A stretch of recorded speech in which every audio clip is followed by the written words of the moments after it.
Welcome, guys. Hey, Stuart. Good to see you again, buddy. How are you doing?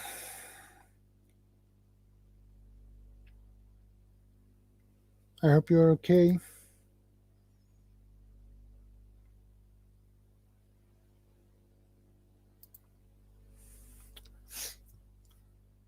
It's good to see you anyway, so I hope there will pop up some more people soon.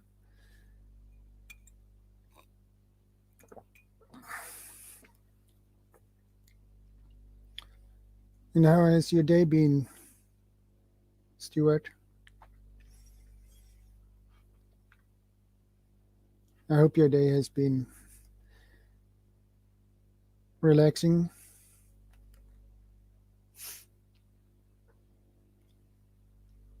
And myself, I just got back home almost an hour ago. So, from my visit on my parents-in-law's house, we had a dinner, so that was nice.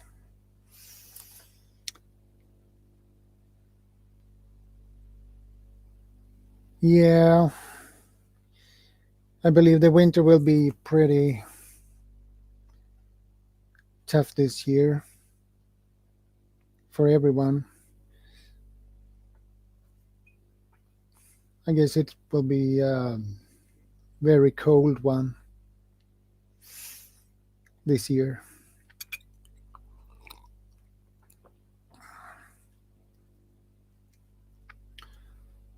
Well, I do my preparations for the winter here as well, even if it's not much, but it goes on basically on routine. So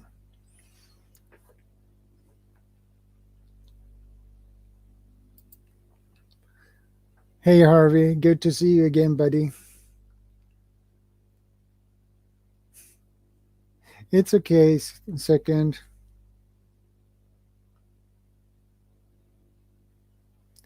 It's okay, buddy. If you need to be silent at the moment, you can be. So that is not a problem. So I hope there will pop in more people soon. That would be nice. But anyway, I do like this.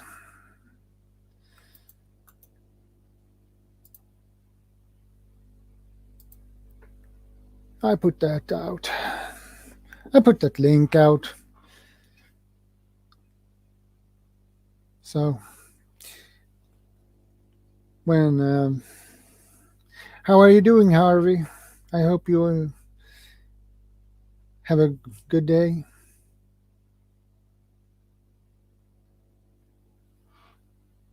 M class solar flare on the way to Earth. 1 to 2 days. Is that a huge one or a smaller one? Is an M class a big one or a small one or medium?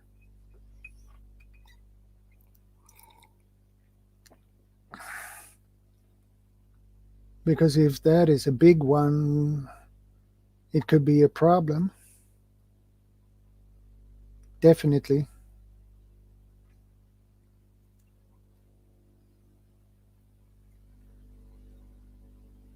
Ah, okay. Well, moderate. Okay.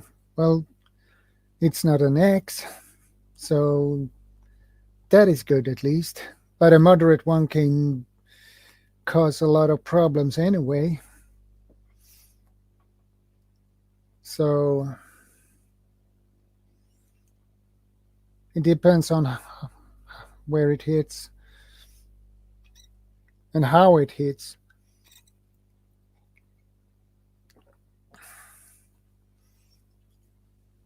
So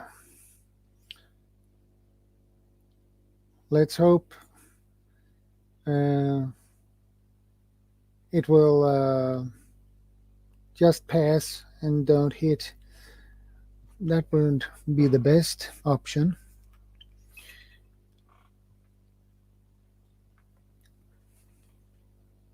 Thanks, Harvey, for the information.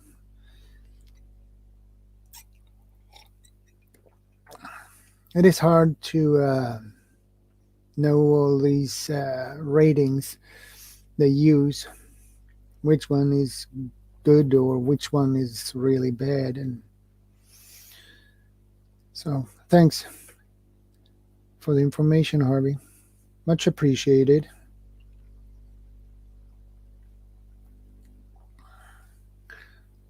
Anyone who wanna join the panel, just click the link.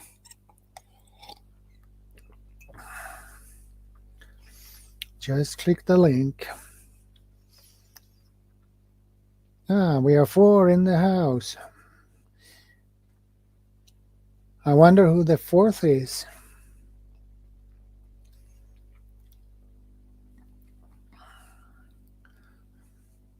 We lost that one. Well, hey Curtis, good to see you. Welcome to the stream.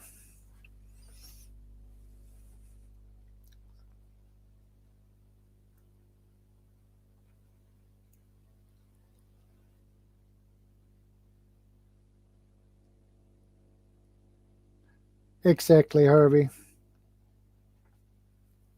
Exactly.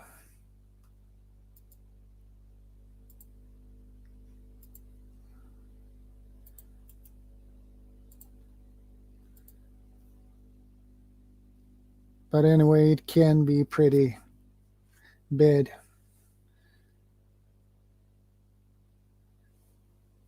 It's okay, Curtis. No problem. No problem.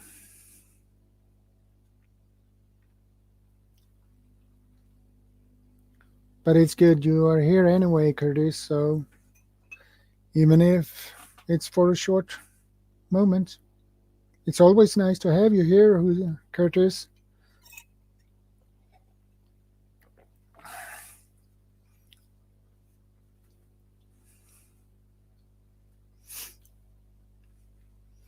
Well, let's hope this solar storm is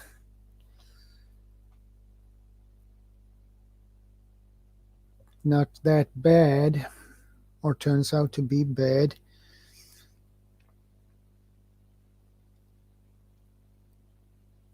So I guess we have hope for the best. Anyway.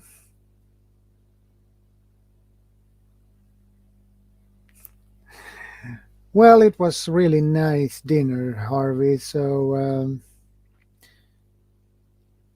it was really nice. So, well, I'm full, and so it was a nice time. It's nice to have dinners with my parents-in-law. It's always nice. And to see my daughter again, it's always nice too. So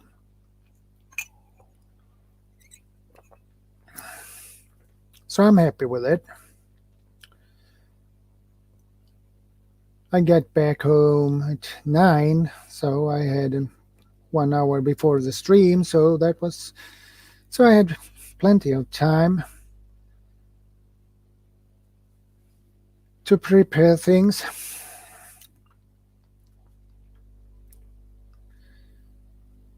I hanged up the laundry for drying, and made some tea for me and Mrs.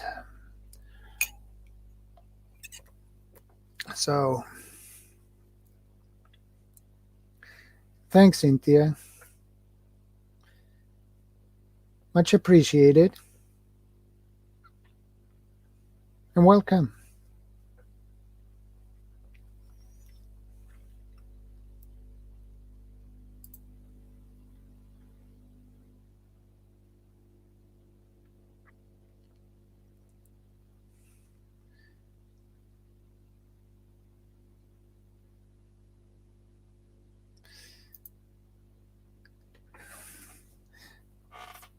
I So how are you doing now, Curtis? I hope everything is well with you.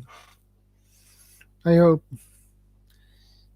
you were you didn't feel well last time, so I hope everything is much better with you now.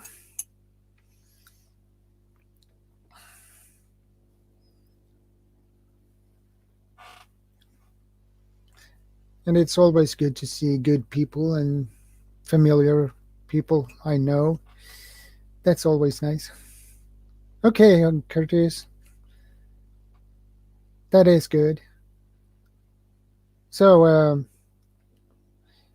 what time do you begin to work, Curtis?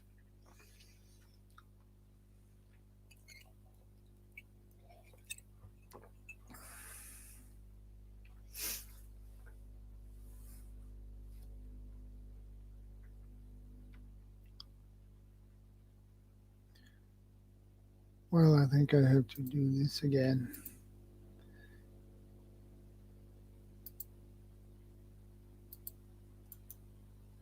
Put that in again.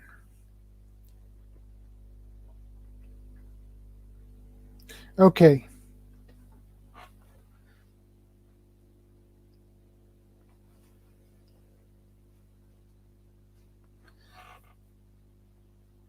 That's not bad. It's a couple of hours, but it's not that bad. Well, for those who feel up to it, can click the link to join the panel. Well, I don't have any panel yet. Not only on one person, but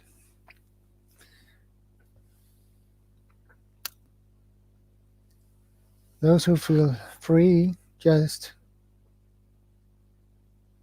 Ah, that's awesome, Curtis. You have a lot of better. You have better work hours.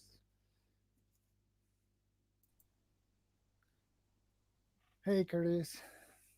I can't stay for very long, but I thought I'd join the event, start the panel. Yeah, Yeah, working.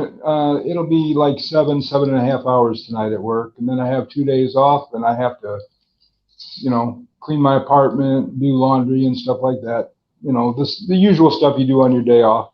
yeah, Sharpen some knives, though. That'll be. I love sharpening knives, so that'll be fine.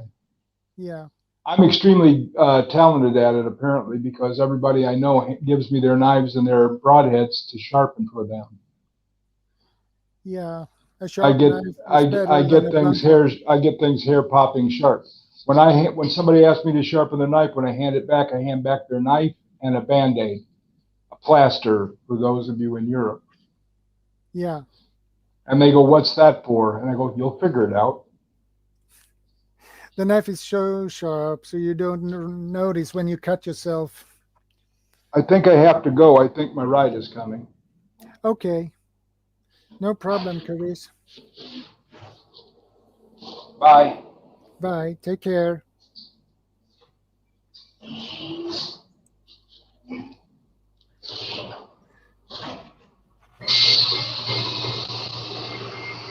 Sorry, I didn't. You're here a couple minutes before I thought you was going to get here.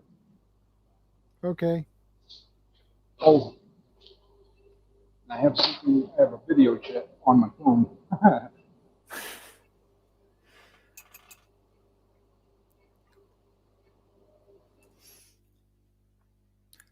Well, he's a nice guy, Curtis. He he's a man with great knowledge, and I didn't know he was that good at sharpening knives.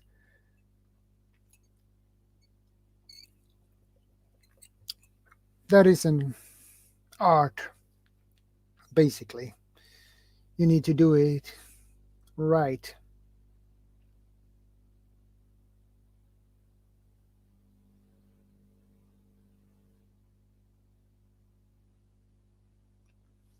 No, Stuart, I haven't heard anything about that.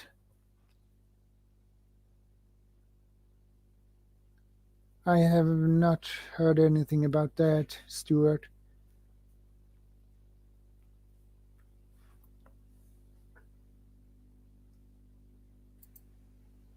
Hey, Uncle Al.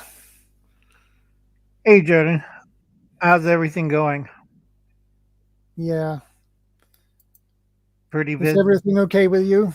I just finished cooking for 12 people, seniors and disabled, and then whatchamacallit, and 4 kids. I made barbecue chicken fast way.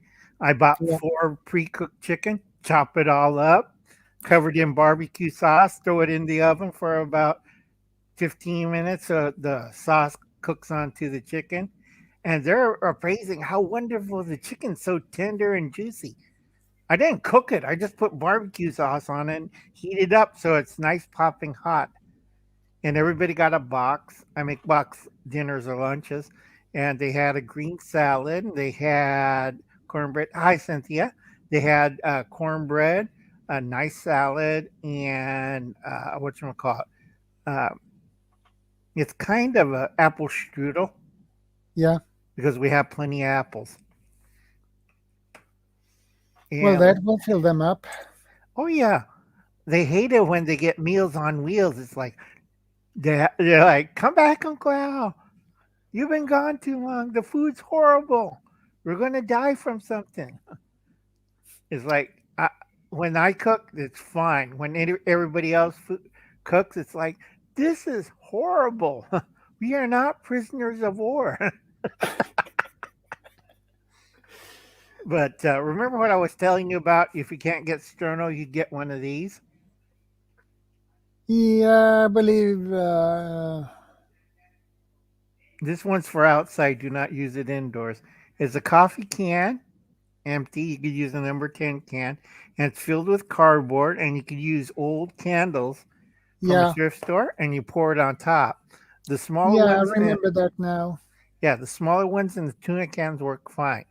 If you see black smoke, that means you did something wrong. It's supposed to be nice blue flame, easy to do, easy to put out. It's not hard. Not But this, rocket science. yeah, but this big one right here, you have to be careful. Okay, you see on the size of it, that Yeah. would cook steaks. So you have to be very careful.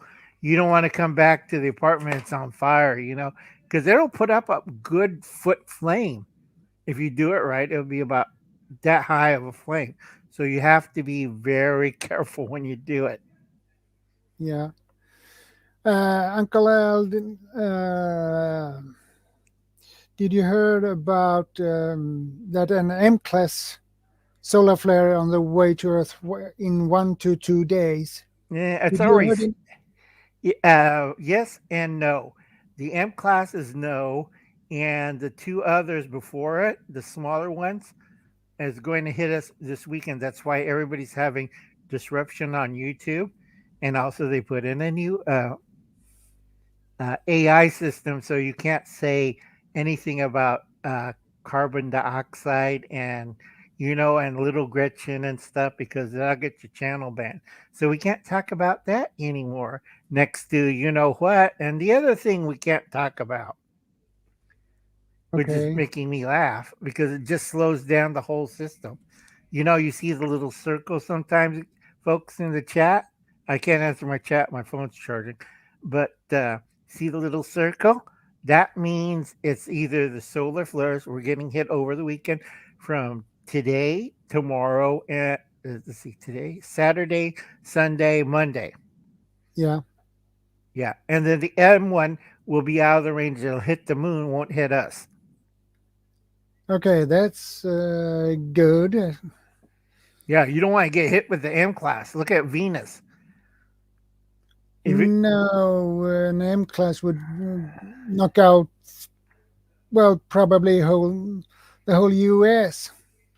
the whole world, the M class is like, how big is this? it covers one hemisphere. It's either north or south. And where are we tipping at? We're at a neutral point in the axis, so it's both hemispheres are going to get hit with the M class if it does hit, but it won't. It'll hit the moon, and we're out of range. Because a lot of people forget how big these flares are. This is the Earth, and this is the flare. This is the Earth, little Yeah. dinky thing right there, and this is the flare. Because a lot of people don't understand. Well, it's the sun. I saw pictures and it looks kind of big. It might hit half the planet. No, it engulfs the planet and says, "What the heck was that on my shoe?" Like gum. Yeah. And besides, I don't care if the power EMP bursts. I'm back to the 1800s. So right now, I'm eating donuts and kicking back. Yeah. Oh, I never. thank you, Cynthia. Yeah, just having fun, folks. I've been watching a lot of these new preppers, and they're talking about their bug out bags, and I give them one real hard questions. Yeah.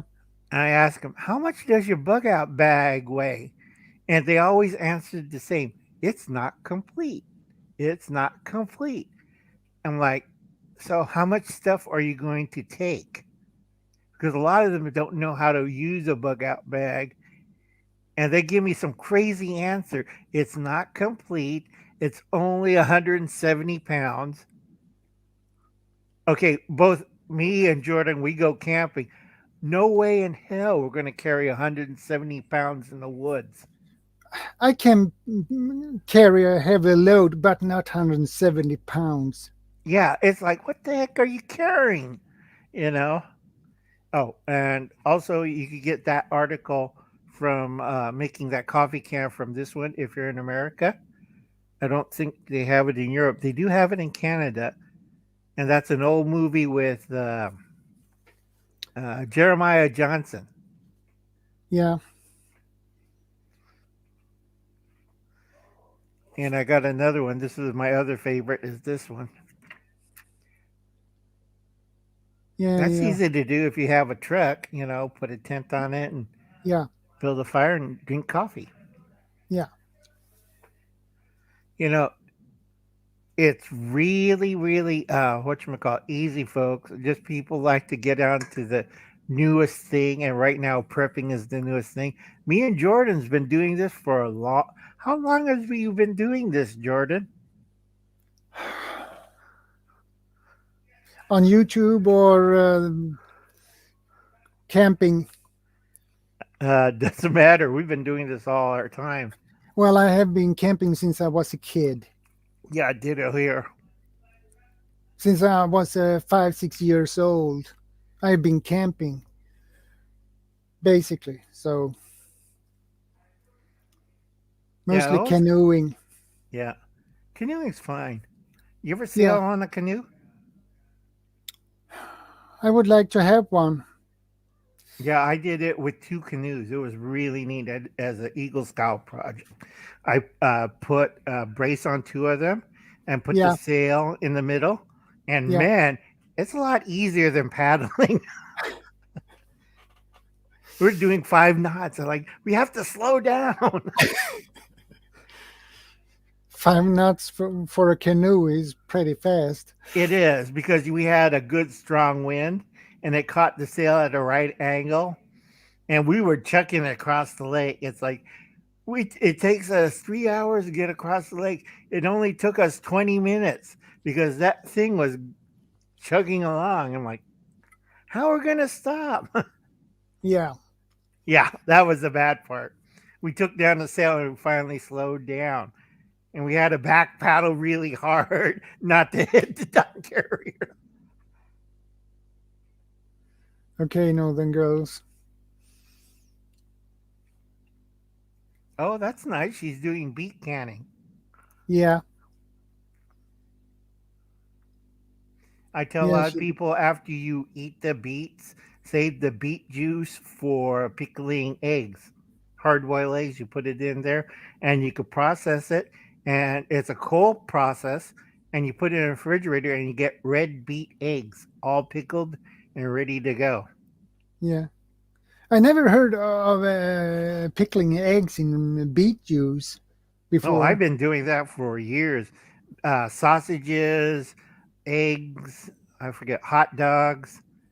I pickled something else in it, but nobody in my family would eat it. How long? For how long can you store it when you do like that? Oh, in the fridge? About a year. Hmm, that's a long time. It is. Also, it's kind of tasty when you grab a snack and then your nephews look at you. What the heck is Uncle Alan eating? Here, kid, eat this. It's red, Uncle Alan. Ah, and run away. It's not blood. No, it's beet juice. It's a pickled Yeah, egg. It's a southern thing. I used to be a southern boy. Grew up yeah, in Georgia, Florida, and Texas and Alabama. So I know all the southern foods like boiled peanuts. And me and my friends were arguing how to grow peanuts. I keep telling them, you can't do it hydroponically because they send out little feelers after they bloom blossoms and they drop roots to form the peanuts. How they yeah. could do that on hydroponics, it's a little hard. Pickled correctly will last years. True. But I eat them too fast. It's like maybe less than a year, they're all gone. Got to redo it again. It's a great snack. Hi, Terry D. Hey, Terry D. Yeah, it's a great snack. It's like pickling Welcome to the sausage. channel. Pickling sausage is one of the easiest ones, and I use what you call Old Bay and Yeah, pickling spices, and you could do either sweet or you could do a brine flavor, and you can pressure can that and have it on the shelves. You take your favorite sausage and you put it in there with onions and a little bit of dill, and you pressure cook it with the Old Bay and pickling spices, and it you can pressure cook that, put it on your shelves, and your wife's wondering how come we have 5 jars of pickled sausage. Don't they have something similar in Sweden for that, or is it yeah, herring? Is it herring? I think yeah. it's herring. Herring. Yeah, Yeah, herring. it has pickled spices and white onions. Yeah, we have yeah, white onion, red onion, uh, pepper, black Pep, pepper, black and pepper, some other different spices. right? Yeah, I used to make pickled herring, but the herring here I don't trust after Fukushima. Like, do I want to pickle radioactive fish? Nope. Quit doing that. I'm pickling a sausage. A lot easier. More Yeah, funnier too. I have made pickled herring, but it's but I that will be gone in a couple of days. So Right. Especially on fresh bread and you put the pickled herring and the onions and little sour cream on top. Instant sandwich. Right? yeah, that is so good. It is. Because Jordan knows me, I'm a foodie. I eat all sorts of things all over the world. It's like my nephew's like, what's in the icebox, Uncle Al? Well, great, Uncle Al. It's a pickled goat's head. It's staring us. You could get the Kool-Aid. It's right next to the jar. It's staring at us, Uncle Al. There's cupcakes below. Just get the Kool-Aid and cupcakes. It's still staring at us, Uncle Al. Because they kind of freaked out when you see a whole goat's head, skins off, and the eyeballs like this, and they're looking at it. I don't think I want Kool-Aid or cupcakes, Uncle. I'm going home with my friends. And you see 6 kids running down the street going, good thing I didn't Uh, offer that for lunch. Here you go, kids. Pickle goat's head. I don't think there is many kids who would like to No. eat pickled sheep's head. Yeah. I had sheep's head. That's pretty good. Roasted sheep's head, and also had, I can't think of the Arabic dish for it.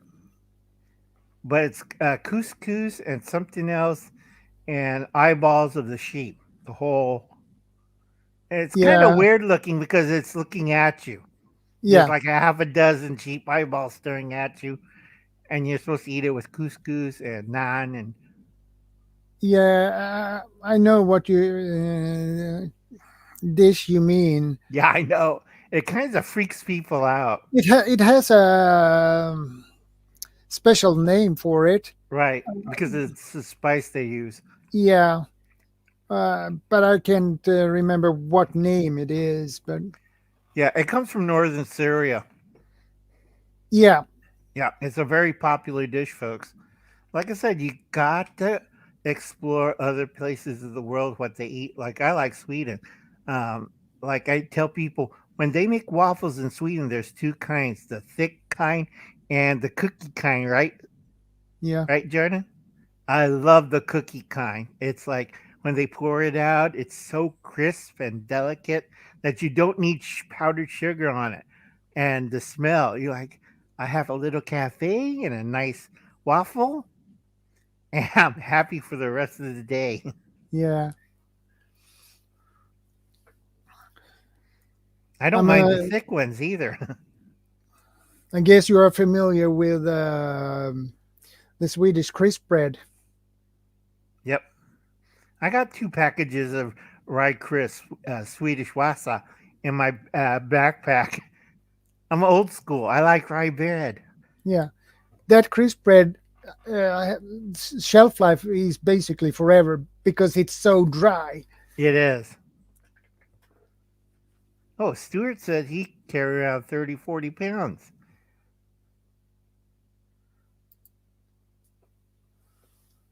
I'll tell you a Yeah, secret. Use a small cart. Uncle Al's getting old. I'll just put the pack and just tow it along. If I have a dog with me, hook it up to the dog. Here, hush. Let him carry it. I'm just walking comfortably yeah, because but I he's did. right. You need to build get your body used to the weight. Uh, in this military service in the Air Force, I used to be a security guard sergeant, and I made staff sergeant because I picked the heaviest weapon they had, and it was a full battle rifle machine gun and 500 rounds. So Yeah. my backpack is 200 pounds. So I'm used Oh to that. boy.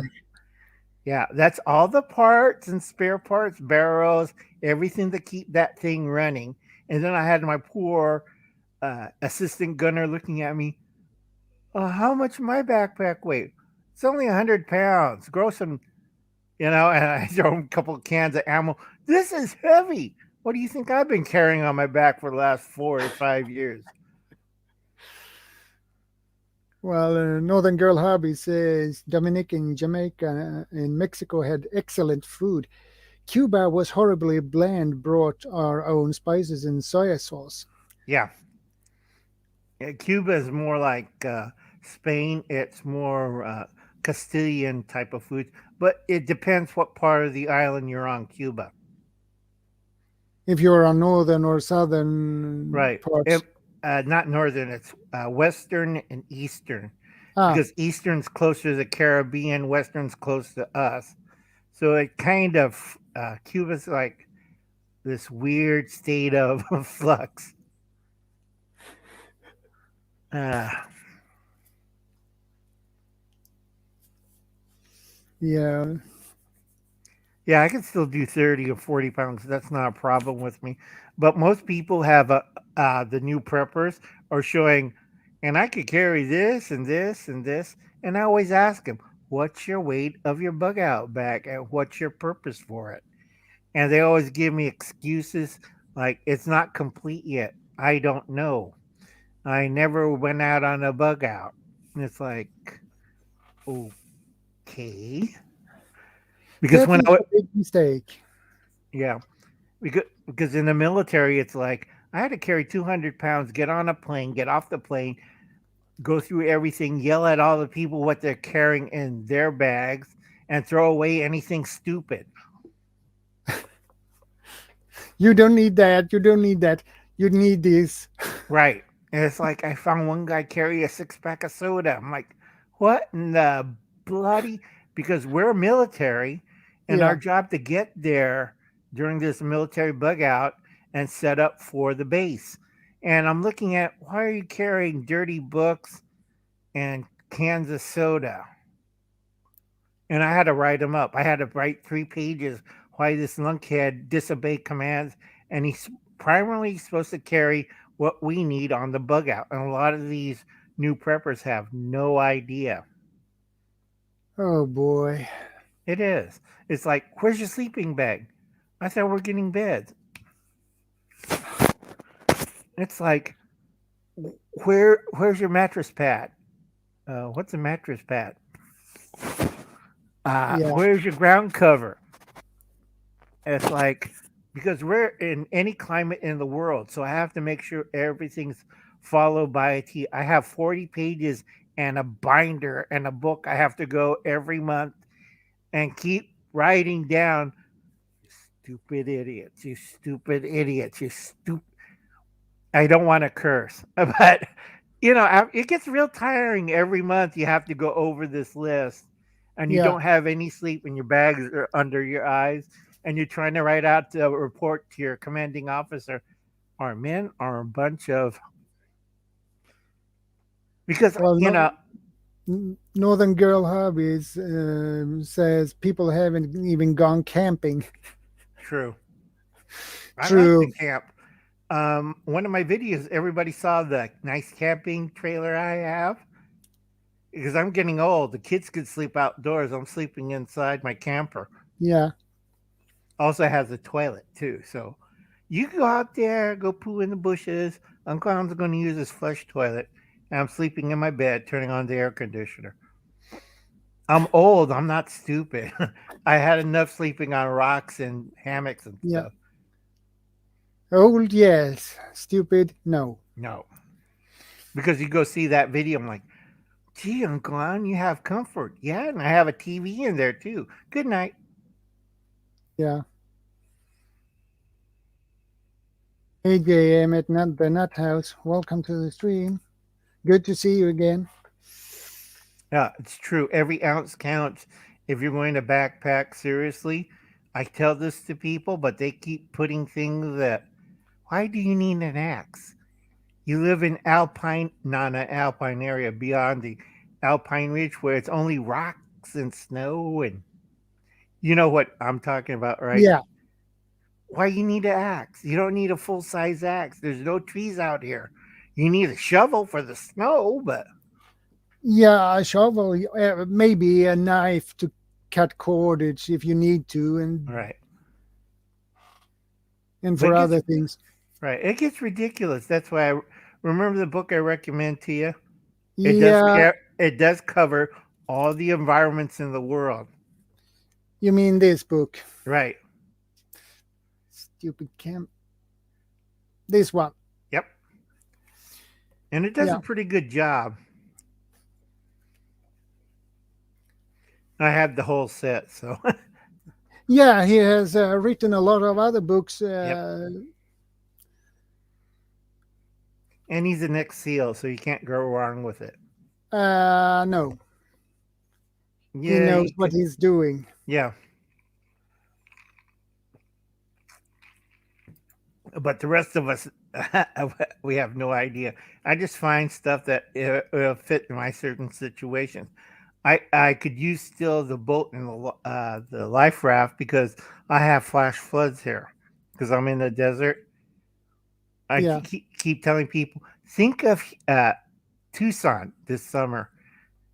And people are like, we're in the desert, we don't have floods. And then see mainstream Tucson, all the trucks floating away. Yeah, that's why you have a life raft. Exactly. Yeah.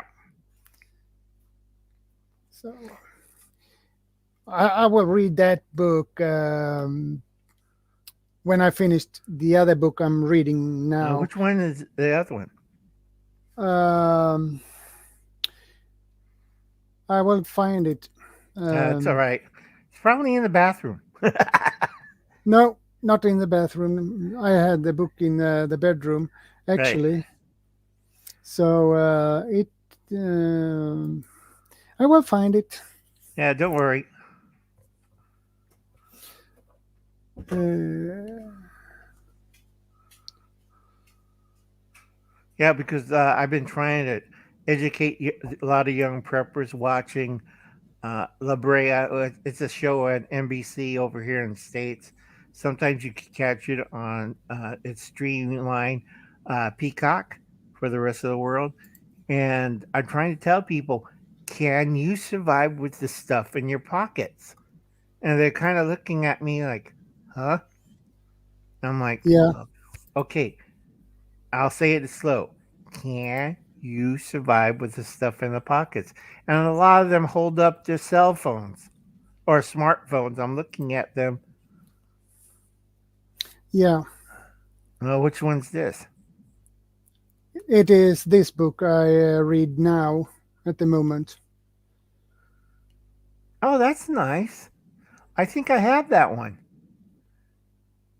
It's my hobby. I read all sorts of survival books and Yeah, prepper books. I didn't know I had that book until I found it. Yeah. You're like me. I keep ordering books. I keep forgetting to read them. Like I So said, I got through half of that book. So I have the other half to read yeah. finished. So Like I said, I have always a cigarette lighter and a Swiss Army knife. I use this yeah, knife more often than my other stuff. yeah, And also with this one right here, they have a little screw in but expensive tinder lighter. Let me pull yeah, this out. It screws in here. You get either a little tiny screwdriver for eyeglasses or you get the flint one. And then you could use yeah, that. It's really nice. I haven't bought it yet. I like this one because it's a lock blade. It has a yeah, lock on the blade so it doesn't fall back on your hand. Most people see me with one of these. Whoops, have it upside down. There we go. yeah. I need to sharpen this again, but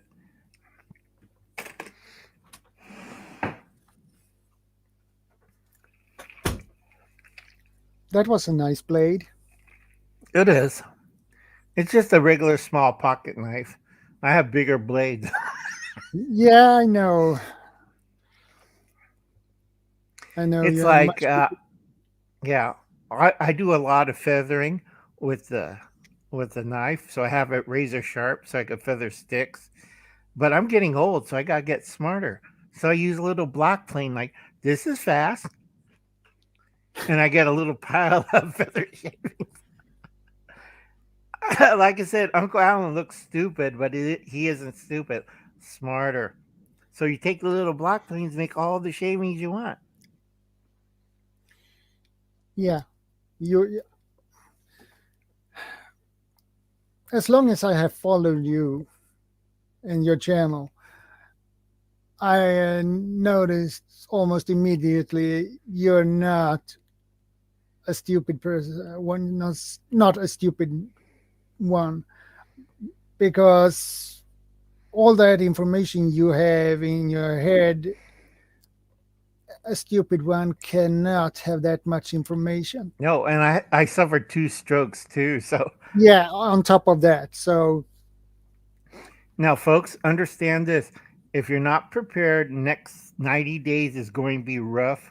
England already get hit. Jordan, you got about another month and a half before it gets really bad in Sweden. yeah, I was afraid of that.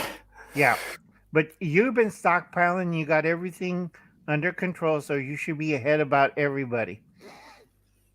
Yeah, I'm working on it. Yeah, because a lot of people in England didn't. I know a few of my friends in England did, and they stockpiled and they got gas. And because I told them, you better stockpile some petrol and you better stockpile on food because they're going to have shipping problems. And they did, right, Jordan? Yeah, And a lot of my friends, yeah, I rode a bicycle for the first time. Well, good for you. Because they had to put their car up because they couldn't afford petrol because petrol's like, I forgot how much liter or euros now, but it's going to be triple pretty soon. So Yeah, the diesel price here is over is the highest ever here in Sweden. We pay 1875 krona, yeah, and the gas are 1750, 1760 krona per right. liter. Because I keep telling everybody, Uncle Alan knows a lot of weird things, and it's this group of people is trying to cause trouble because they know it's 2021, and everybody knows what happened in 1921, October 8th. That's when the Weimar Republic in Germany, they had their massive hyperinflation, Yeah, and everybody took advantage of that. And I warn people, these are the same people that caused the hyperinflation in the Weimar Republic is going to do it big time throughout the world this century. So I warn people, be very, very careful. yeah, I agree. Do we still got the chat active? Because I don't see anybody else moving it. And it's 140 and it's like 147. I hope we didn't lose anybody because the whatchamacallit, electromagnetic interference is really bad this Saturday. Usually I put out 2 or 3 video. Yeah, I put out one at Wednesday, so Harvey Black's still here. Good. He's still alive. Hey, Harvey. yeah, Harvey is still here. Yeah. But like I said, folks, if you're prepared, I've been telling everybody be prepared by September the 1st. Unfortunately, nobody ever watches my videos. I do. Yeah, I know. That's why you're ahead of the curve, Jordan. But like I said, I'm prepared. I'm loaded up, and I'm just sitting back watching people panic buy. Like, I need this or I need that. And I'm stop people like, don't fill gasoline in tubs because they're like freaking out and they're, shopping tubs and, they're Yeah, not thinking. And right here, I'm not too where our gas prices is bad, but not as bad as Europe. And my relatives in Japan, they're getting nervous because of gasoline prices over there. But I told them, did you switch to diesel? And they said, yeah. Did you switch to electric? Yeah. So they don't have any problems. and we have the other problem here, the energy crisis Yeah. around Europe. That always cracks me up because I keep telling people, go to thorium, stop doing uranium. And everybody's looking at me, what the hell's thorium? Uranium, the less toxic of the other two, because you can't make a bomb out of thorium no matter what. All it does is just sit there for 60 years and be radioactive and then turned into harmless. I forgot the waste product because uranium's usually lead and it's some kind of heavy metal for thorium, but only 60 years versus 2,000 or 10,000 years to decay, Yeah, like France. That always cracks me up. and read something about that Germany is army is not capable to defend their own country because and they have the money to have a great army, but they can't. Not mentally after World War II, they're kind of, you know, Yeah, they are pretty shook up, I guess. yeah. So they don't want to go to that area, so they're peaceful. But Japan, it's kind of funny. They are roaring mad because they've been pushed around for about 76 years. And it's like they don't forget a grudge. So, and my cousin told me on the news, he showed me Japan just launched their first Azumo aircraft carrier 76 years after the war ended. Yeah. And people can't believe it's an amphibious assault aircraft carrier. And it carries assault troops. It carries, what you might call it, those little boats that comes off the sides. It's built like it's bigger than one of our old battleships, and it's built. And it's Yeah. bigger than the old aircraft carriers of World War II. It's like, and everybody can't believe it because it's the first time Japan. We're a peaceful nation, and we're doing it for what you might call it, self-defense. Yeah. That cracks me up. It's a self-defense carrier. This thing's over 400 meters long. That's a big ship, isn't it? Yeah. 400 meters. It's the length of a soccer field. Wait, isn't a soccer field 100 meters? No, 400. Yeah, then it's pretty long. That's a one soccer field size aircraft carrier, Yeah. 4 decks, and it carries boats and landing barges and Marines. Well, self defense Marines. They sent the Zumo over to Taiwan, and they're telling China, "I don't think you want to mess with us." You know their secret deal with Israel and France, right? Yeah. Yeah, everybody knows it now. Since the 80s, uh, Japan is peaceful nuclear reactors generating power and stuff. One of their byproducts, and they had a lot of centrifuges in these reactors, they were making plutonium devices Yeah. for Israel and France because they don't want France and Israel. We don't have any plutonium. So they contracted Japan since the 80s to manufacture it. And they kept making it and storing it. And like, when are you guys kind of pick these up? Hi, Vanessa Kitty. Yeah, it is a big one, Harvey. And uh, uh, for since the 80s, they just kept stockpiling and they're telling Israel and France, when are you going to pick up this plutonium? So they just keep piling it up. And it's like what, 2021? So guess how many of these plutonium devices Japan has? Yeah. About That's a lot. 10,000. That's a That's a lot. lot. It is. And Japan says, if they're not going to pick it up, and we're having trouble with China, and China has 290 nuclear missiles pointing us, And they gave China a nasty, they hung up on China saying, in 3 days' time, we will be the biggest nuclear power in the world. Click.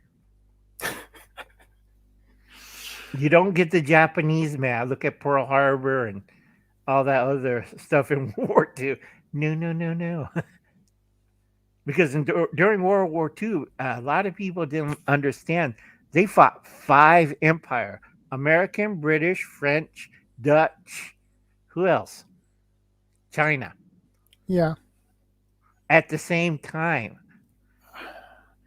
That's tough. It is. And also, they were nuts. They were also Yeah. picking fights with the Soviet Union, too, which I kind of cracked up like, God, these guys are really crazy. It is not a good tactic to fight on that many different fronts. It's not optimal. It's No, not a good tactic.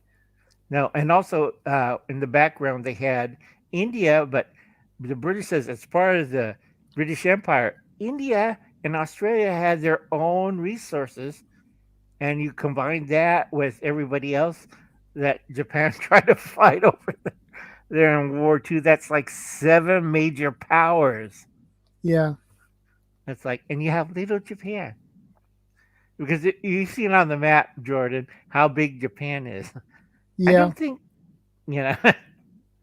it was way too funny, too. Japan has, on the other hand, many islands, smaller islands. Right. but it's not like India or Australia. No. No.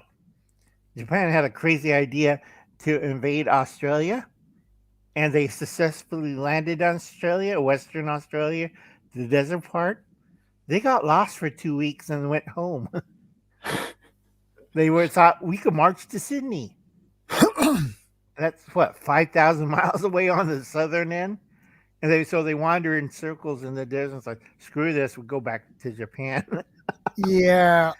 Yeah, that was funny as hell. I couldn't stop laughing because they received no resistance on the beach. Are you sure we in Australia? Yeah, there are kangaroos there, and they marched like 300 miles into the scorched desert, and they finally realized we got to get back to the ships. We will never make it to Sydney. So they turned around and went back to Japan. They screwed up that whole thing. Was 1942 where they could have had a chance to take over Australia, but they said this is tough. We landed, went in 300 miles, couldn't find a major capital. That cracks me up because Western Australia, yeah, great.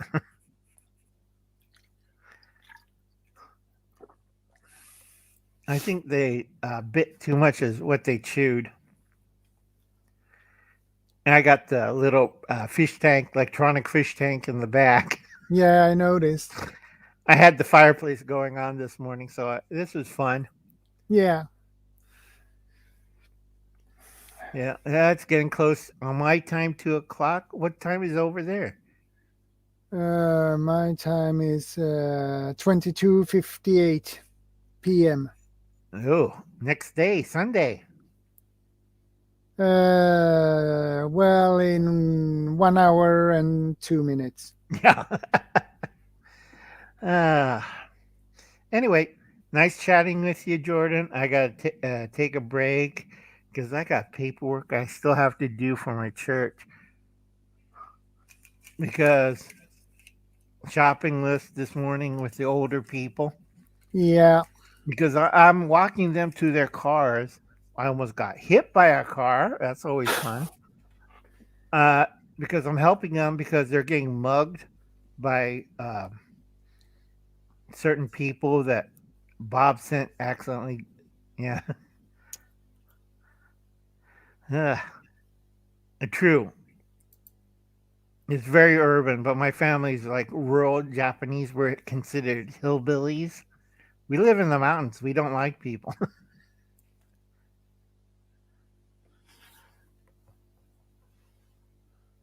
No, I don't live in Arizona, Stuart. I live in, unfortunately, behind the lines in California. I was trying to move in Arizona, but I had a setback with my stroke, and that put me in a wheelchair, and I ended up with Visalia. I don't know why. I can't remember. Have 2 strokes. Your memory tries to kind of goofs up. I thought I had Yeah. money too, but my nephew says, "You're just dreaming, Uncle Al." So you took all my money under what they call it, because after you have a stroke, you can't really do anything. So my family's taking care of me. I found out they took all my money away. I didn't know that. When I woke up, like, where's my money? Oh, we have it safely for you, Uncle Alan. We'll Oh, take yeah. care of it.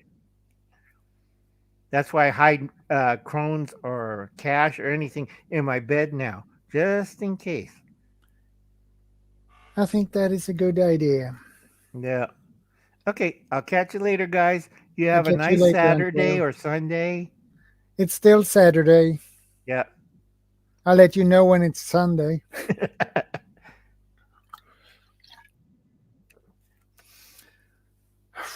Well, that's Uncle Al.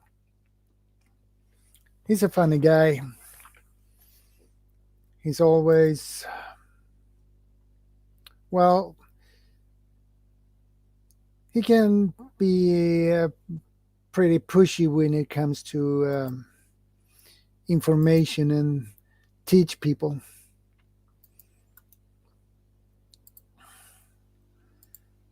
He tried to teach people, that's all. But he has a problem that people don't listen to him. Oh boy, we dropped down to one person.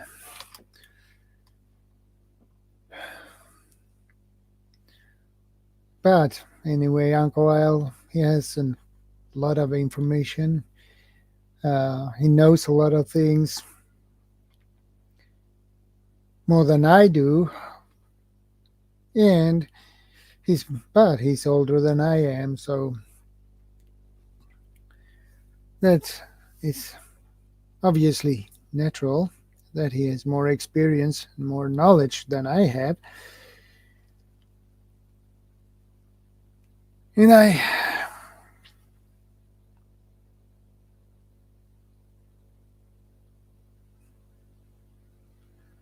okay. Okay, Harvey.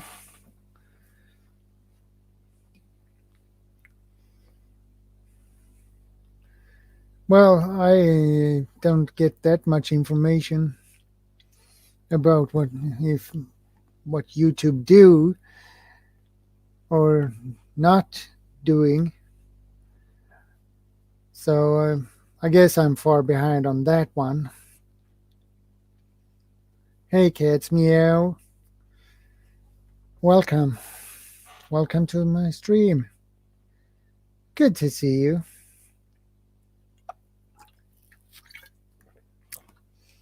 Much appreciated. So,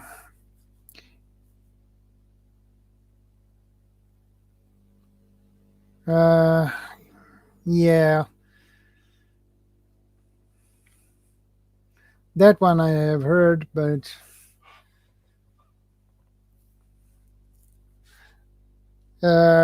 do they shadow ban these prepper channels, Harvey, or what are they doing?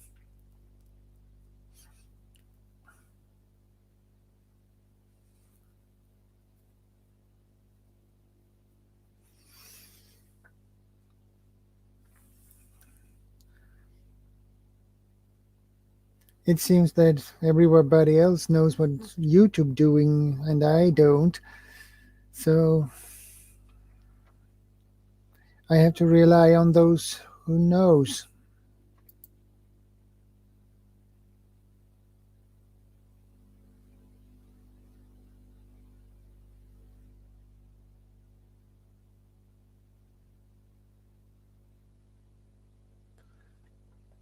Okay, Harvey. Well, that is not good to be shadow banned. And I don't know why they would shadow ban you, Harvey.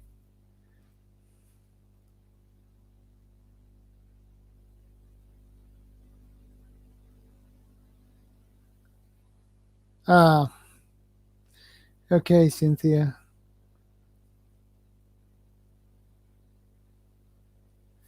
Thanks for that information. Good to know. Yeah. And I can't say I grow that fast either, so I grow very slowly.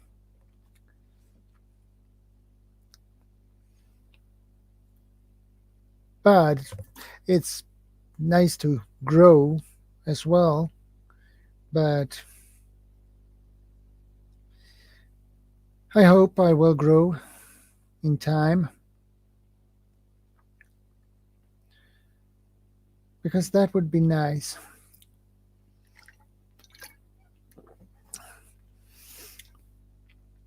At the moment, it feels like you are on the same spot.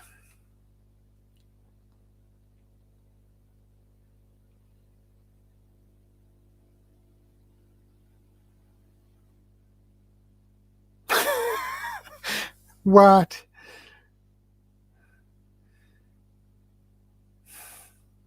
Oh boy, Harvey. Oh.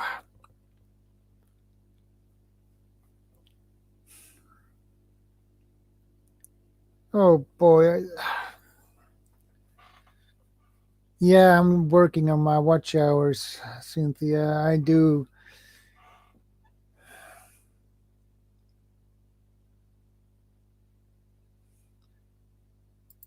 I don't know how many watch hours I have now, but I can check that out. Uh, if I can get to it.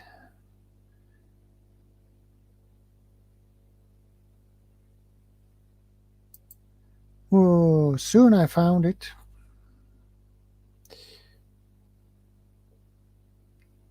If my computer will get to it. There we go. Now let's see. 592 watch hours. That is what I have now. 592 watch hours.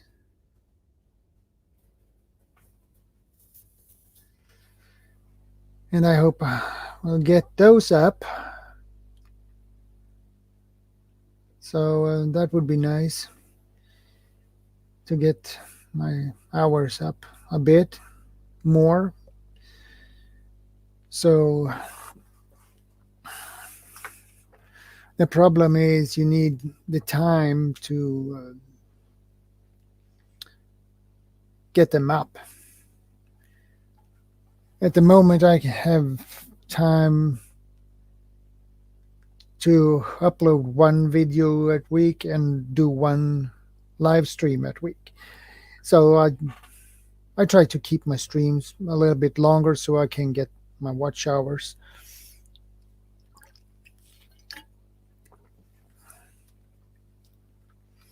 So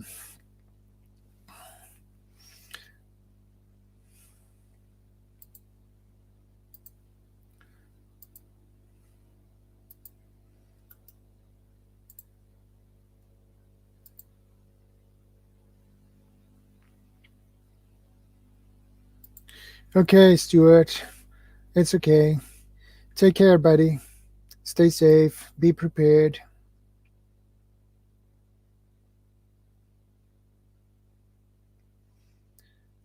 Yeah.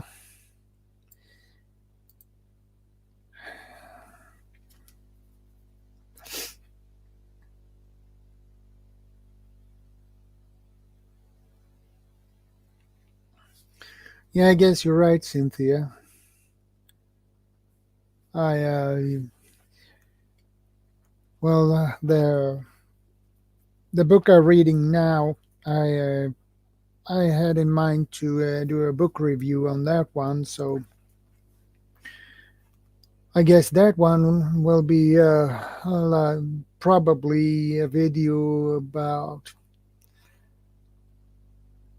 maybe 13, 15 minutes.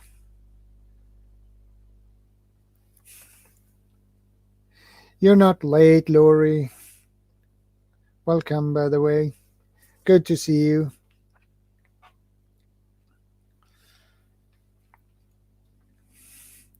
And thanks, Cynthia. I appreciate that.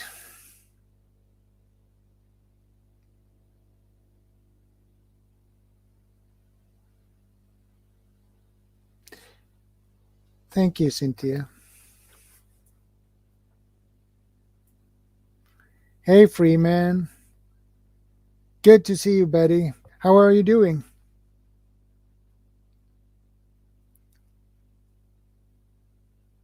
And how are you doing, Lori?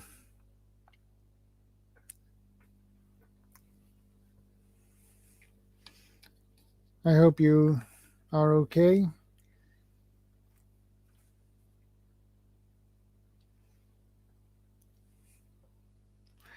It's always good to see familiar faces.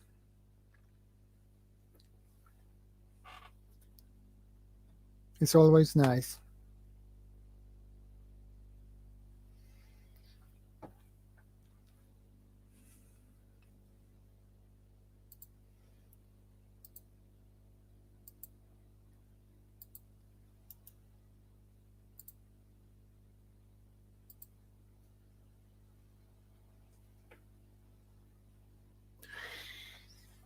Those who are up for it, just click the link.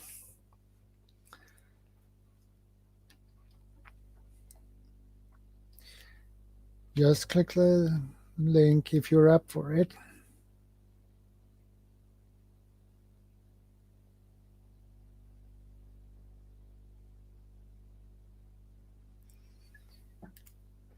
Yeah,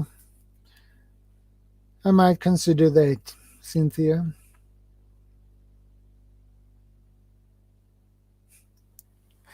Well, if it is not daisies, maybe it's roses instead, James.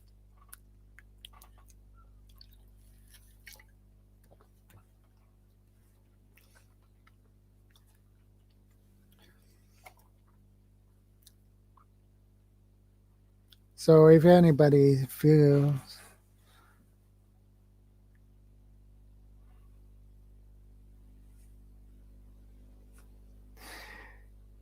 how does your canning going, Northern Girl?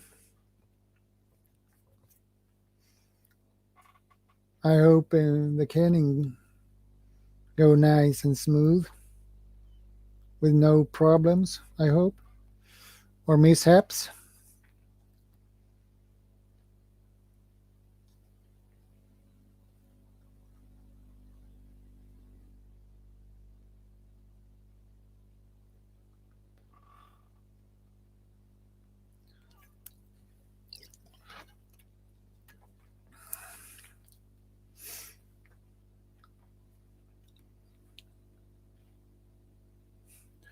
That's good, Northern. How many cans and jars have you done already, Northern Girl?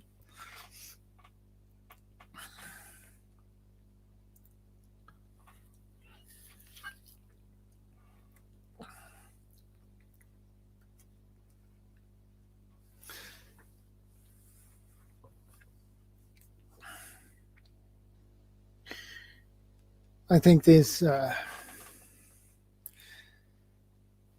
I think I would need to begin to can myself,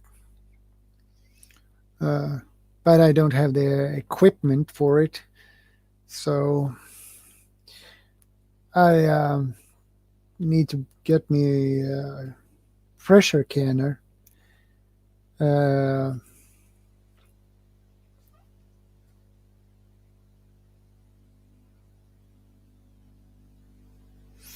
well,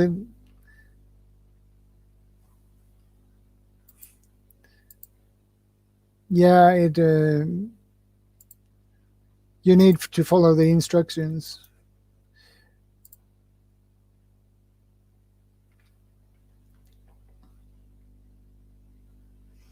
The StreamYard link.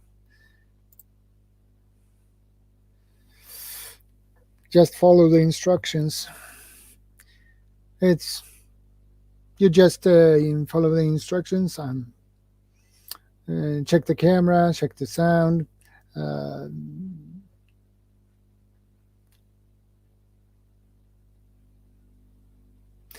For certain things, Northern Girl, yes. But some foods you need to use a pressure canner for it. So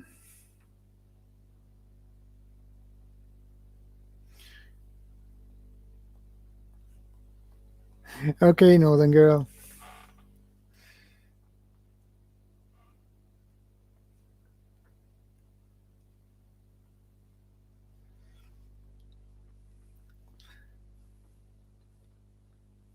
Some food, as I said, some foods need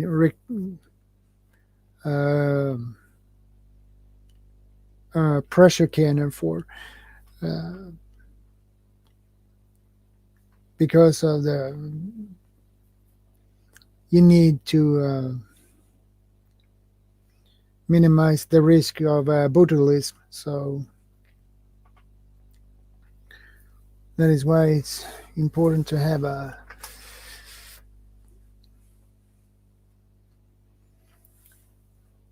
pressure canner.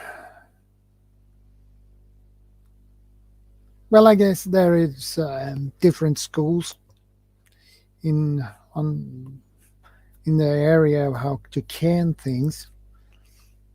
No, you need some schools says you need a pressure canner, and some no, water bath will do just fine.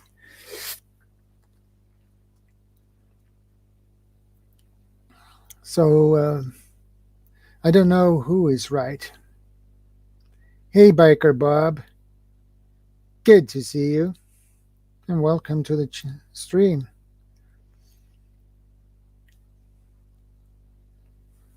How are you doing, Biker?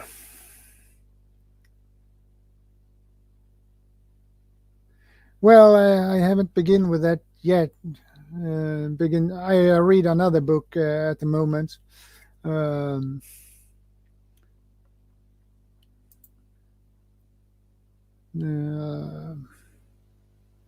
read at the moment The Provident Prepper, A Common Sense Guide to Preparing for Emergencies. That is the book I am reading at the moment. And I just got halfway through that book. So when I finish that book, I will do a review on that one. I don't remember if I had done a review on that one. No, I haven't. I have not. So that will be an upcoming review on that book. And then when I finish that book, I will actually read this book and put a review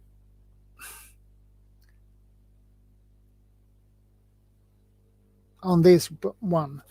So that will be interesting.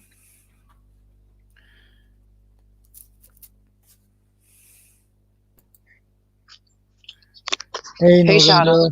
Hey, Shadow. I'm actually using my avatar for my other channel because it's the one on my phone. So yeah, that's okay. Yeah, I got some crazy stuff going on in the kitchen. A total mess in your kitchen. It always seems like it's a mess, Shadow. It really does. Yeah. It reminds me of my kitchen. When I do something, it looks like a mess when I do things. So it's a lot of things to clean up, but it is what it is. Yeah, things have to be done because we're at the end of the gardening season here. So yeah, and you need to prepare it so it doesn't get spoiled. Yeah, absolutely. It would be a total loss if you lose some food you have worked so hard for to grow because you were not that quick to take care of it and prepared it. So yeah, that's for sure. So today I woke up early and I did some potatoes in the pressure canner. Okay. And some squash, and now I'm doing the beets, and then later I'm going to be doing cabbage rolls, and so some of them I will be pressure canning. Yeah. So you should try it out, and you can water bath can with just like even a large pot if you want, as long as your jars are sterile. That's the most important thing with water bath canning. Yeah. My grandmother, she's gone. She died 2009, but she made marmalade, and she know all how to can. And when I think back, why didn't I learn from her to can? I never learned it. So now I have to learn. Yeah, definitely. And you know what? Marmalade, jams, salsas, those are some of the easiest stuff to do in just a water bath can or like a big pot. Yeah. So, in one of my upcoming videos, I think I'm going to be doing cranberry and onion sauce, which is essentially like a jam. Yeah. That sounds really tasty, actually. Yeah. I never had that before, so that is interesting. Yeah, well, we Okay. went out with our friend who lives off the grid part of the year, anyways, and we went wild cranberry picking the other day. It was absolutely beautiful. So, and it's Thanksgiving here in Canada this weekend, so I Yeah. think it'll be perfect to go along with the turkey, right? Yeah. Yeah, That is awesome. yeah. I learned to cook when I was 4 years old.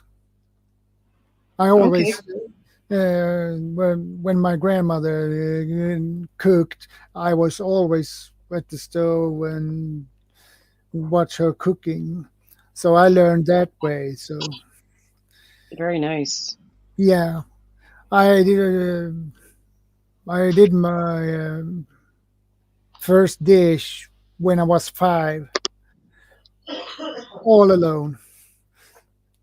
Oh, wow. Yeah.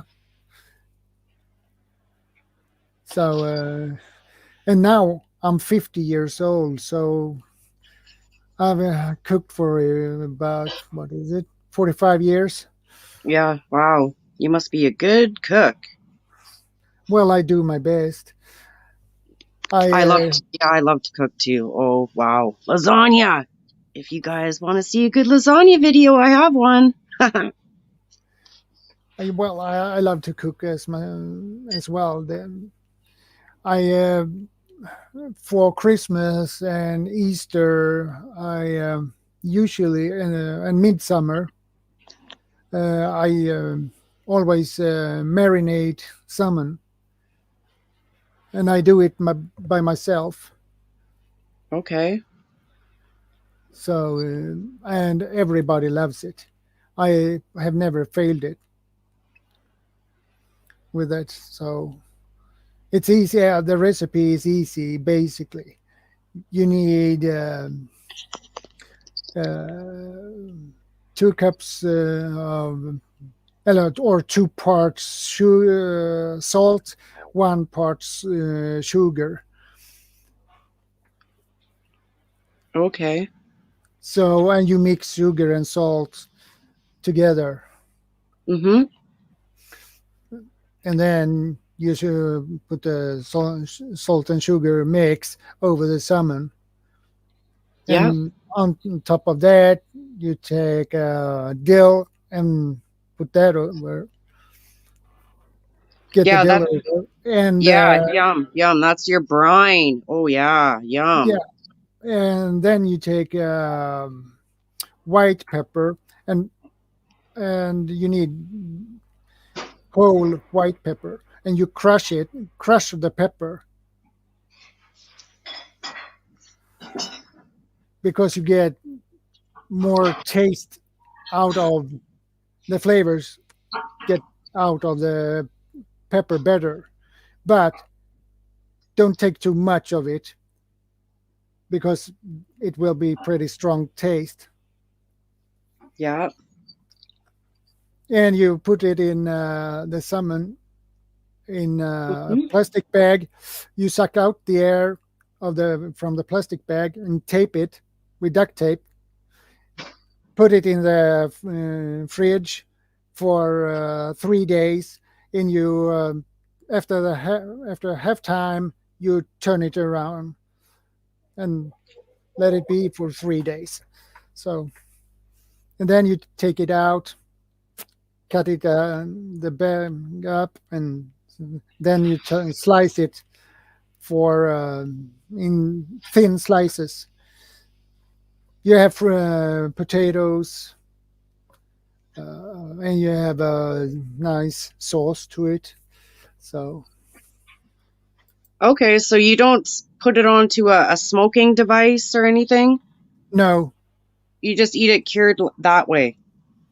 it is basically a raw salmon. Okay. But Yep.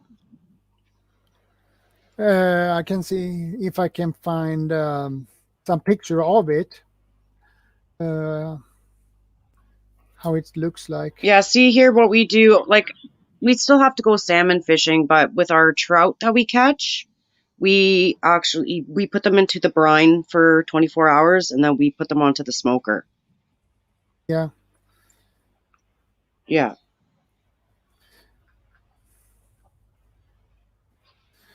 I'm gonna see. I can try to find a picture of it.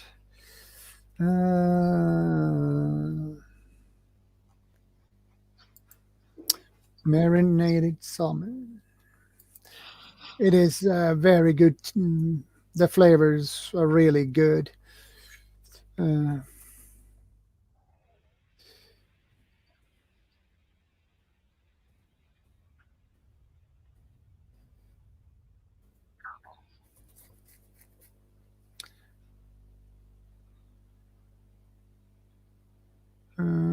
Let's see.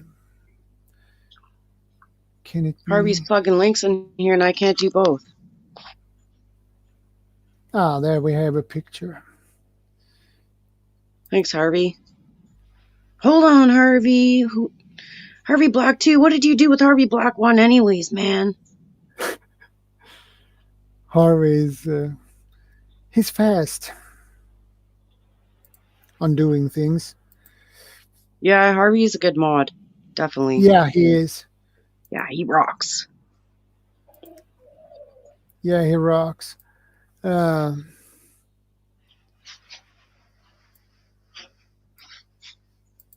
kidding, right, Freeman James? Yeah, we're all getting hungry up in here. Come on now. What are you doing to us, Shadow?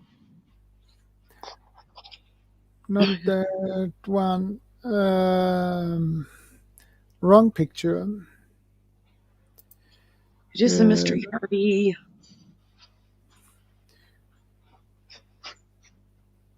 Well, this. Yeah, it looks good. It is this one. This is marinated salmon. One way to do it. Okay. Is that your favorite fish to eat, Shadow? Yeah, I love salmon. I'm more of a... I like my pike, and you probably don't have pike there. Oh yeah, we have pike. Yeah? I love pike. Just not too big. I don't like anything too fishy. Pike has a lot of bones, but... It does, but when you know how to fillet it right, oh, man. Yeah. Yeah. You need to cook it properly. Fillet it properly. That's the key. Yeah. And then if you pressure can it, all of those little bones, the same thing if you were to pressure can salmon, Yeah. all those bones basically disintegrate when you pressure can. Okay. Yeah. I didn't know that. Yes. Yeah, catfish too. Yeah. Mike Helton, he's a good friend of mine. Awesome. He is a really good guy, and he has a channel too. So I'll have to go back and check out his channel. please do. He has a lot of great videos there, so you can learn a lot from him. Yeah, we are all learning together as a community. It's been awesome. Yeah. Right? Okay, well, I think I'm going to jump off here, Shadow. Yeah, Let someone else come up. I got to go and finish my mission of beets, and we're also having grilled chicken Caesar salad for supper, yeah, and then I'll be making cabbage rolls for Thanksgiving. yeah. So thanks for having me on your show. You're very welcome. It was a pleasure. Okay, I'll be listening in chat for the rest of it. Please do. Okay, thank you. Anytime.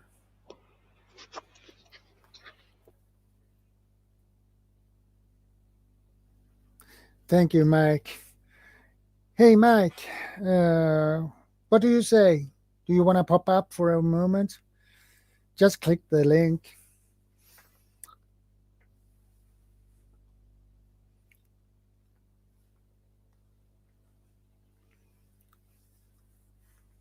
Yeah, marinated salmon is one of my favorites.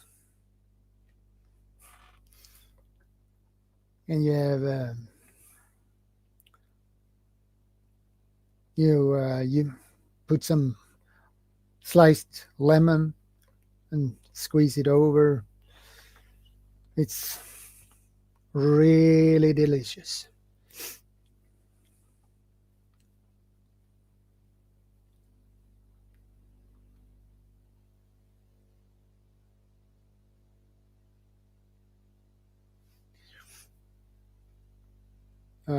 What I Okay, Mike, I understand. Doing two things at the same time can be a problem. You can burn the food. General, do most of you taste a big difference between brands of fish? I don't. Well, I can't say I different brands of fish. No. If you have different brands of salmon, I it's the same salmon. I don't notice any difference in the taste.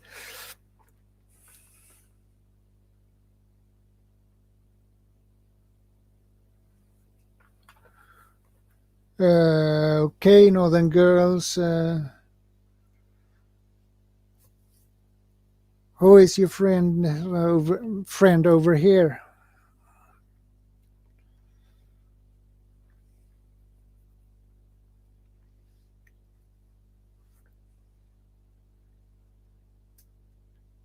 Ah, Mike. Pizza time again. Huh?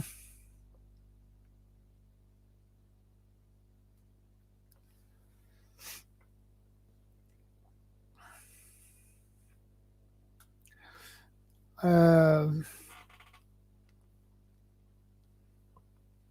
cod and haddock and salmon. It is different tastes. Uh, pike has a different taste. So all these.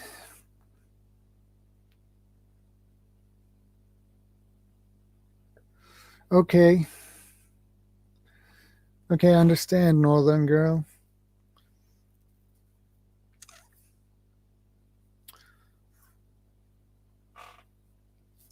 So, who is your friend?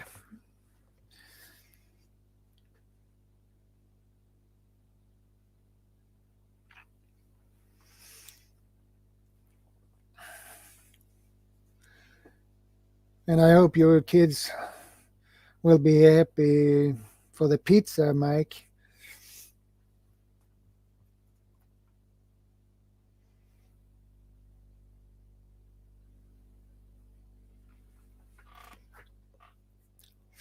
Pike, I have eaten pike, but it's not one of my favorites.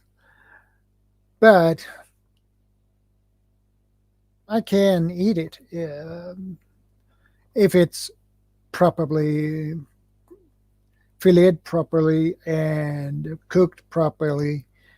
Um,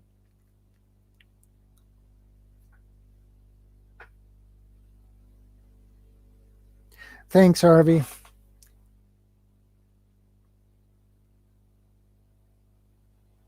Much appreciated.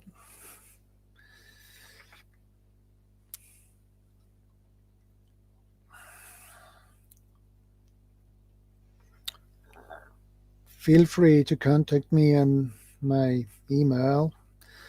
Harvey just put it out, so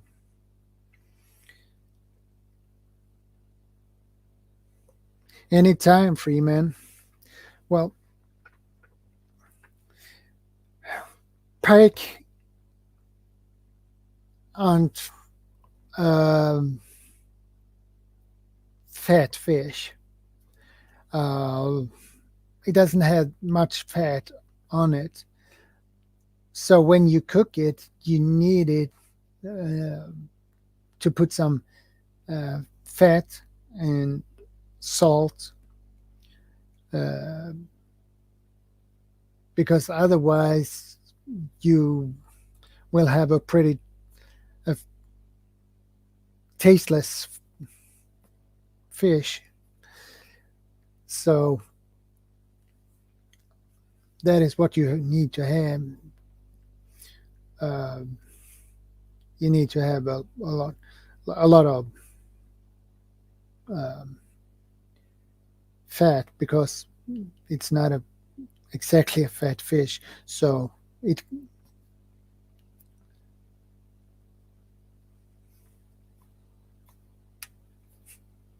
Thanks, Harvey. Much appreciated for share that. That is awesome.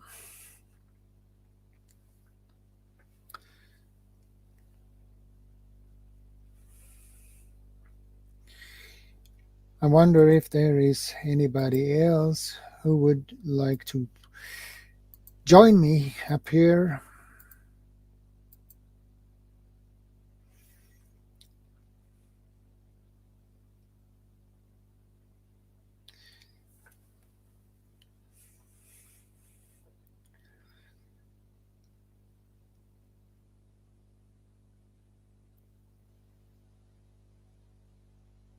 I can't say I have, Mike.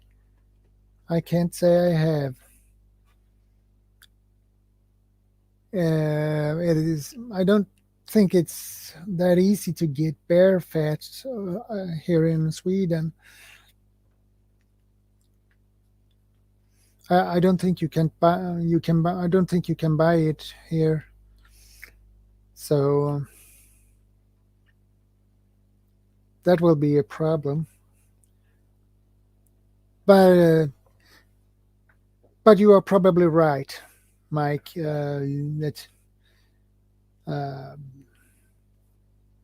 is tasting yummy.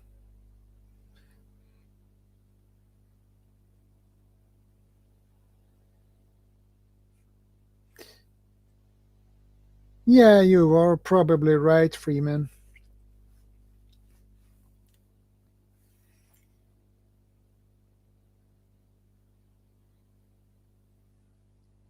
Yeah, cod is. I love cod. It has a lot of flavor. So, and I love mackerel as well. Mackerel is one of my favorites.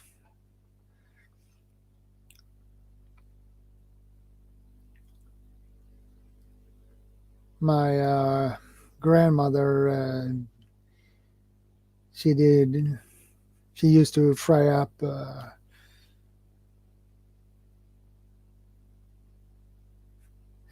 okay, Mike, take care, stay safe, and be prepared, my friend, for what is coming.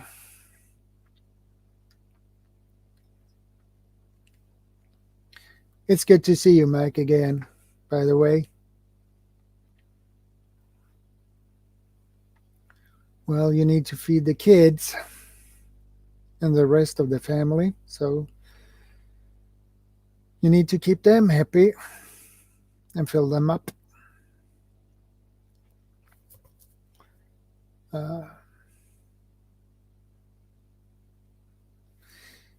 Yeah, Mike is a really good guy. Yeah, when it comes to freshwater fish, you need, in my experience, you need more salt when you cook it, because otherwise the freshwater fish has a tendency to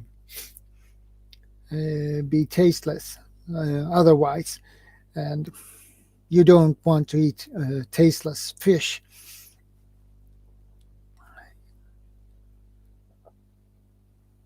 And saltwater fish, well, you need to salt them as well, but you don't need that much. So, well, it is something you need to try for yourself and experiment and see.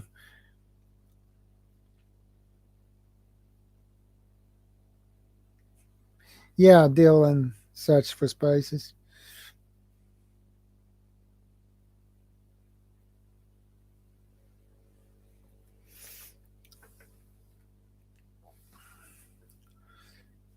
Uh, I like to mackerel. I like to fry it up, uh, and you used to have potatoes and spinach.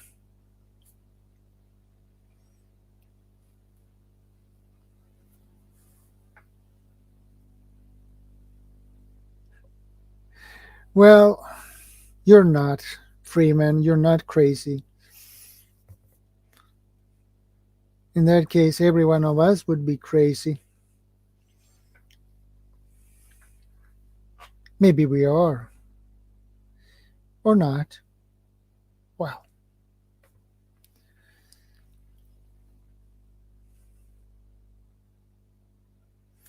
when I fry my mackerel,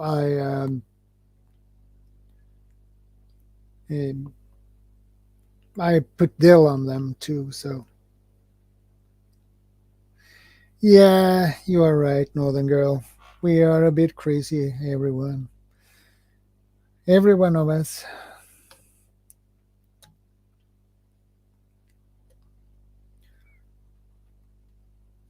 Well, I think you need to be a little bit crazy.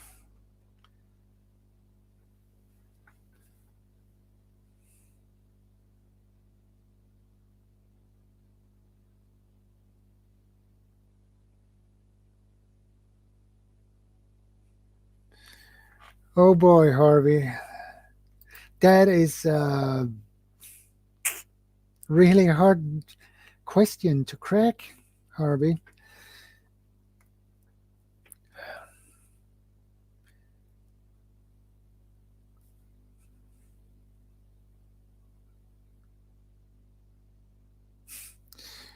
And nowhere to go. Well, Harvey,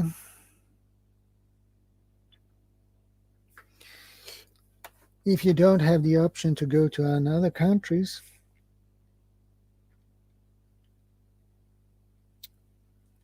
I think you have to change your location in your own country.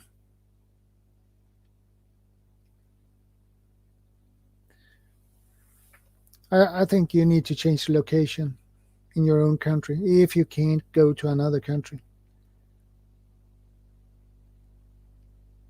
that is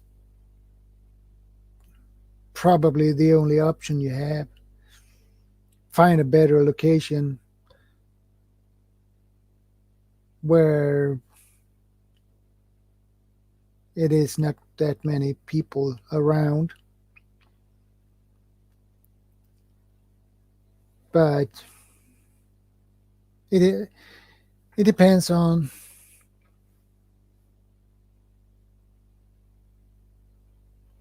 Lori, veggies for the rice and tuna. I love tuna.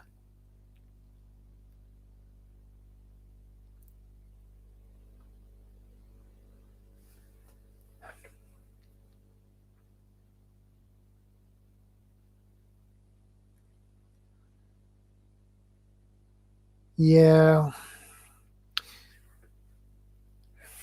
it is hard to find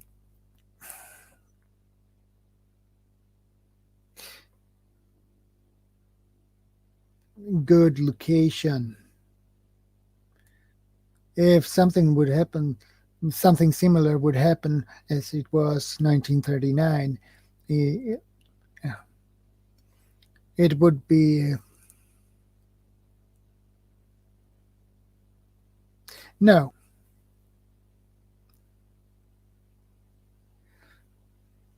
That's true, James. We are not meant to be hermits. But you are right. There are some who are hermits. I agree. Because they chose to be hermits. So,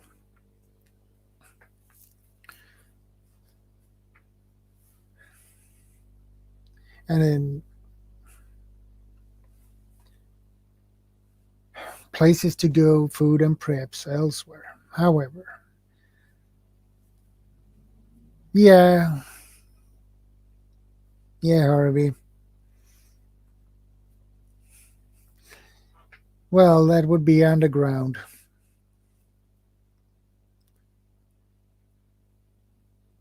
Yeah, this winter will be probably really tough, I guess, even for you guys and even for me. So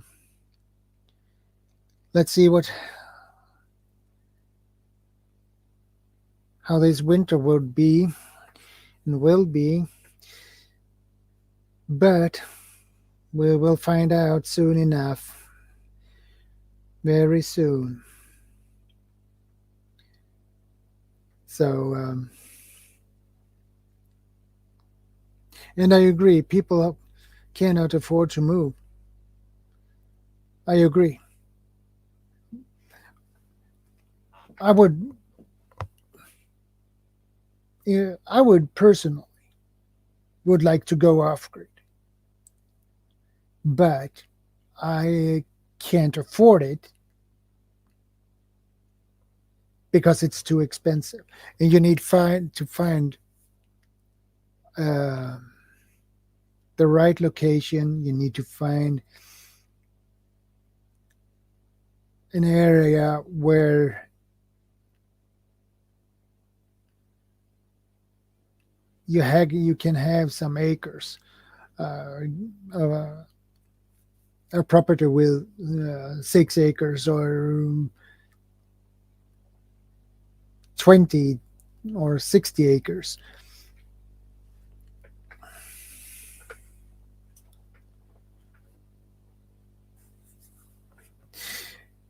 Yeah, James. Yeah, Lori. Let's meet in Poland. Yeah, I agree, James. Learning to do without are good lessons. It makes you revolve your priorities. I agree. I agree with you. I would like to have live off grid, but I don't have the possibility to do so because I would like to have a homestead, but I can't afford it unless I win a couple of millions. But the chance to win that is pretty small. So,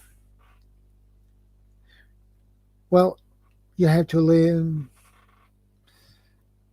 be happy with what you have. Well, I have my apartment and it is expensive, and you can't go off grid in an apartment because the landlord wouldn't like that. So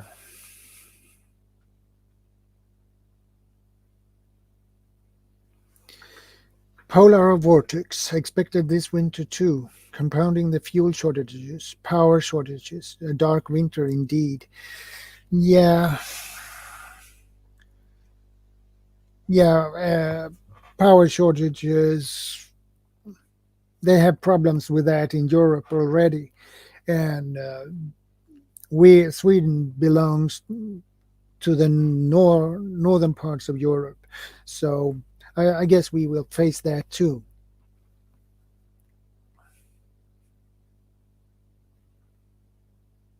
I agree, Freeman.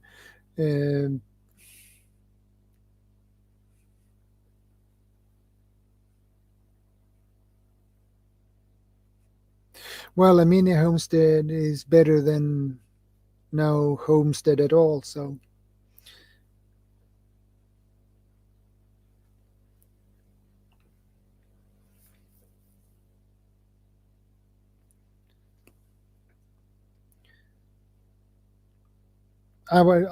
my dream is to be self-sufficient, at least to 100%.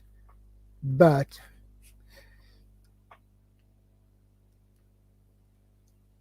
as it is now, stays as a dream. But that is still my dream. And you want to be self-sufficient as much as possible. And if you can't reach 100% self-sufficient, if you can't reach that, but you can be self-sufficient, let's say 50%, it's better than nothing.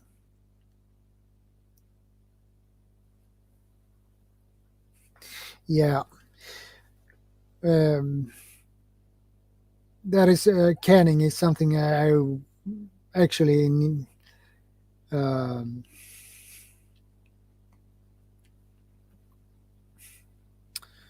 is something I need to learn, and I need to get some equipment for it. And well, I have actually I don't need to buy is I have a pretty decent size pot for it. It is that big I can't get it in where I store my pots and pans and things. So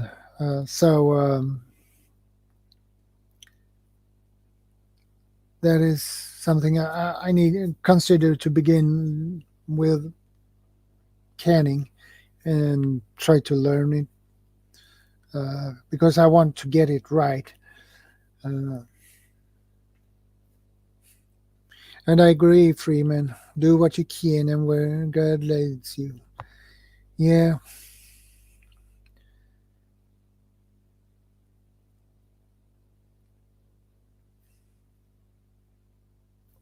Stack it to the rafters, Harvey. Yeah. That might work. Yeah, a fruit cellar. Well, it's hard to get a fruit cellar when you live in an apartment. Or a root cellar, by the way. That would be nice to have. I would like to have that. But it costs some money and it's expensive.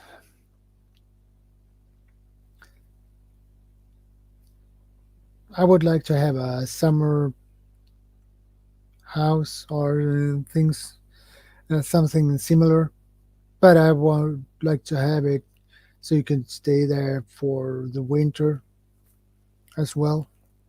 Um, but it's expensive to get these things.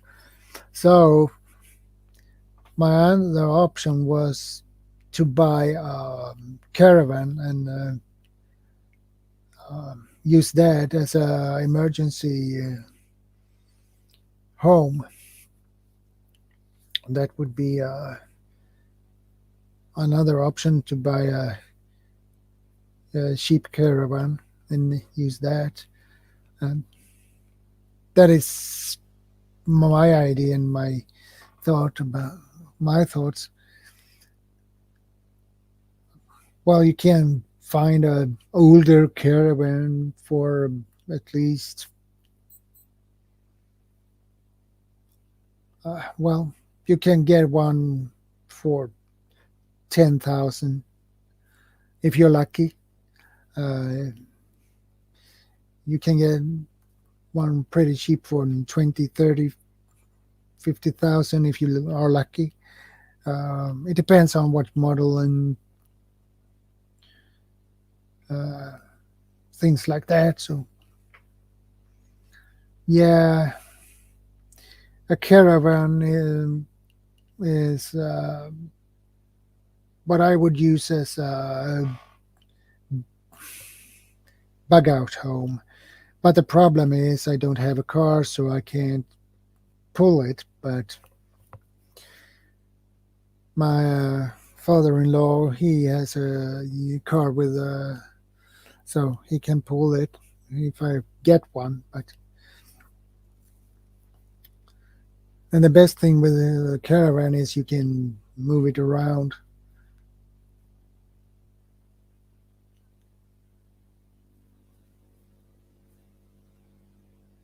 Just bought the bug out trailer. Hold on, Harvey. Well, bug out vehicles are good to have as well.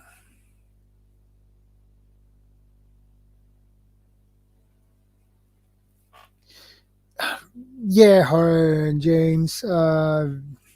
Country versus city, pros and cons, and both people change back and forth through the out history. Well, that's true. Well, the to be living in the city, the pros is there are a lot of people, and you can probably get food easier if you. It's probably easier to survive there. But the cons are more like civil unrest, gangs, marauders, and things like that. That is the cons, because you risk to be robbed on what you have in a city than you have on the country. On the other hand, on the countryside, if you live on the country,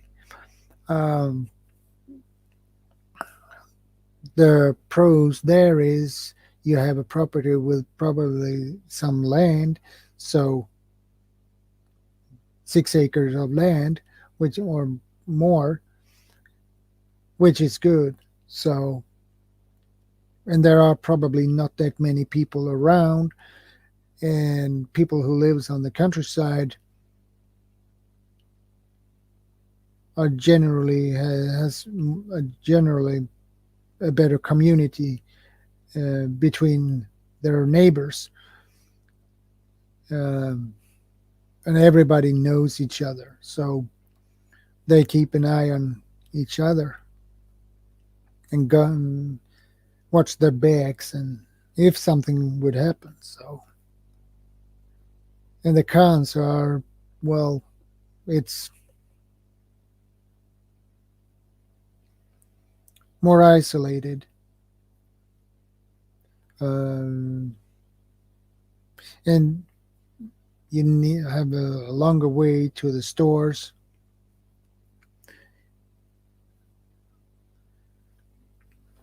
But on the pro side, it's much easier to grow your own food on if you live on the countryside than you have in the city. Sure, you can grow your own food in the city, but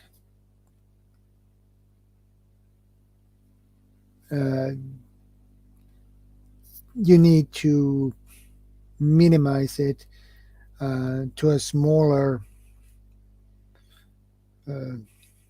garden. You have to grow on your balcony, and or you get yourself a hydroponic system to grow your food, your veggies. And that is what I consider to buy. To get myself, it is a hydroponic system because I'm interested in growing my own veggies, and I think that would be a good idea because the pros with a hydroponic system versus grow in regular soil is that you grow in water in a hydroponic system. All you need is water and plant nutrition and some LED lights, and well, you need some what they call cups. Oh well, where you put the seed in and you let them grow in there. And if you grow in soil, it takes longer time for them from when you put them in the ground to harvest. So if you have a hydroponic system, you can have the advantage. No, you don't risk any pesticide.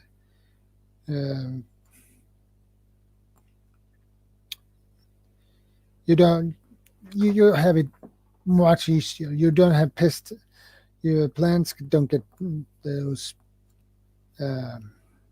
pests damage, or these insects that damage your plants, and you don't have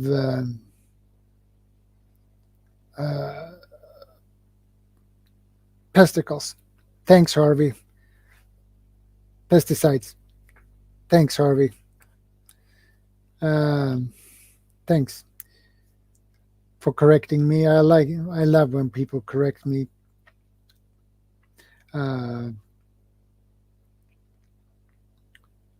You don't have that. And the other thing is you have the plant get more oxygen and more water through their roots and when they grow, so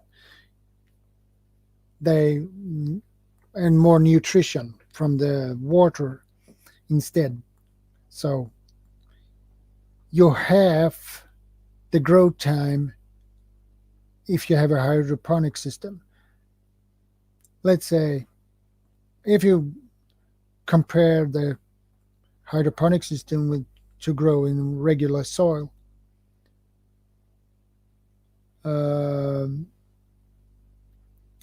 that is, if something takes, let's say, uh, 6 weeks to have your, well, let's say your cucumber to grow in the soil. If that takes 6 weeks before you can harvest it, it would take 3 weeks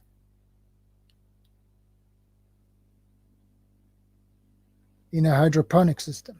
It's just an example. So, and you don't need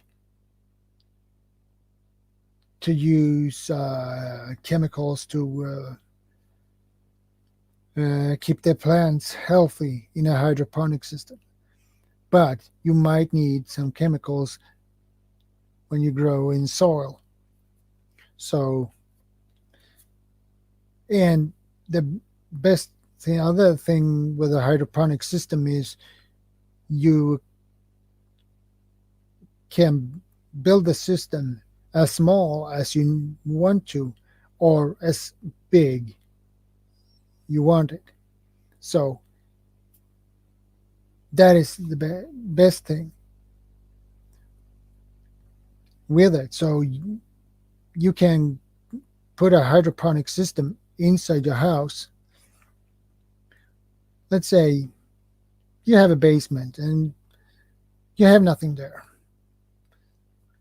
Well, why don't you build a hydroponic system down there and start growing your veggies? And you will have veggies all year round. All year round.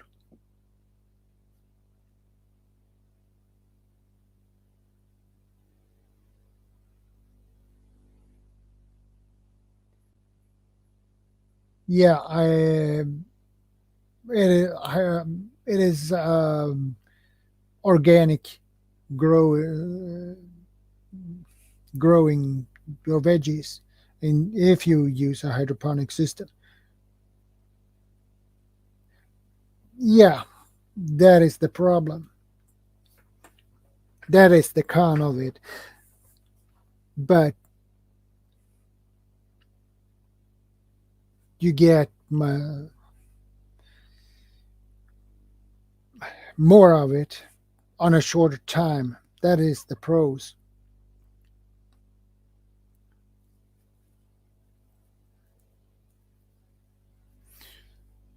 You need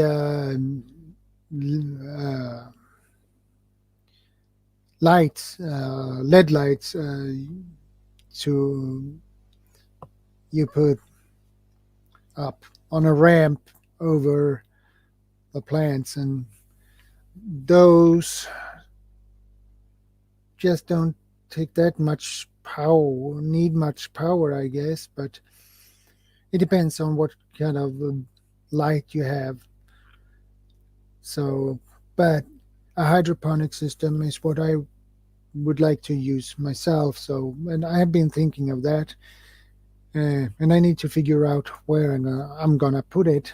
I have 2 cats, so if I have it where they can reach it, well, they will probably eat everything up for me. So, or destroy it anyway. So that would be a good thing. So I need to solve that problem. But anyway, and if you want to take it one step higher, you can build another system. It's called an aquaponic system.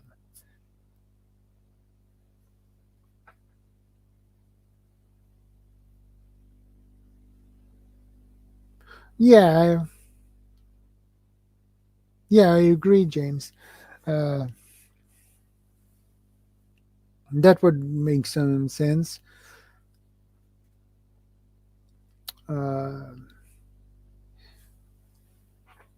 Well, you can, as I said, you can take the hydroponic system a step higher and build yourself a aquaponic system. which means basically it is a hydroponic system as a base, but in the bottom you have a small pond uh, where you grow fish and algae that and the fish eats the algae, and the fish give the nutrition to the plants in the above them. So it is a closed system. So you have a pump that pumps that water around the system and water the plants. So you have it circulate. You have some circulation of the water, and it's easy to maintain a Northern Girl, a symbiotic relationship. Yeah, I thank you. It is a symbiotic relationship, but you need fish that is easy to grow.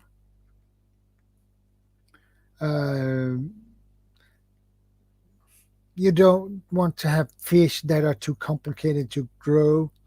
You need fish that are easy to grow.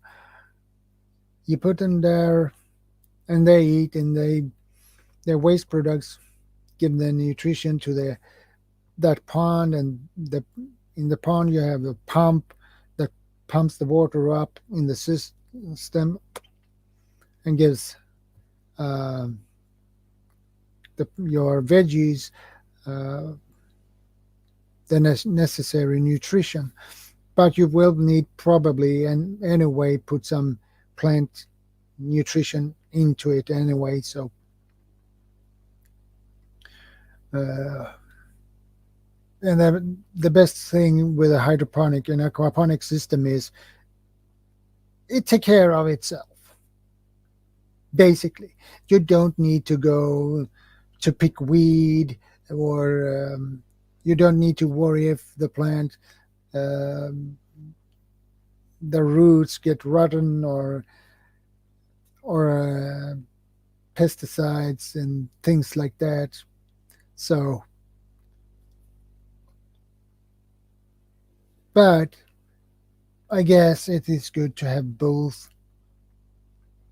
If you have space for it, you and you have a garden on the outside, and you have a hydroponic system on the inside. It's awesome. And you have a bigger chance of success with a hydroponic system than exactly Freeman self-sustaining system. Exactly. So yeah, it is good to have maybe to grow in soil and have a hydroponic system. If the garden would fail, you always have the hydroponic system as a extra backup where you grow your cabbage, tomatoes, herbs, spices you need. And everything, you can grow everything that has a seed in a hydroponic system. So you will, if you have a garden and a hydroponic system, that means you double your chances to have a successful harvest at the end.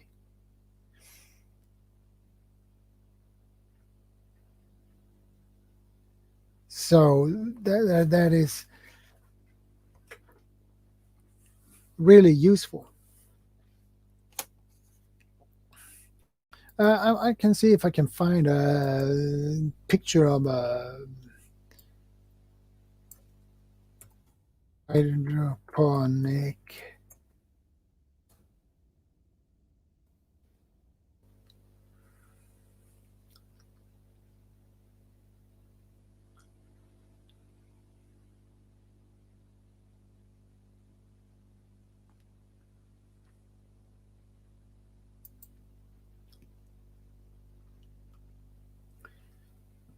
Let's see if I can get this right.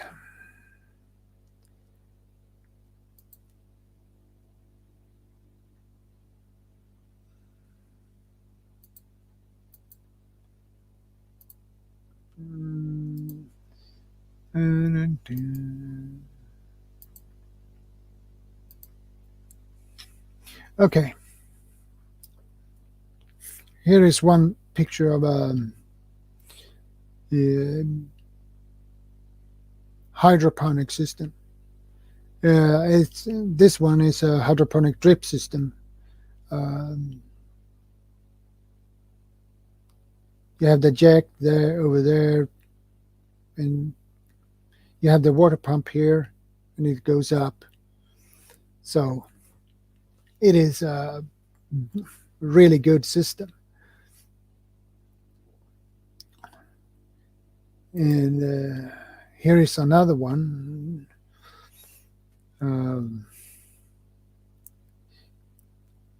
Yeah, it is a styrofoam platform, and you have these pots here. And you have an air pump here, and air stone, and nutrient solution.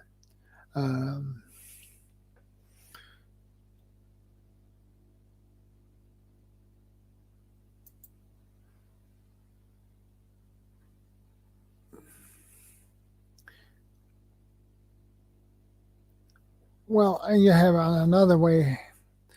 This is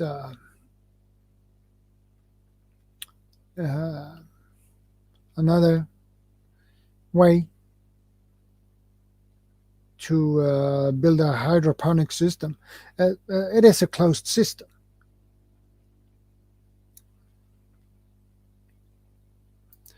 So that is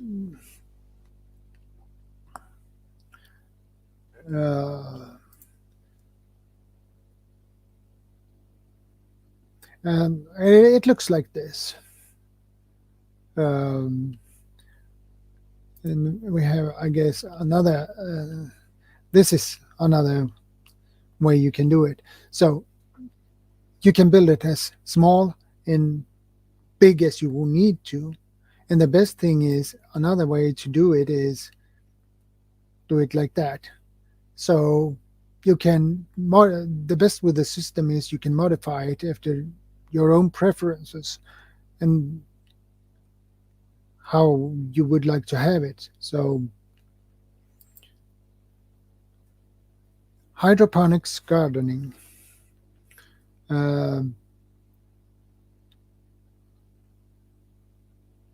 Well, I think you get the picture.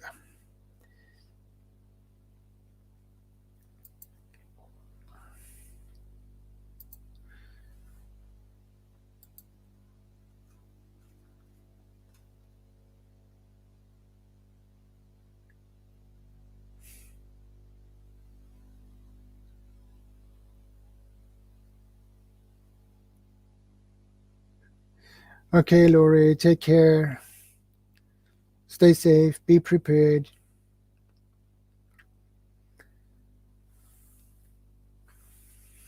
So,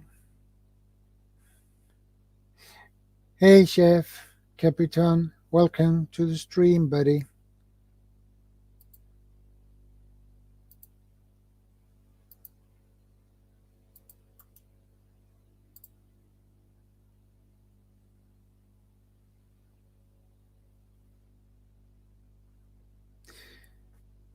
Thanks, Northern Girl. Thanks for stopping by. Much appreciated.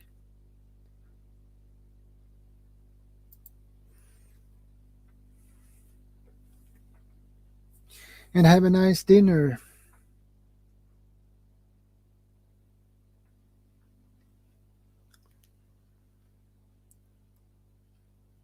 Well, if someone would like to power up, just click the link.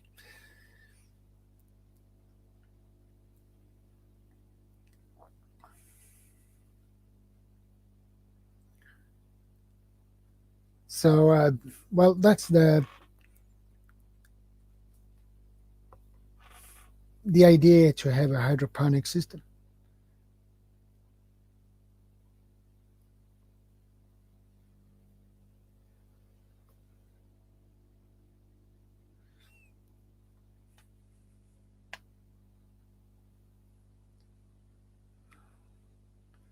Oh boy, supply chain collapsing. That is not good. And for 90 days, that is a long time. That is a long time, Harvey. That is a long time. Oh boy. I need to check that up.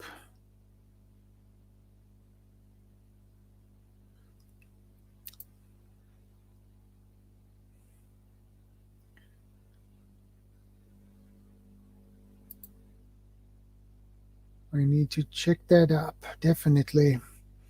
Um,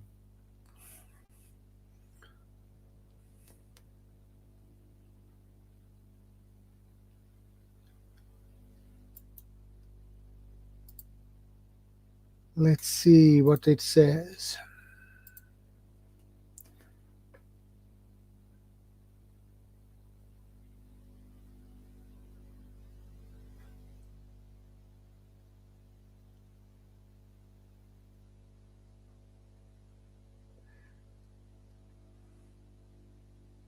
I hope you find what you need on Costco, JM.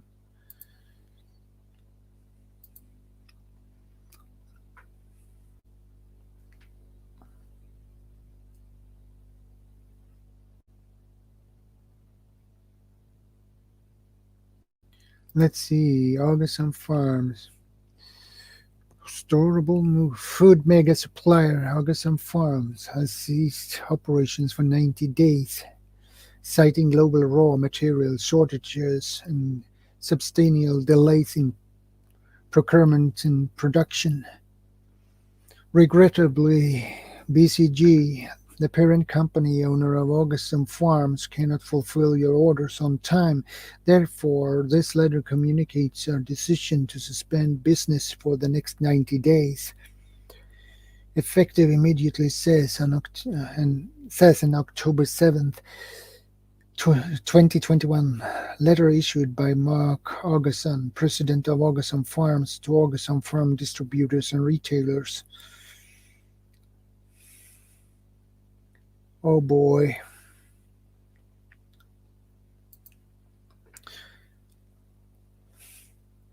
Thanks, Chef Capitan. Much appreciated. And you know, guys, I appreciate you again a lot. I really do. You are awesome. And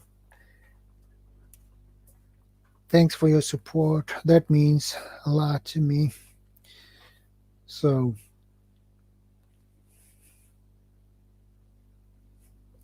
okay, Jay, here at the Nut House.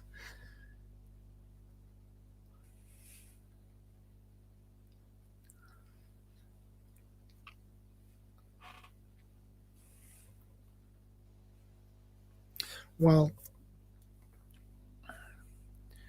that is really bad when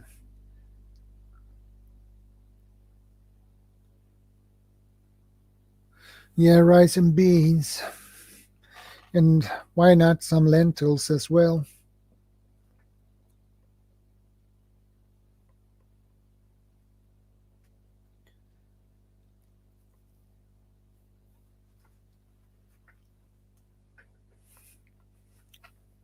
Well, guys, I will take a bathroom break for 2 seconds. I'll be back. Harvey, keep the chat going and the stream going. Well,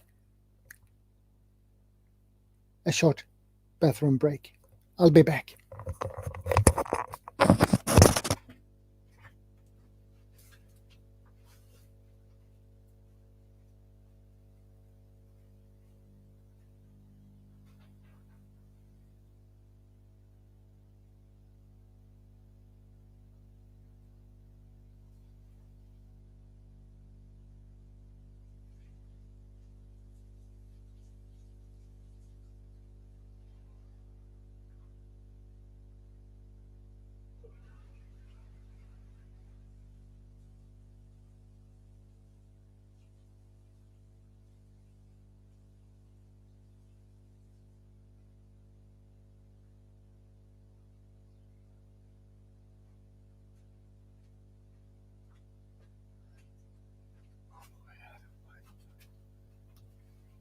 Yeah, stop.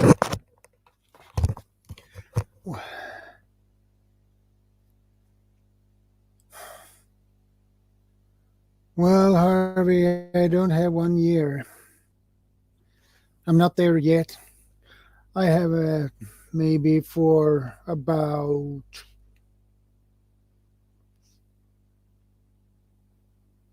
2 weeks at the moment, but I need more. So I need more, a lot more. So yeah, I'm back, Freeman.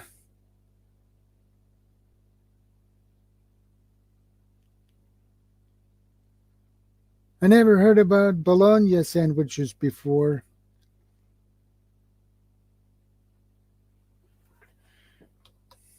Never heard about bologna sandwiches before.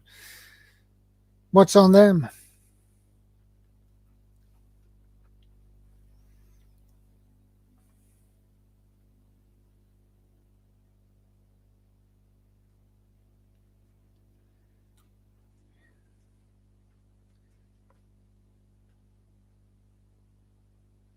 Well,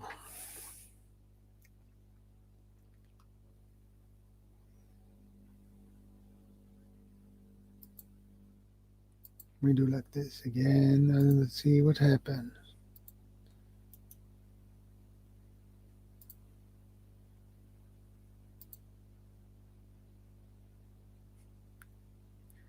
Yeah, I bet you missed me, Freeman.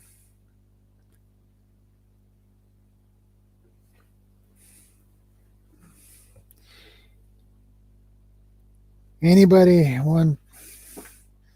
wants to click the link?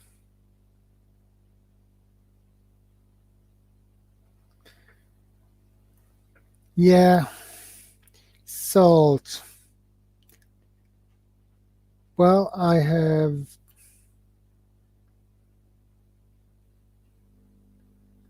2 packages of salt I use.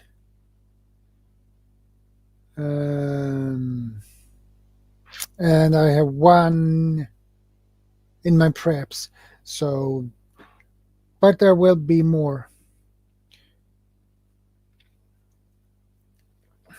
Salt is important to have.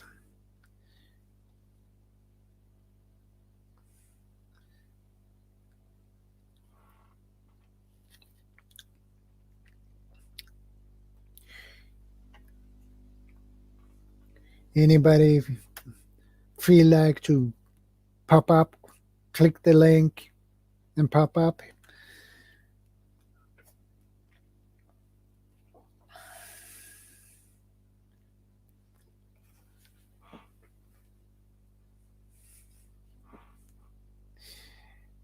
Yeah, I know you are there, Chef.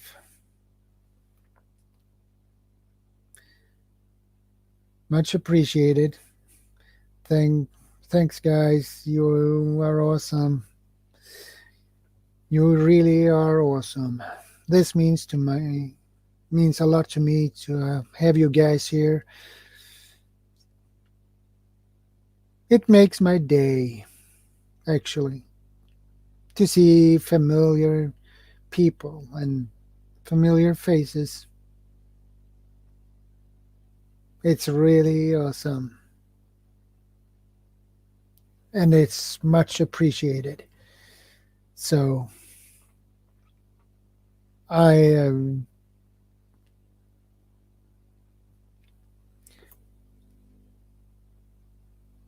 well, I'm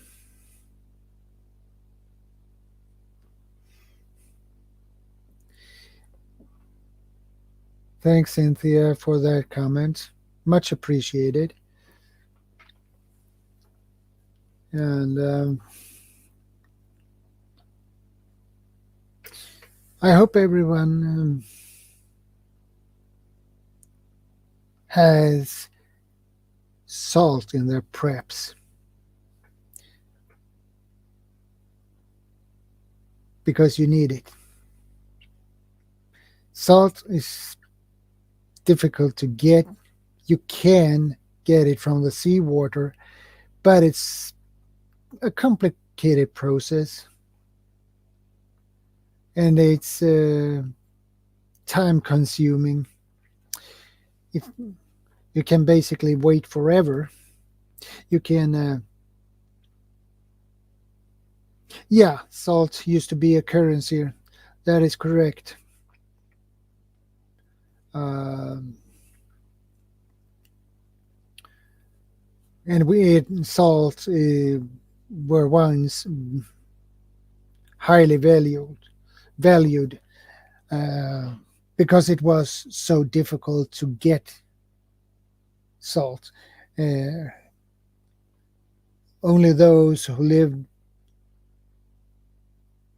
at the coast uh,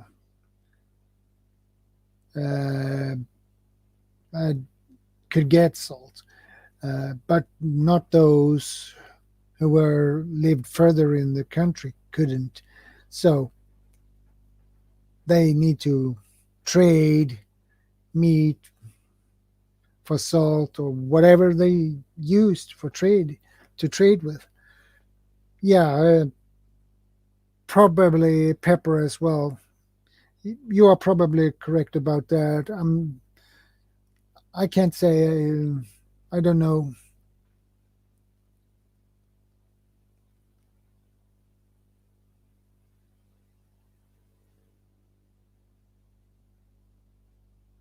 Okay, Cynthia. Uh, I never heard about the Filipino salt. Never heard of that one before. I have myself Himalayan salt. Um, eh, Himalayan salt has so much flavor. It's has yeah.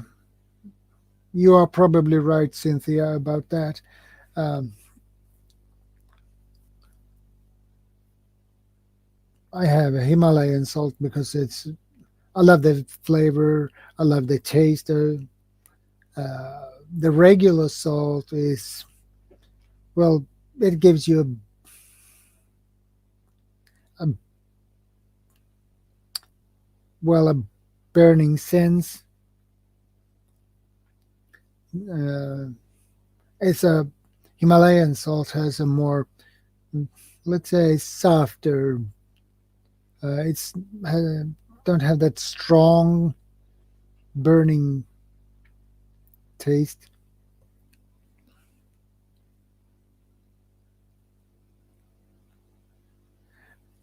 Yeah, I bet Himalayan salt is expensive in Philippines.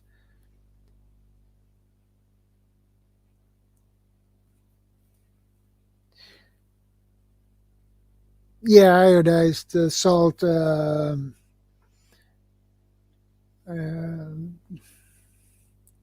is good for those who don't get enough iodine in their food, so they need to have iodized salt.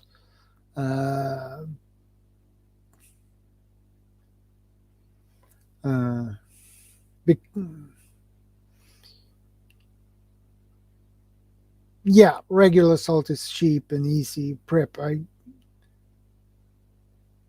50 kilo, that is a lot of salt, Harvey. That will last you a very long time.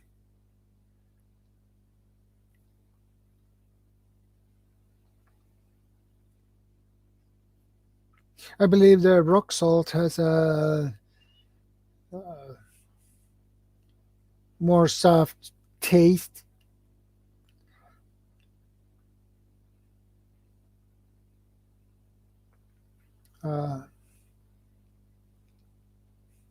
Yeah, for bartering too. Well, you need some salt for that too. I agree. You need to put some have a space for food you can use for bartering, like vodka.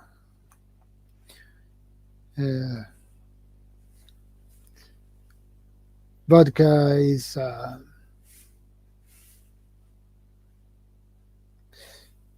what is shelf life on salt.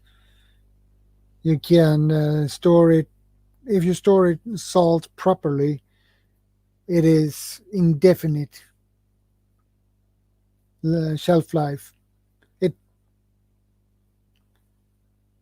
It will last forever.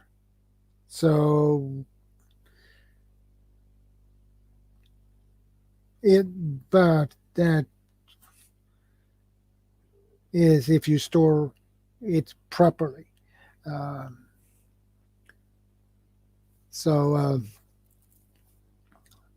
the salt don't get spoiled or things like that. It lasts forever, like honey.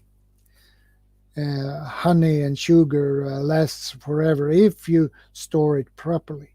So, and there is another thing I was thinking about on the shelf when you mentioned shelf life, and that is ghee. That is ghee is basically clarified butter, unsalted butter.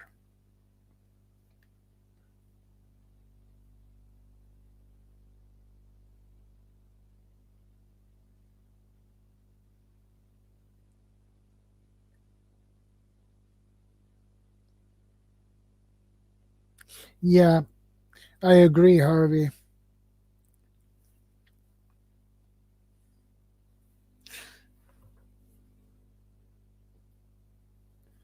Yeah, that is a good source for that. And I love seafood, shrimps. That is, I love shrimps, and I love crayfish as well. So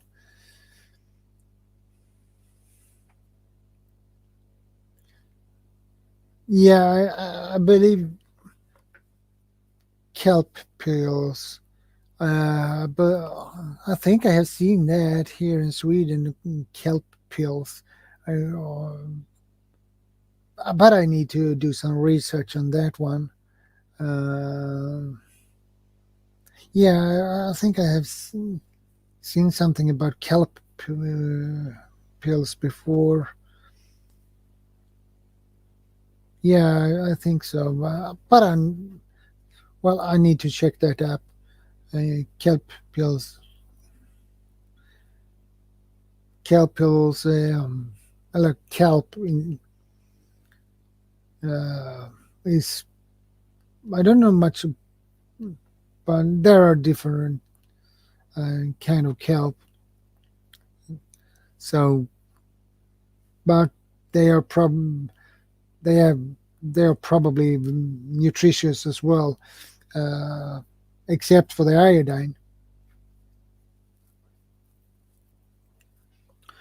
So,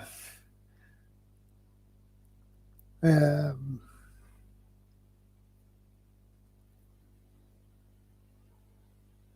yeah, sea veggies, Freeman. That is what it is. No, I agree. That's a good point, Harvey. Uh, Not liquid iodine. Uh, that is a really good point. That is poison. So uh, that is a really good point, Harvey. It is. I didn't know that. I got that information a couple of years ago. I watched a video. I believe it was on YouTube. Or was it on a video? I don't remember really, but uh, it was mentioned about iodine, and they mentioned liquid iodine, uh, and they said it was poison. So you are right. You are right, Harvey. Uh, that is correct, and it's really good point. Uh, it's better if you need iodine in your diet. It's better to use iodine, salt, or kelp to get that. So, that is really good point. Uh, so, and I don't think that is many people who knows that iodine is poison. Uh, that liquid iodine is poison. I don't think many people know about that. So I'm glad you mentioned that.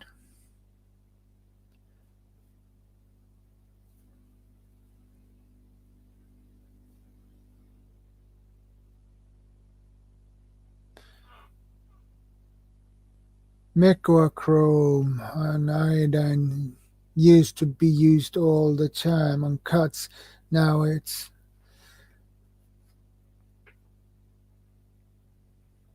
iodine is.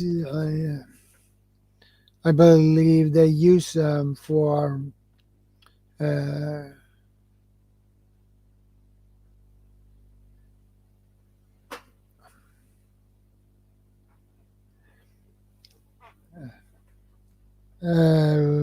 I believe you are correct about that, Freeman.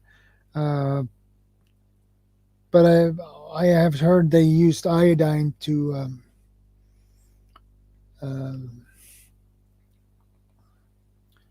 uh, iodine before surgeries. They used it on the skin before a surgery or something. Uh, but I'm not sure if that is correct or not.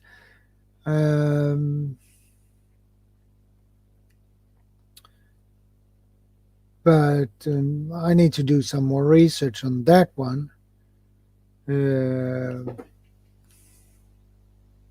Well, it's an interesting topic when it comes to iodine.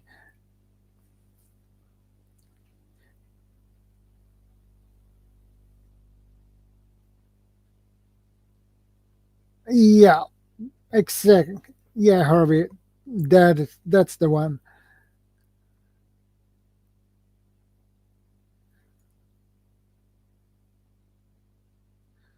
Yeah, and it was probably very effective as well.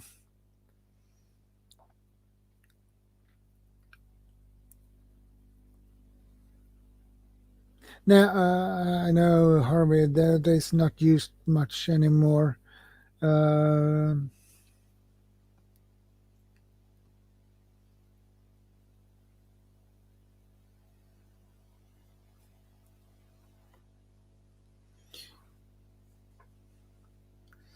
and I guess it was being effective to kill germs, Freeman.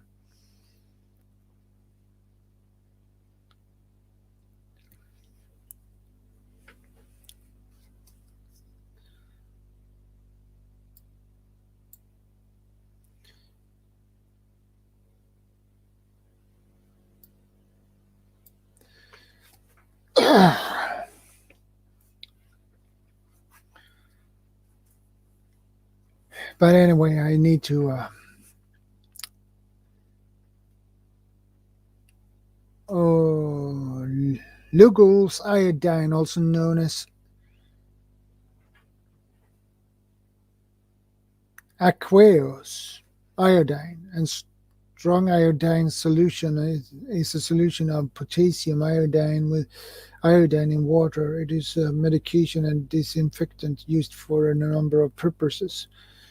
Yeah, and you need probably a prescription to get it.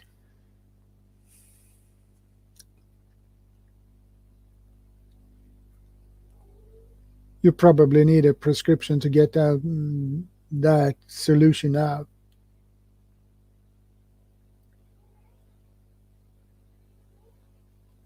Because I don't think you can just go into a store and buy it.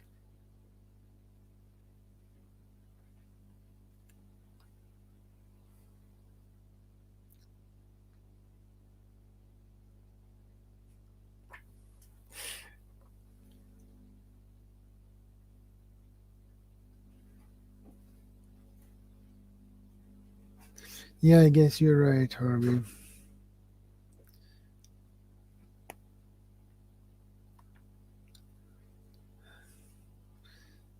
Yeah, you are probably germ free, Freeman.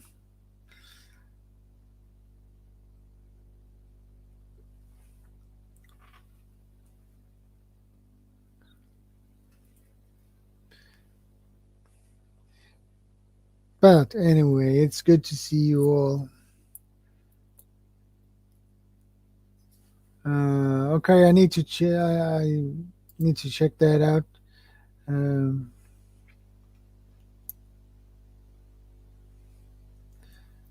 let's see what that link says. Um,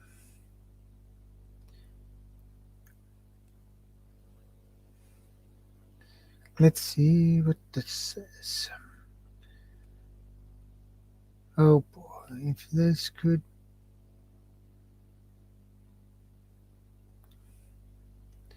Come on, little link.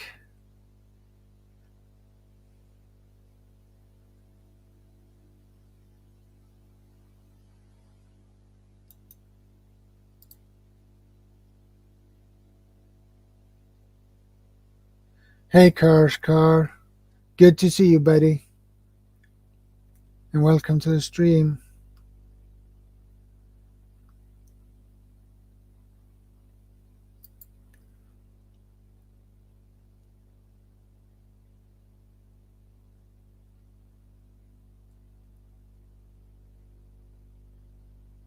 And what's the price on this?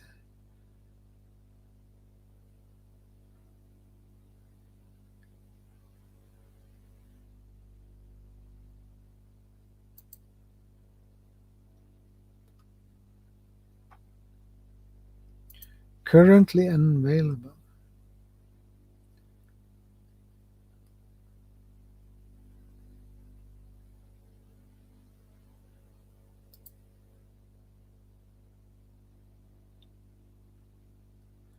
Well, unavailable. That is okay.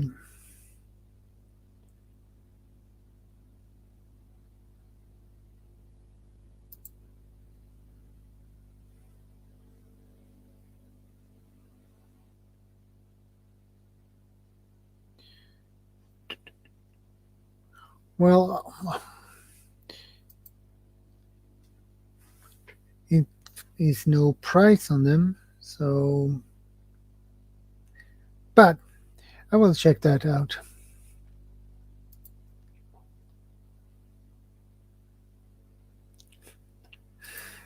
Good to see you, Car. Much appreciated you popped in.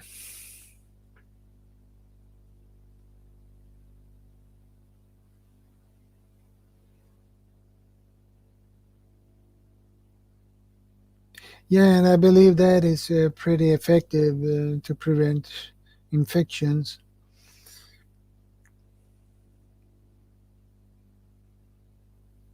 Yeah, I agree, Harvey. Yeah, that's potassium iodine. It's taken to prevent radiation sickness, yes. Yeah, it is a good prep to have. Um,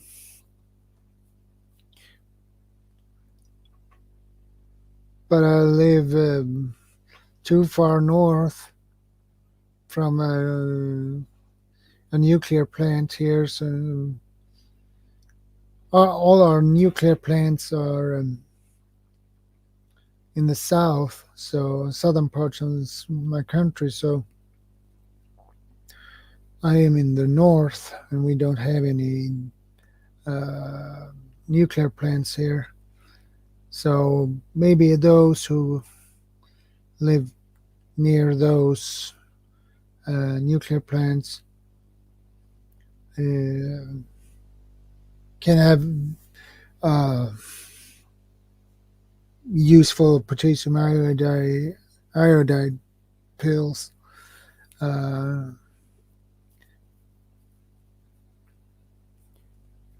Many years, I believe it in the 60s or 70s, maybe 80s as well. Those who lived in the area near a nuclear plant, they get, I believe, a box with potassium iodide.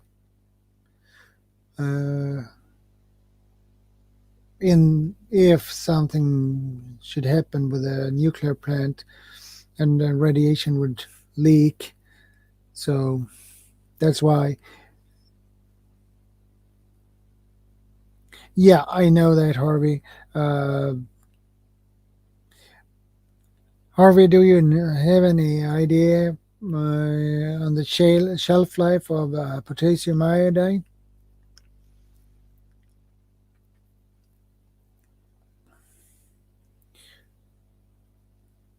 So, but I think that is something I should put into my preps as well, potassium iodide. So that is something I will put on my list of things I need to buy. So thanks, Harvey, for giving you that reminder. But you were right. Radioactive particles can travel hundreds of kilometers. I agree with you about that one. And that is so true. Okay, 5-year shelf life. Okay, well, that's not bad.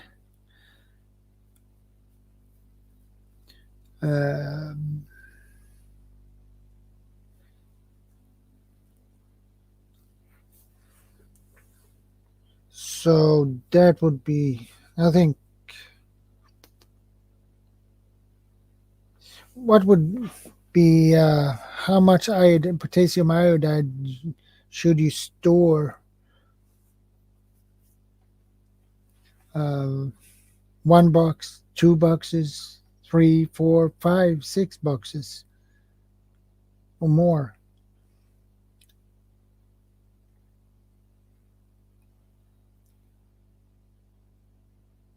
Because you need probably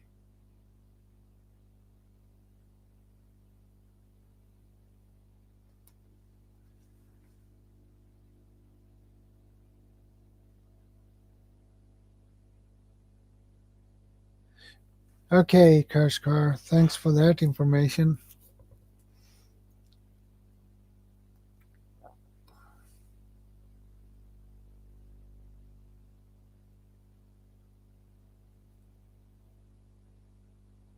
Okay, that is good to know, Kashkar.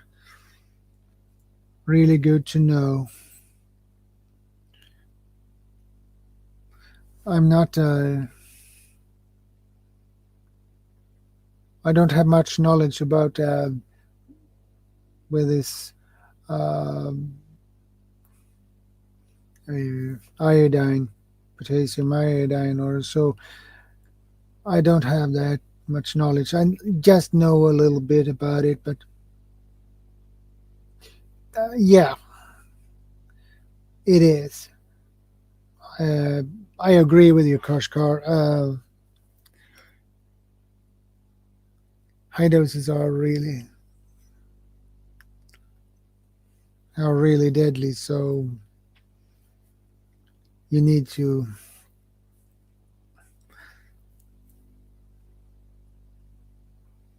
be careful, so you're not take an overdose of it, because that would suck. Um,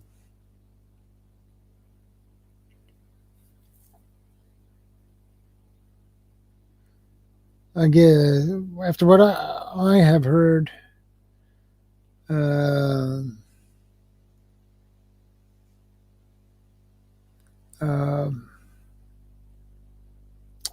oh boy, now I lost it. What?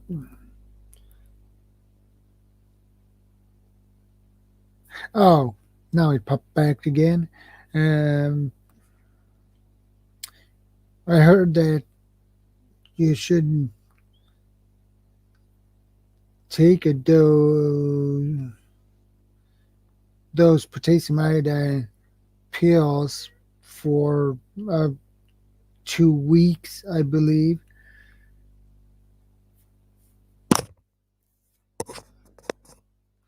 But I'm not sure if that is true or not. And that is for one person.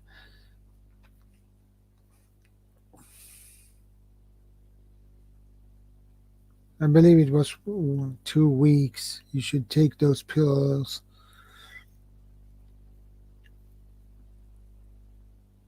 If something would happen. So, something like a leak, radioactive leak.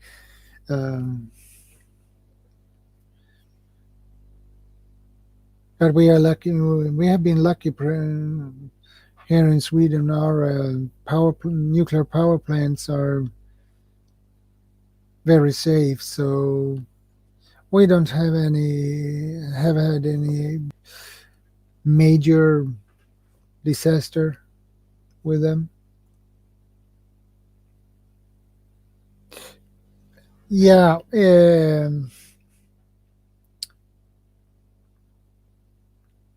Thanks, Harvey. Yeah. Uh, but you are probably correct about the age and weight. Um, like me, I'm 183 centimeter and weigh 81.8 kilograms. So I'm a pretty big guy. So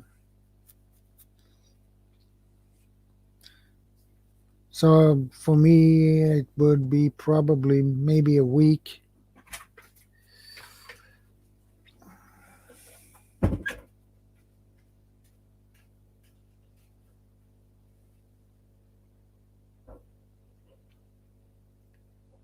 maybe a week or for me, and I'm basically 50, so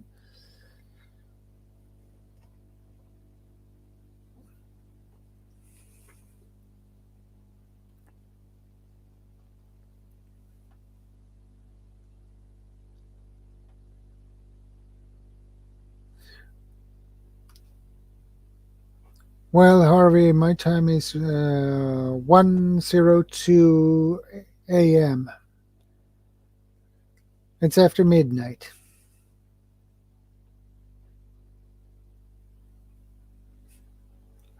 Well, that's you, Card. Hey, Second Star.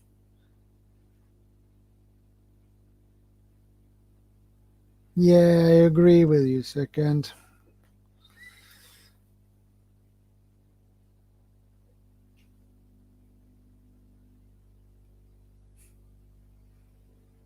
Babushkas. That was a long time I heard that word.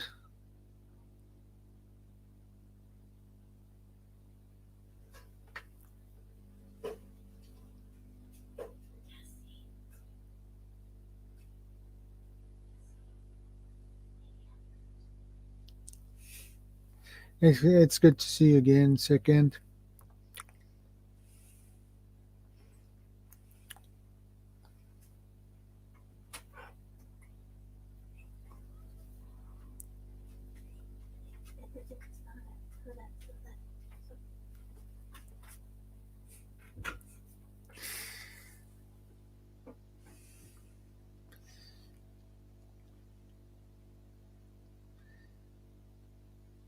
Well, I guess Harvey begins to get hungry, so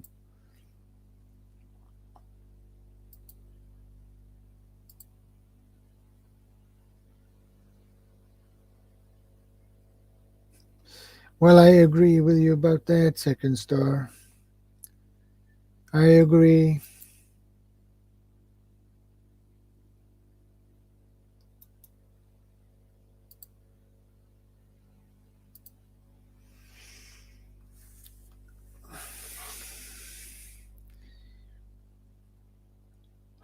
It's always good to see you.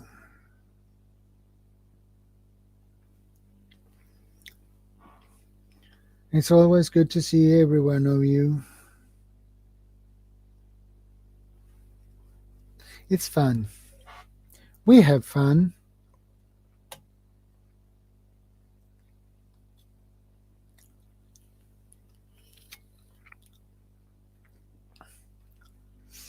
Oh boy, we have run for 3 hours, 4 minutes, and 18 seconds.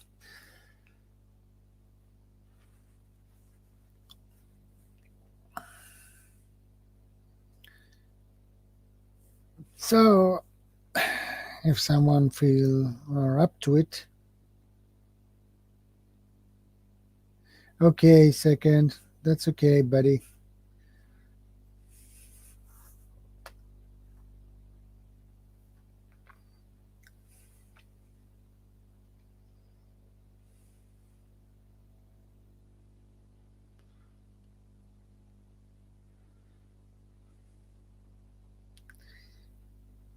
How's your brother, Second? How is your brother doing?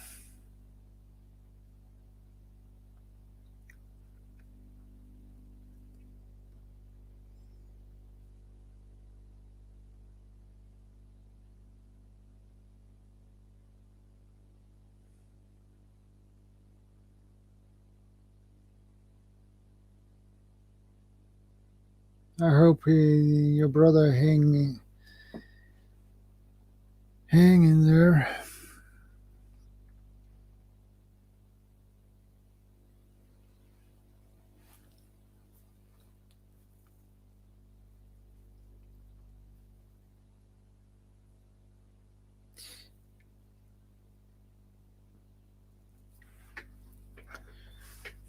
And I really hope your brother manage.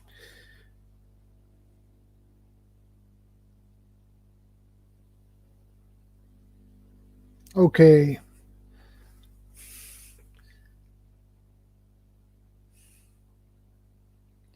I hope they manage to get his sodium levels up then. But the dark medics are usually very good to get the levels up.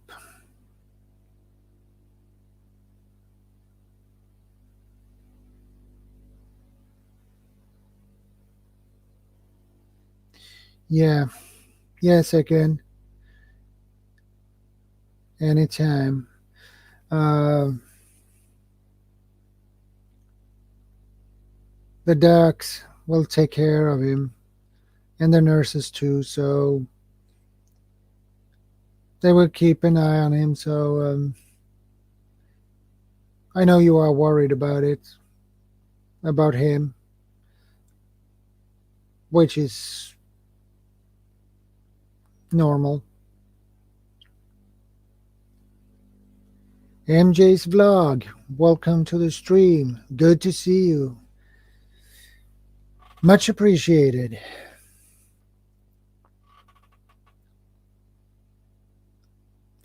Oh yeah, it's good morning in Philippines. Well, here it is 1:08 a.m. in the morning. And it's Sunday.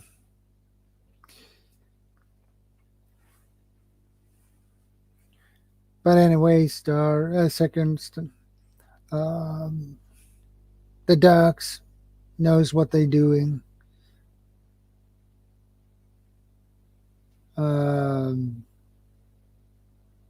They will do everything they can second for your brother. So, and trust me, they will let you know how everything goes with him. So, and I know he is in a. It is a. His status is critical, but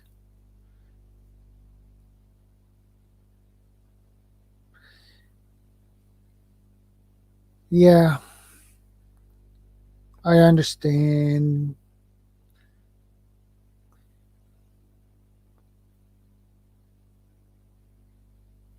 I understand how it's feel. Uh,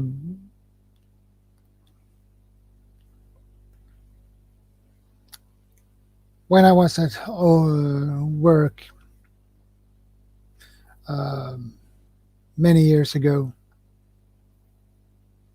I was at work and I got a phone call.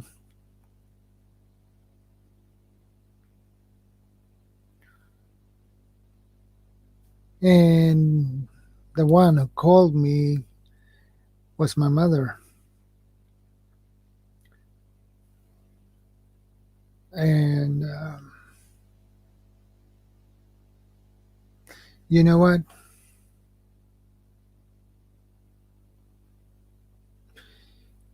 My mother told me that my grandpa died. And it really sucked. I couldn't focus on my work or anything like that. That was really horrible. So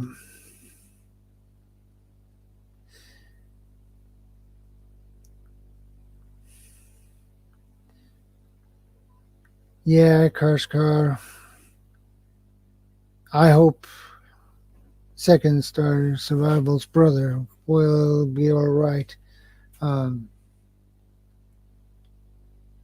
It is a terrible situation for him. Well, it's family and his brother, so I understand why he feels that he's doing. So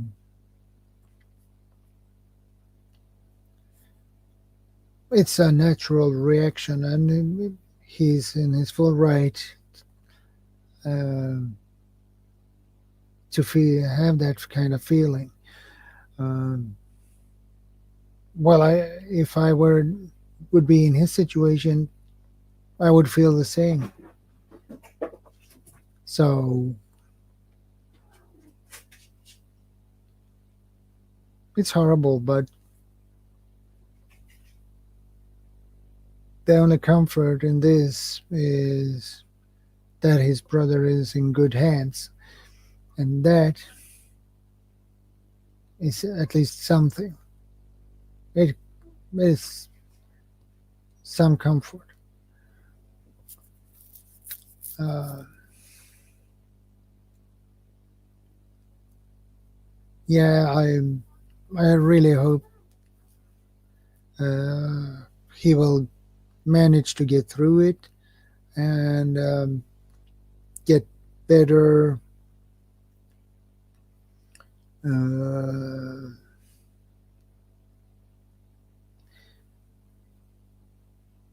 well, I think uh, we all need to give Second Star Survival our support, and he needs it. He needs good friends that uh,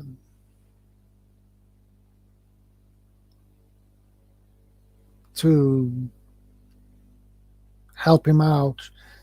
So that is what he's needing. So we have to do what we can for him.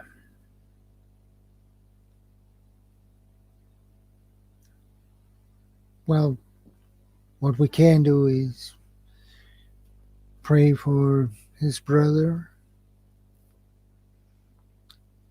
He needs our prayers.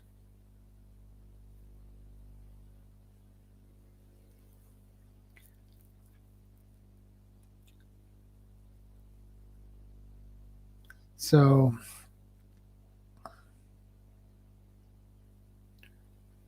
I think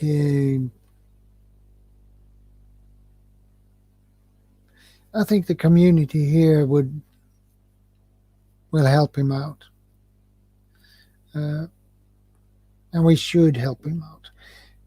Everybody in this community, we will have to help each other. And if someone has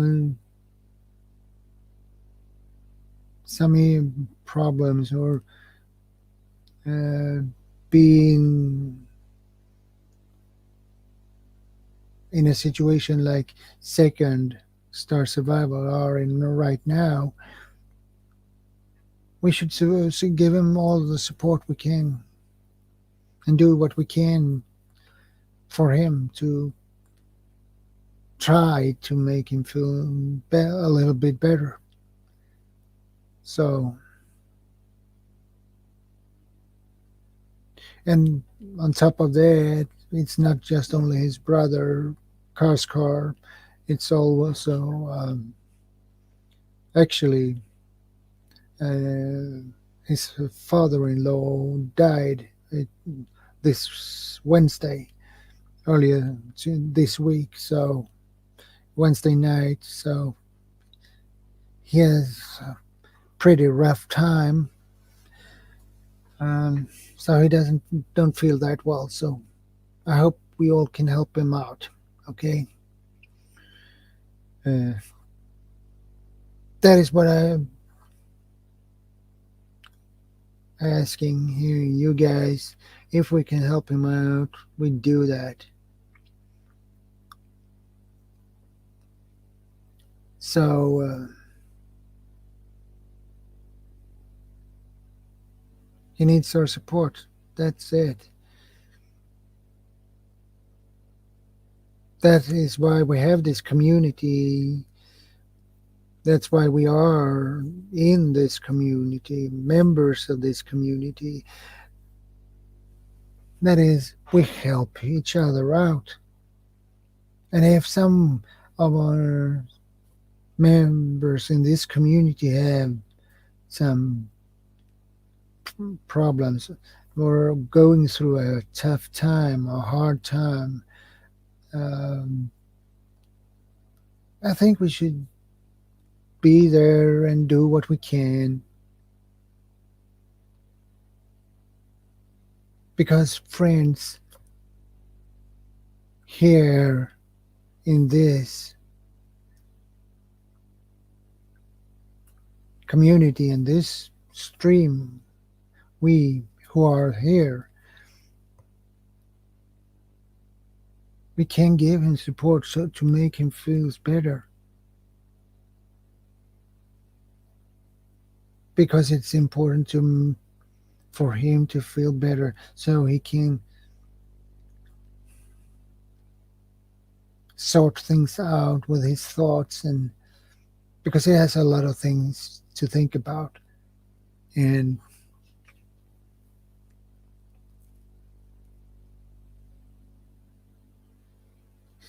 we should care for our brothers and sisters here in the community, because I got help from community members when I had a tough time, a hard time.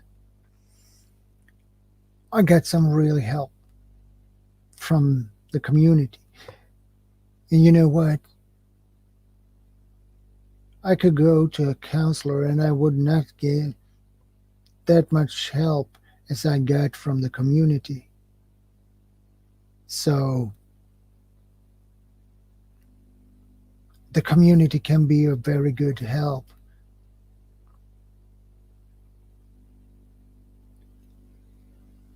We need to trust the community, trust the friends we have here. We have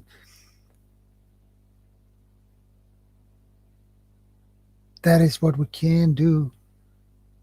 Trust our friends, and we should not be afraid of asking for help if we need it. And if somebody needs to talk, we should be there and listen.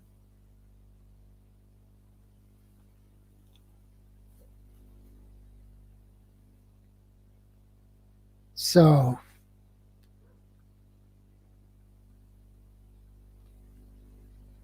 I think we all should try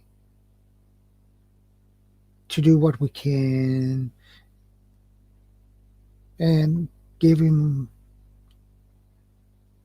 that support he needs, because he needs us. He really needs us. So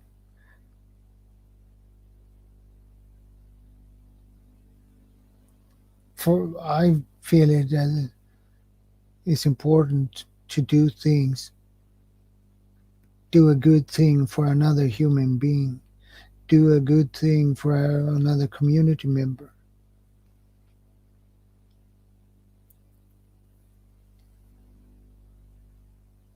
It is really important to do that.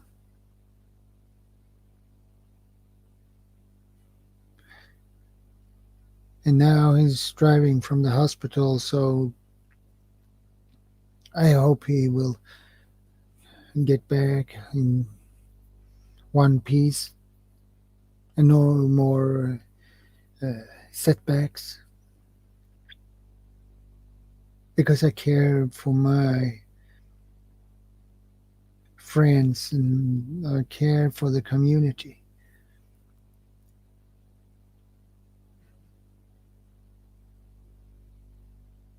And I like to help people if I can. That is important.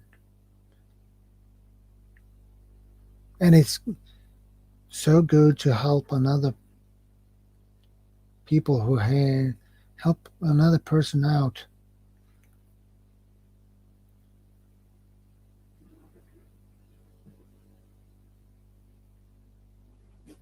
Anytime, Second Star. You're very welcome, buddy.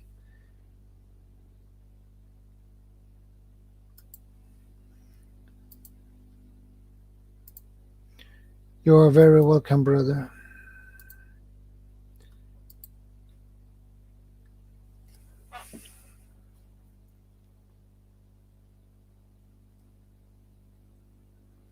Second, you need us, and we should know. I don't think we should abandon someone who has problems or going through a rough or hard time alone. That's not right. We should be there and help out. That's my point of view. That's the community. We stick together.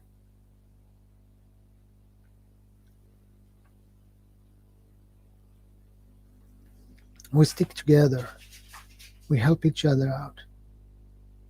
And trust me, the community has helped me out when I had a hard time, a tough time. So,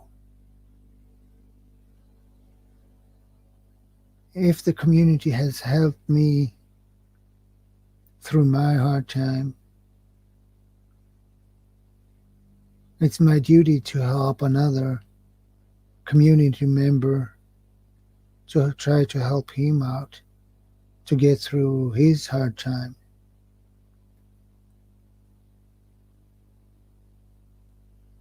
No question about it. We can't just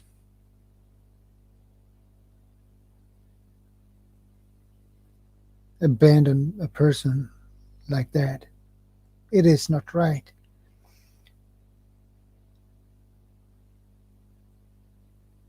It is about to have some form of empathy.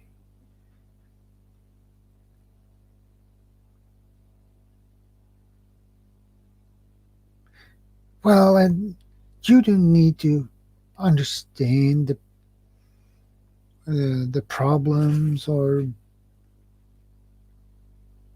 but what you can do is to be there and listen.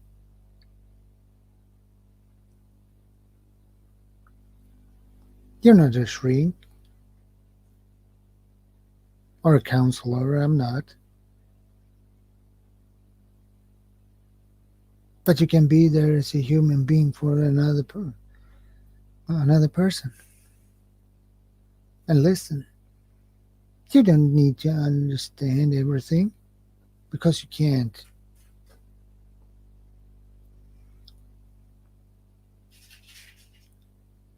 So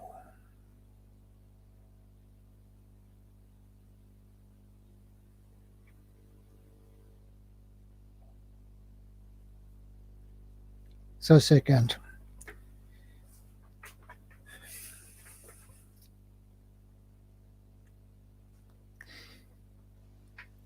this community will back you up. We are here for you.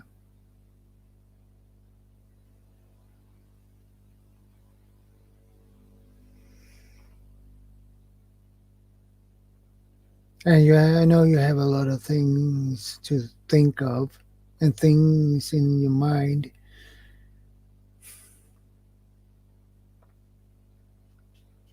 I understand that because I have been there myself. So,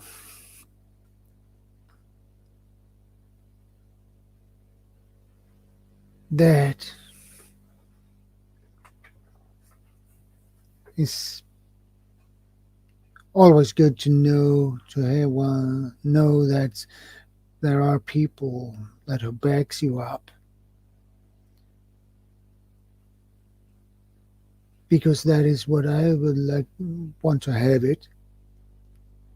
I want to know that a community should back me up and help me when I need it.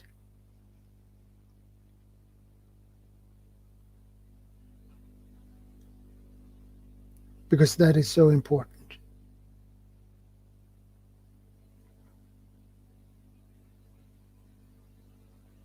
We need to care.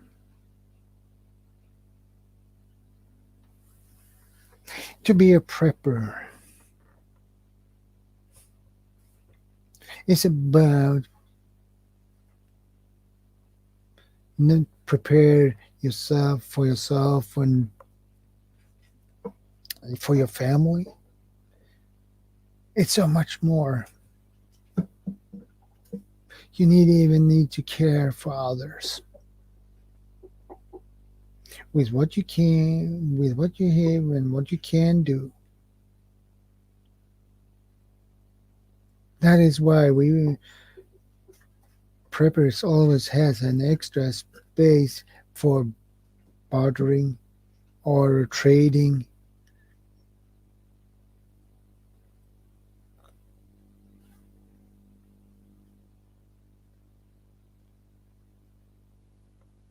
Because we care about others.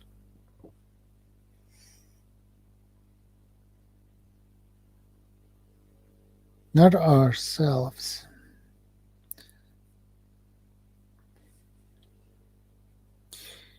Well, second star.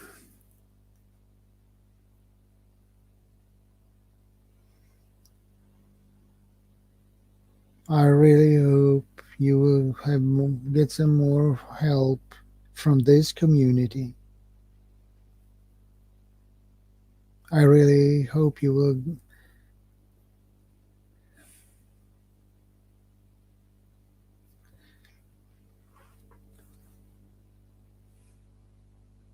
and second, for me it's a pleasure to help you out if I can.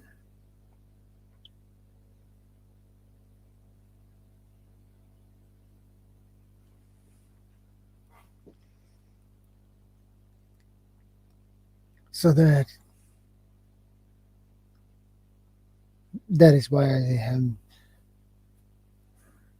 mentioned this.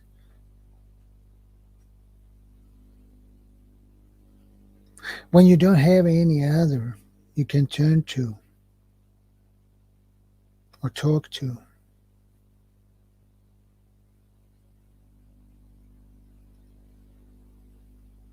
but you have a community that here on YouTube with your new friend, your friends,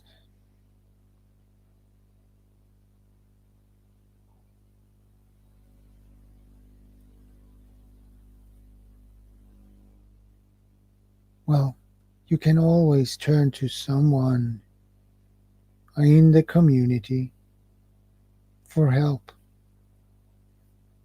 Well, that is my experience anyway.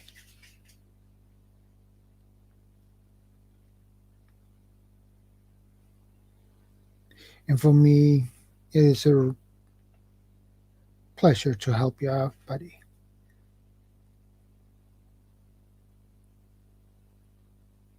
And you know what? Because if I get in a hard time, I know I will that you will do the same for me.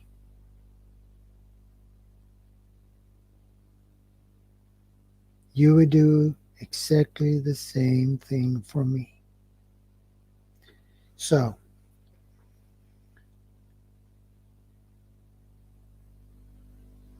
it's about honor. Honor for us in the community.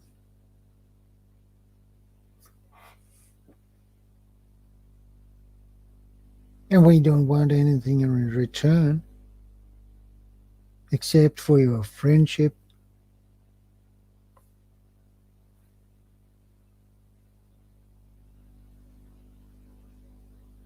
And friends help each other out and take care of each other.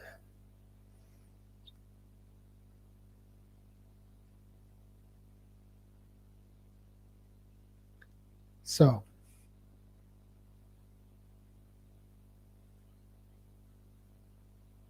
and all I want is that you will feel better.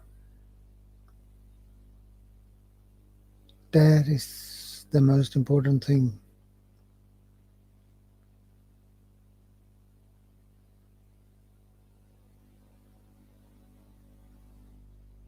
You're very welcome, second.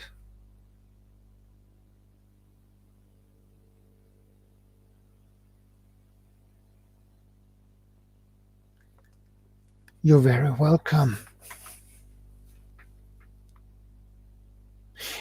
And you know what? I have been thinking about something.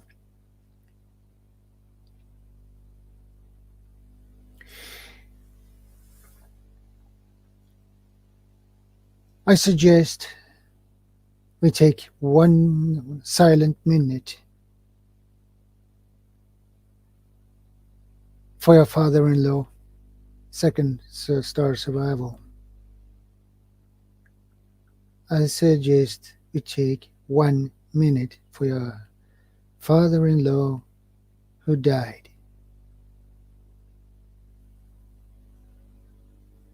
And the silent minute begins now.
Okay.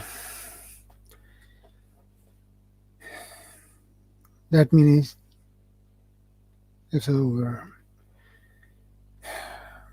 You're very welcome, second. That is at least what I could do.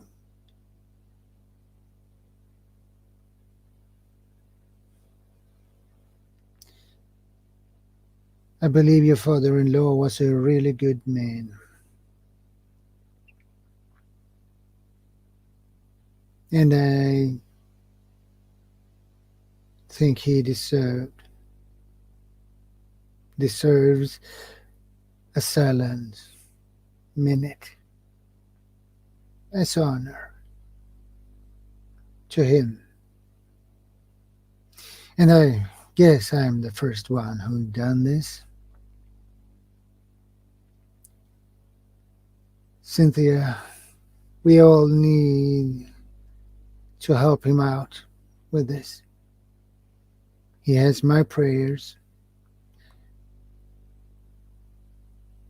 and I hope he will have yours as well.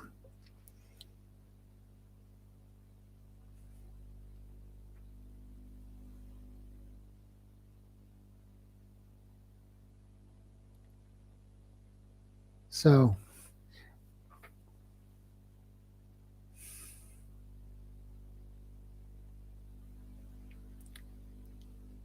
yeah,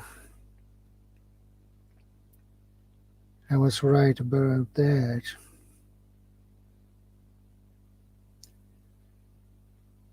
So, this is my way to honor him.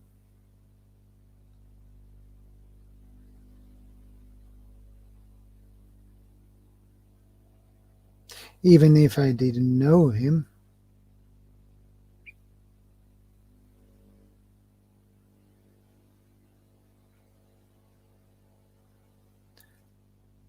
Second star needs time. He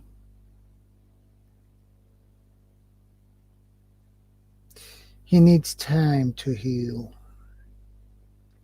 things like that just don't go away over the night.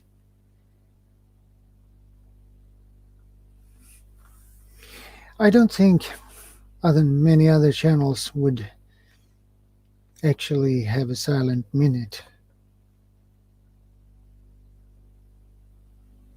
for a community member's father-in-law. So I'm happy to be the first one in that case.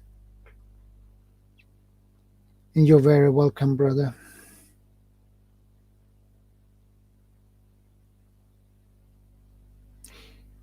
And I hope everything will be solved for you.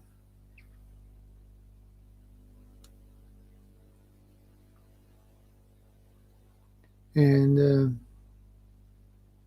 I hope you will heal up and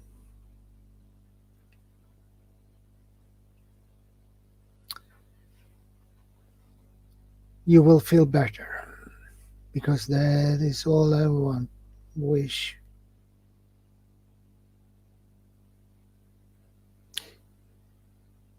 My advice is take one day at a time. Don't rush, brother. Don't rush. One day at a time. Everything has its time and place.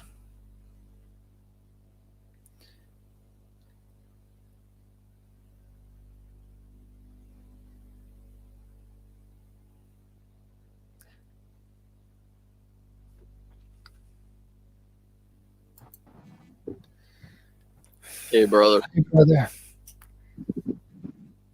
How you doing? I'm doing fine. I'm glad to hear that. Thank you. Thank you. You're very And welcome. thank you. That's why we are here for you, buddy. Yes, We are sir. here for you. And that's what this community's for, you know? Yeah, Just like what you said, you know, our community is built to help, built to be there for one another, you know? And a lot of people a lot of people have lost that way, you know? yeah. But I just want to give you my appreciation and my thank you.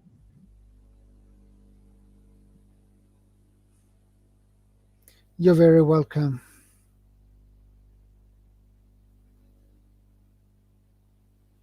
You know, with everything that's happened, you know, it's made me realize another thing that we don't ever talk about, like in survival or, you know, an STHF situation or anything like that. And it's something like losing prime members of your community or your compound or something like that. People that you've built ideas with and you've learned from, and just the family alone, you know? Yeah, We don't take that into consideration because we always believe that our family's always going to be around, you know? And that just shows that nobody, no matter what circumstance, in prepping and survival, no matter how hard we try and everything, we are not prepared for everything, and we never will be prepared for everything. It's impossible. Right. And like right now, me and my wife, we had one compound, and my father-in-law and my brother-in-law were taking care of another compound, their land, you know?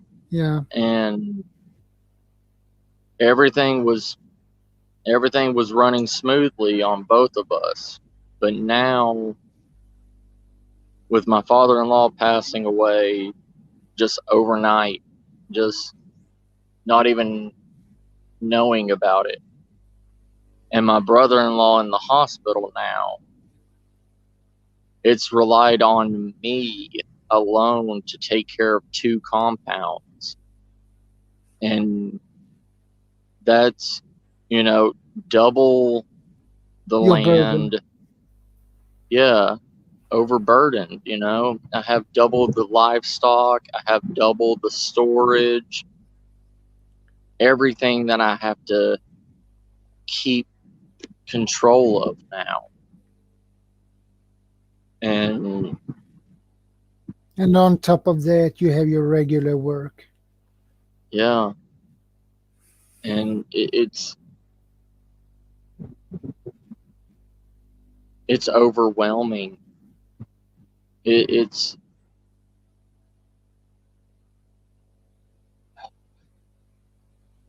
hard. It's hard, brother. And people think that they're lone wolves and they can do this stuff alone. Forget And it. it's not. Yeah. The lone wolf thing is not feasible. No. Yeah. And you know, I used to think I could do it when I was younger, and I probably could have done it when I was younger. But now that I'm in my 40s, Yeah. I can't. No. Yeah. No, you can't. But yeah. Like, I have 2 gardens to raise, 2 1-acre gardens to tend to and water, and I have livestock, I have goats, I have chickens, I have almost 60 chickens now that I have to feed. 30 on my side and 30 on their side, and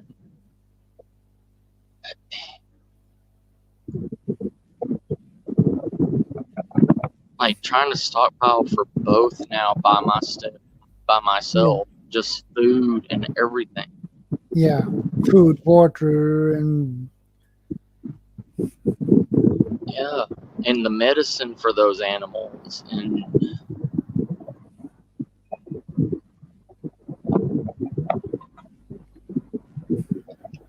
it's gotten to a point where it's how do I do it alone? I mean, I do have my wife, but she works just as much as I do, you know? And she literally can't lift the same amount of weight or anything that I can. And that hinders, you know, that puts a hinder on everything too. Yeah, I agree. You know what? Send my condolences to your wife. Thank you, brother.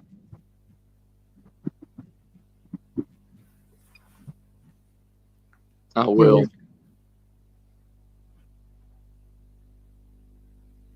It's I have to be the strong one, because my brother-in-law is already acting like he's on death row. Yeah. And my wife, she's already mentally breaking down because she lost her dad, and now she may or may not lose her brother. And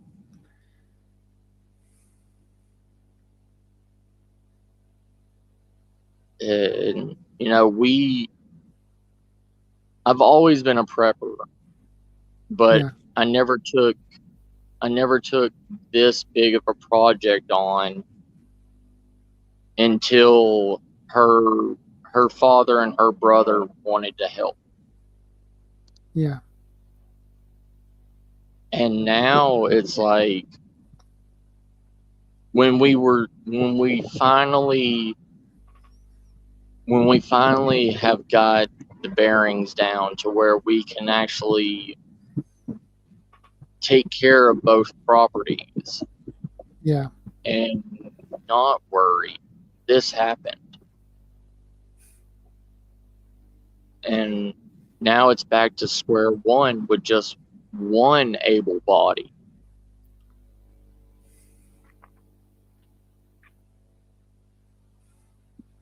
And they said if my brother gets out of the hospital, he won't be able to do anything like he used to. He won't be able to lift anything. He won't be able to take care of animals.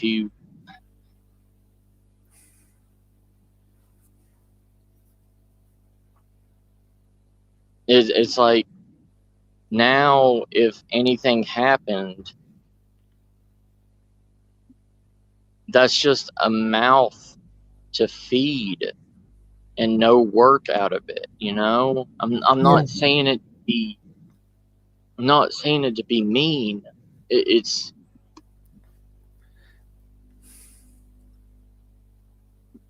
just, it's the truth. There. Yeah.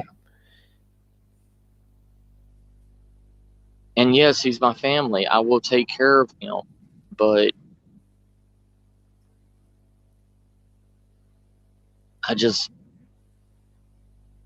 I don't know if all the stress and all the work and everything is going to, what if it takes me out next? The overwork, You get burned out. yeah. And then everything that I put into just goes to waste because I don't have the energy to get up and do it anymore, or I can't get up and do it no more. Those are the things that we need to focus on, also with our prepping community and our survival community. Yeah. And it took me now just to realize that and take that into consideration. I've played many what if scenarios in my head, and you can play pretend with all what if scenarios because you've seen it on a TV show, you've read it in a survival book, but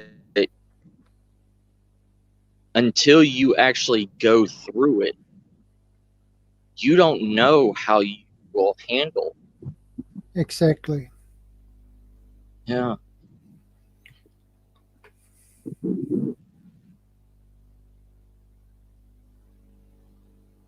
I'm sorry. I'm sorry, Shadow. It's just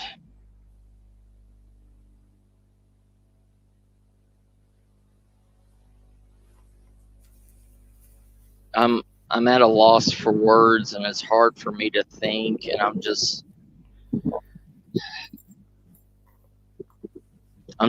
trying to help and trying to show people, you know what I mean? Yeah. Like,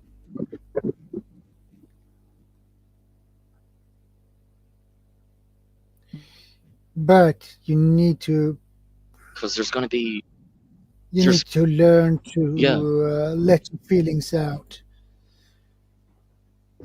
Don't hold them back, because that would make everything worse. yeah, It's better to let your feelings out. It's not to be ashamed of. You have to do it. mm, I, If you're not, you hold them back, your feelings back. It will not help you, not your wife, and the yeah, rest of your family. It wouldn't help them at all. It would drag them down. So right, allow yourself to let your feelings out. I know it's hard to do that, but right, I know that I know, because I have the, that kind of problem myself.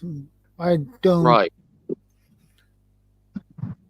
don't like, people have told me, it's better you let your feelings out. It will feel better. Don't hold it yeah, back. It's a part of your healing. yeah. I just,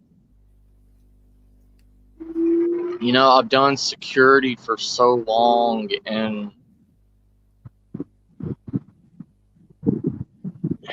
like, I didn't even know how to.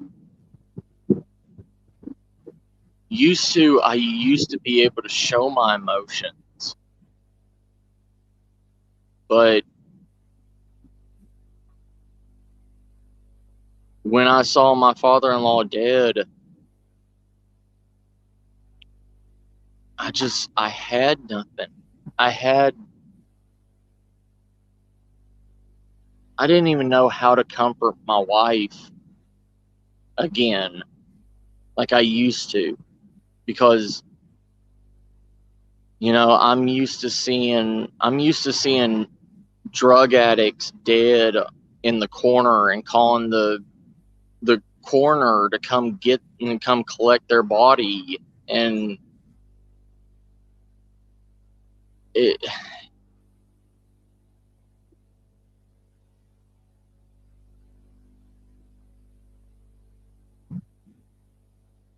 and it's like I'm trying to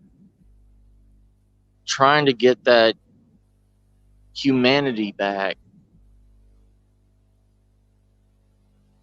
and all I'm thinking about, like, because like my father-in-law and my brother-in-law and everything, we went to the Target range and we would buy ballistic dummies Yeah. and take shots at the ballistic dummies, so we would know how it is to shoot an individual, you know? And then with my security job and everything, I've had to shoot individuals, you know? Like, so I think I've learned to bury those emotions to protect my family. And it's ruined me, you know?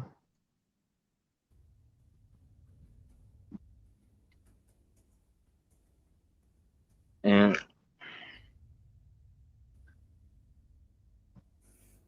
I don't know.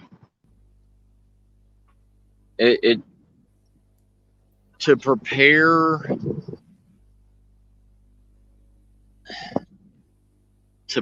for every situation and every what if scenario.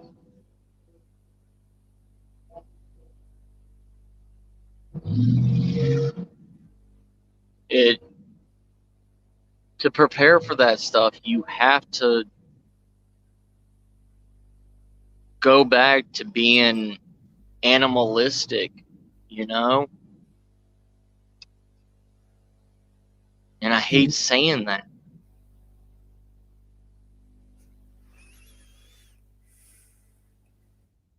It's just,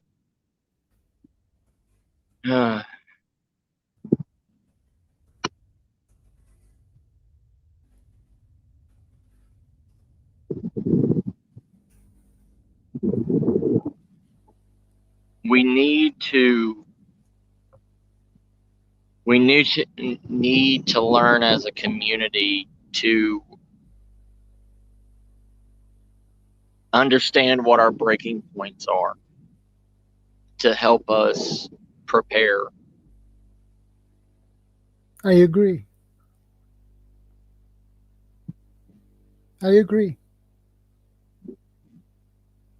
Because the breaking point are somewhere. The question is where. Right. Like anybody can play mind games. Anybody can play a scenario out because it's pretend. It's like training, Yeah. But because at the end of it, everybody that's in that scenario can get up and go home to their families. But if that scenario really did happen, half of those people are not going home. And those scenarios are actual real, and can hurt you.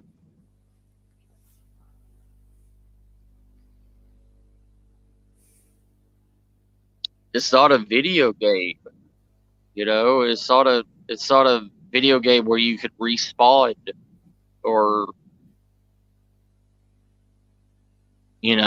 just hit the restart button. Yeah. But the life and reality are not like hit the restart button. Right. You have one chance. Yeah. It's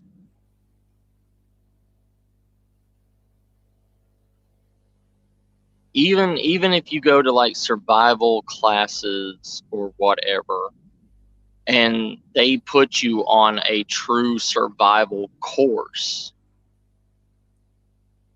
the thing is, you're paying these people to learn.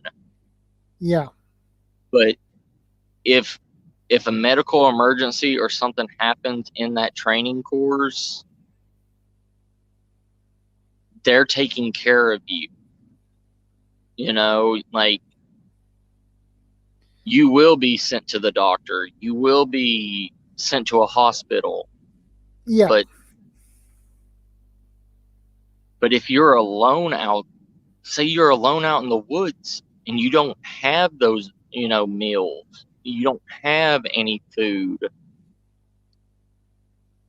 you get a taste of it, but they don't get you to the point of you throwing up or you getting dysentery or anything that would happen in real life, if they weren't there.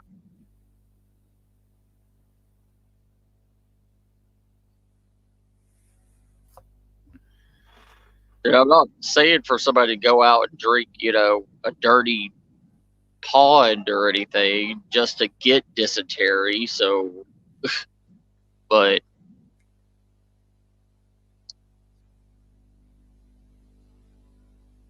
you know, there's been survival books that people did drink that dirty water because Yeah. drinking that dirty water on day 3 or day 4 and saving them from death. You know, I would rather take dysentery because dysentery can run out of your system as long as you have the water to replenish yourself. Yeah.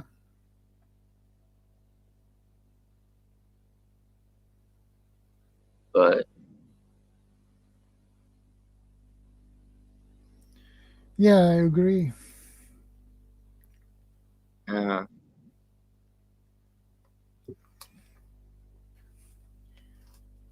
you know, it's good that we do have these classes, we do have these instructors, you know. But a lot of people that go to these classes and stuff think it's a game. They don't think they'll actually have to use this, but they would rather, you know, knowledge, if you're not exercising it every day, you forget it. Yeah. You need to maintain the knowledge, what you have learned, especially when it comes to wilderness survival. You need to practice. Right. It, you know,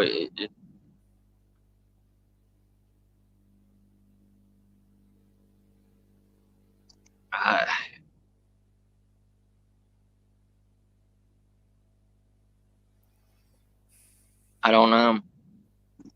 I've wanted to get on here and talk with you just alone, and me and you bounce ideas off of each other, and I just can't think right now, brother. I'm sorry. That's okay. Because I love the way you think, Shadow. Like,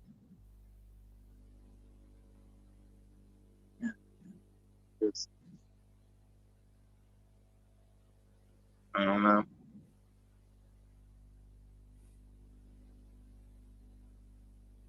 But I'm gonna have to get off here, brother. I gotta go back to the hospital, and I had to take a break. I had to get out of there.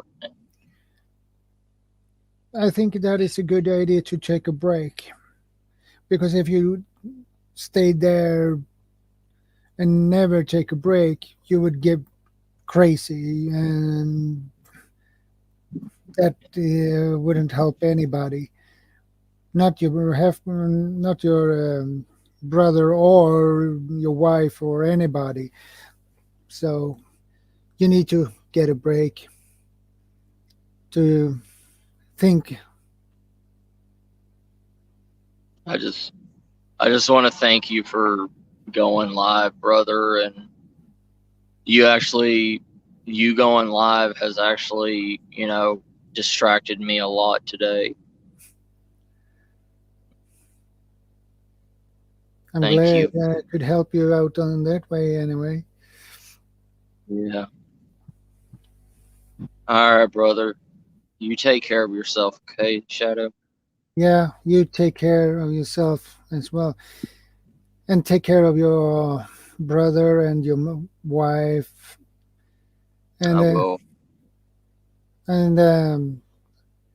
Send her my condolences. I will, brother. And you take care of your wife. I will, sir. I will. You take care of yourself and your wife too, brother. Yeah, I will. All right. You take care, brother. Yeah, you too. Good night. Good night. Bye, everybody.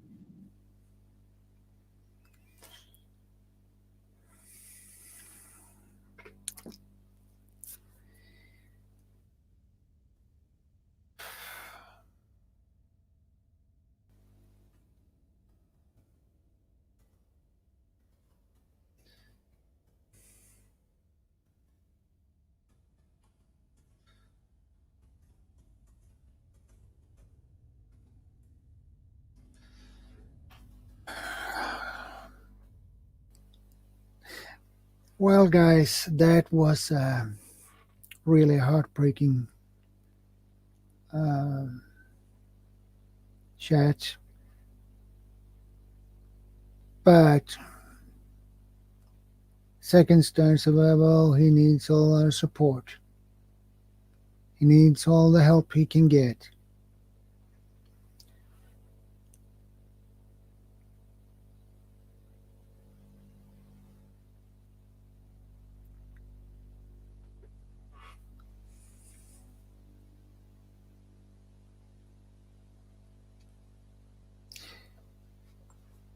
Yeah,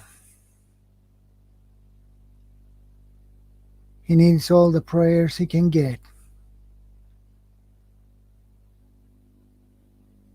No question about it. And it's really heartbreaking.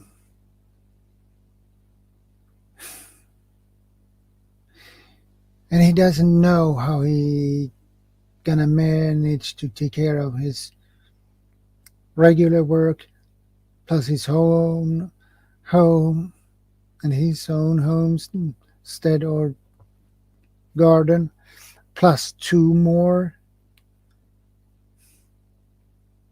He needs all the help he can get.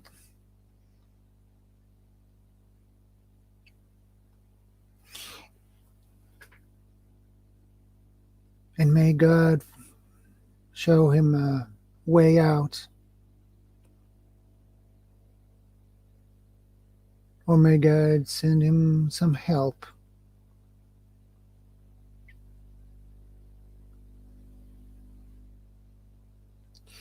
I don't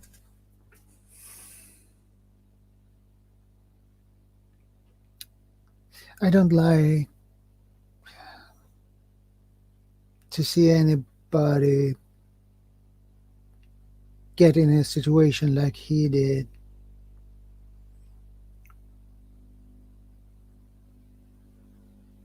And I don't like to see that he stand alone with all that work he needs to take care of. And now it seems to he is to take care of everything alone.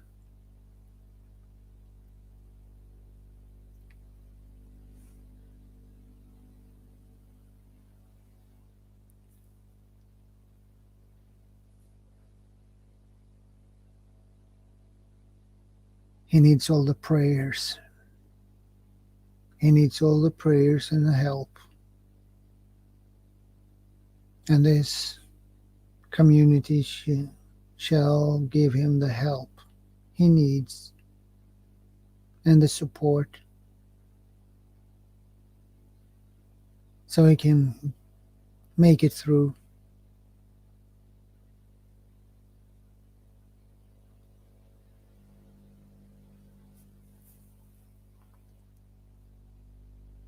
And it is really heartbreaking to see someone in that position.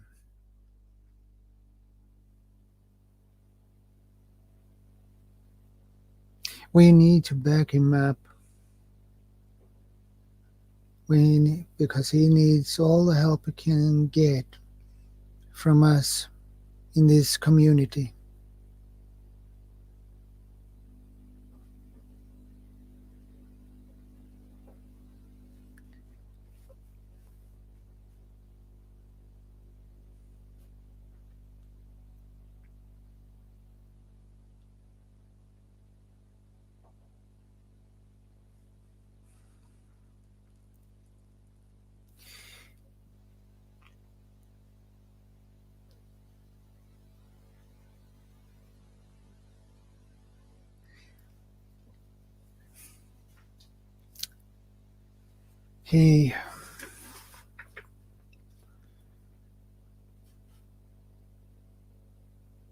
I hope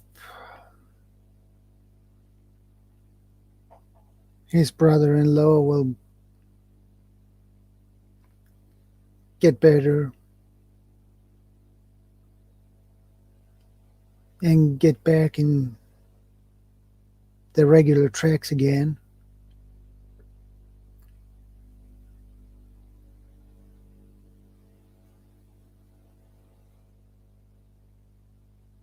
And let's pray for that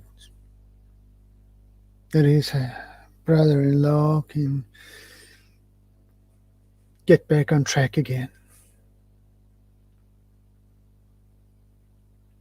Because this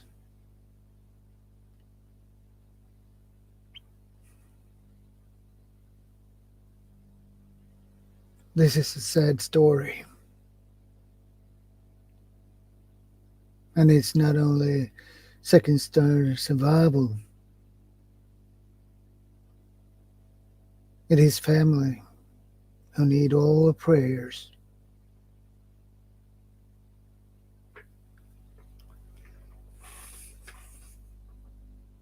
And I hope we all can give him all the help. Yes, I do, Iron Man. I'm a Christian. I'm a Christian.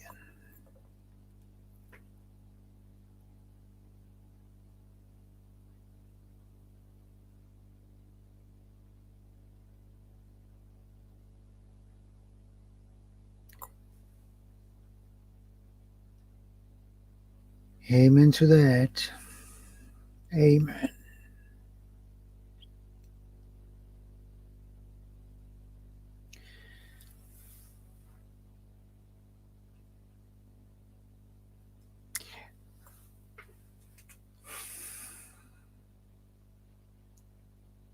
I was looking forward to this stream, but I never thought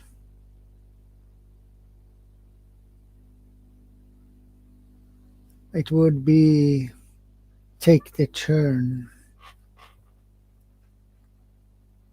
as it did.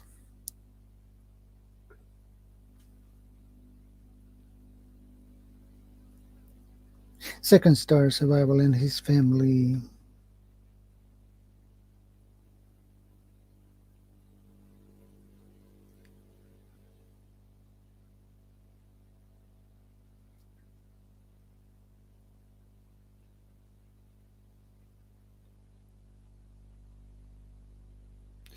Thanks, Tammy.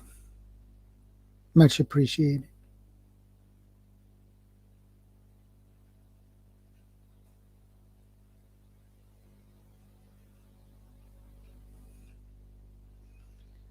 Yeah, Freeman, spread the word.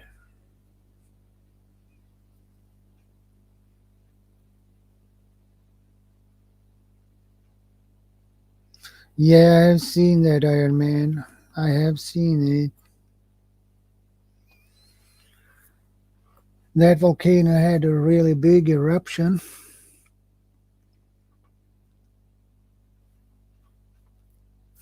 That's okay, prepping preacher.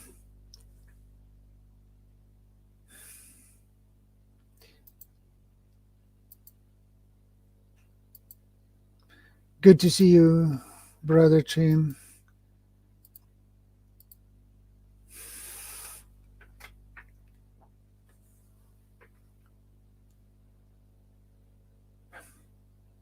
Okay, the prepping preacher. I am. If you wonder what we are talking about, we need your help, Brother Tim. It is about second star survival. He has a difficult situation right now. This Wednesday, this week, he lost his father-in-law. He died. And his brother-in-law got into the hospital with liver failure. And now he has his own garden, his house, plus 2 compounds more to take care of with chickens, animals, and everything like that.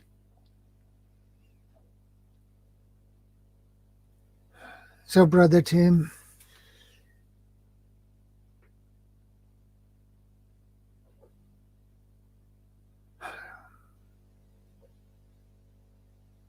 Second Star Survival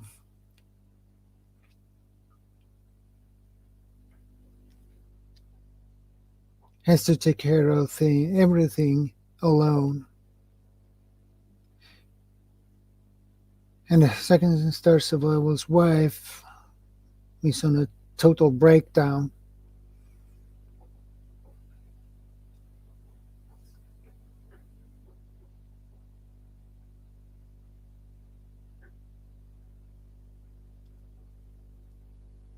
So the prepping preacher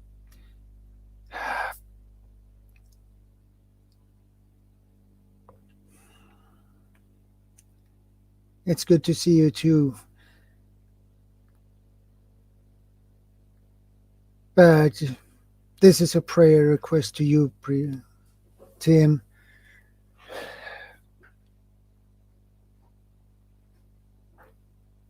We need your help on that.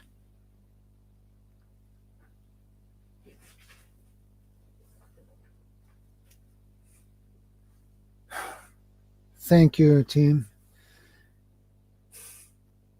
He's stressed out because he has to take care of everything. And pray for his family. And his wife lost her dad, and now her brother on the hospital. And when he get out from the hospital next week, he will not able to perform any work as he could before he got on this liver failure. So Second Star Survival has an immense stress on an enormous burden.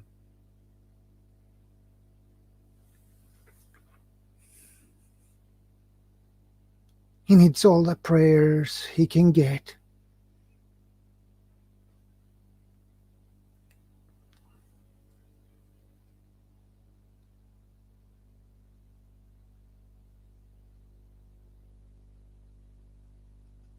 I agree, Tammy.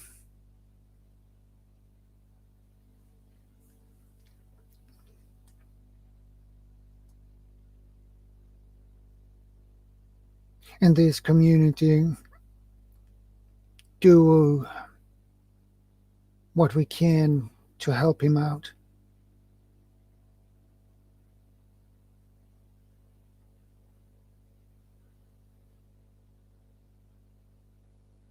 I agree.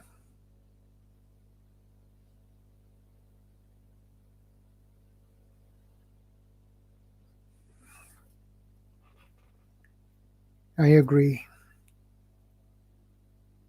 But as a community, we need to try to help him out, to give him our support.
Amen to that.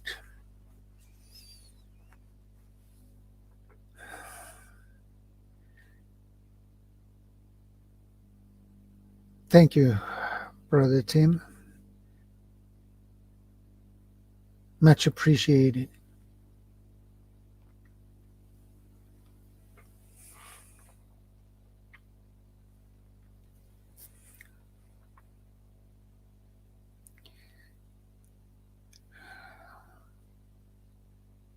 And I said to Second Star Survival,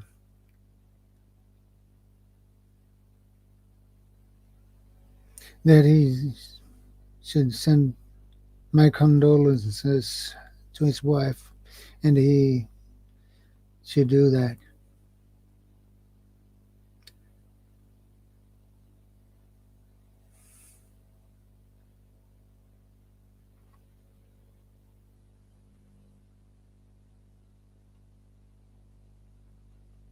You're very welcome, Second Star Survival. You're very welcome.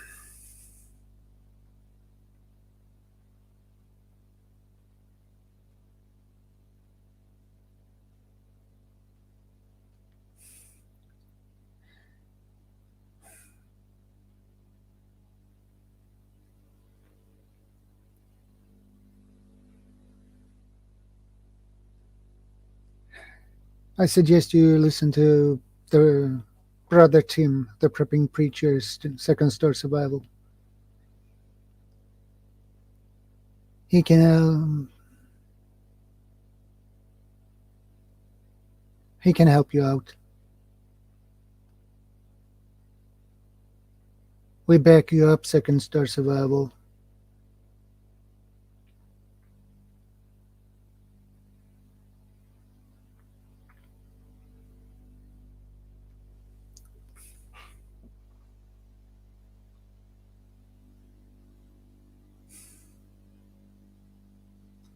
You're very welcome.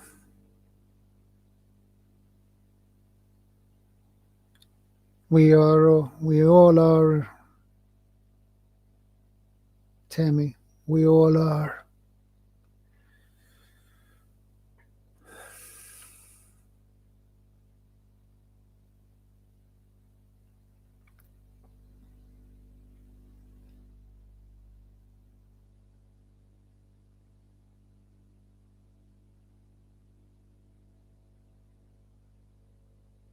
You will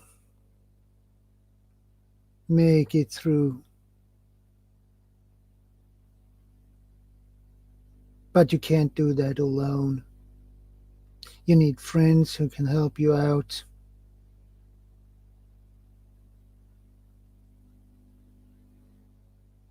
And that's why we are here, to help you out.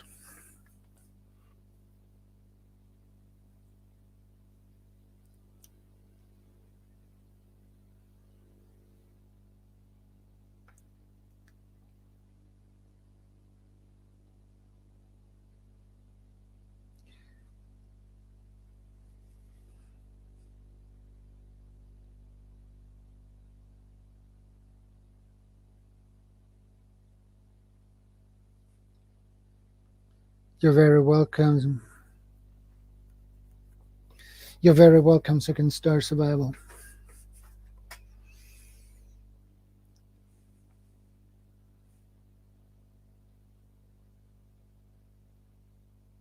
You're very welcome.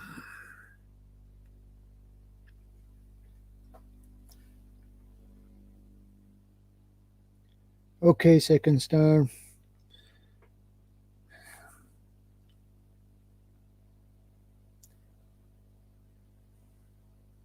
I understand you have to go back to the ICU.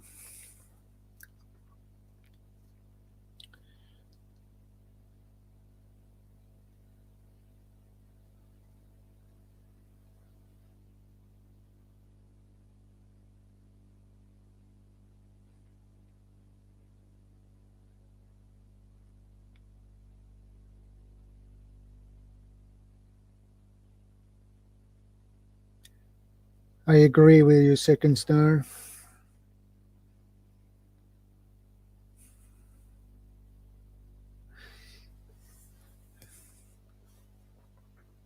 And second star, you are a brother in need, and the community helps those who are in need, in desperate need.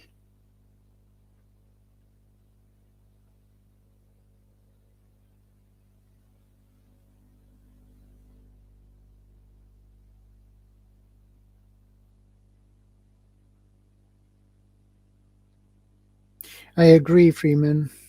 I agree. I totally agree.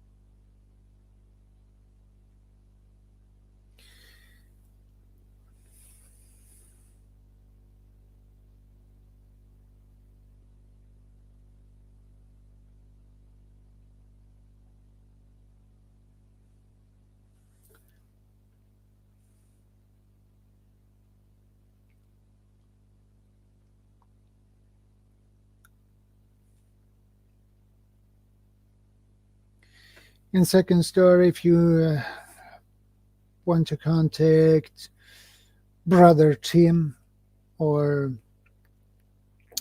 the Prepping Preacher, you can find his email on his channel. So you can send him an email.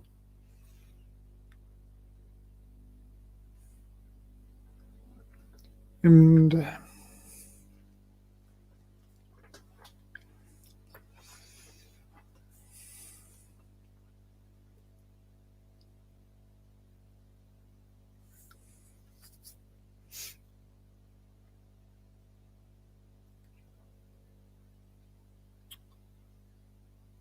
well,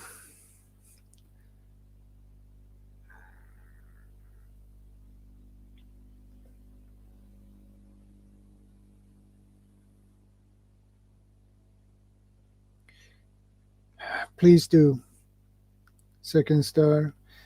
You can find his email there, the Prepping Preacher's email there. So send him an email and see what he can do for you, because I think he can give you a lot more help and support. And good night, second. Take care. Stay safe.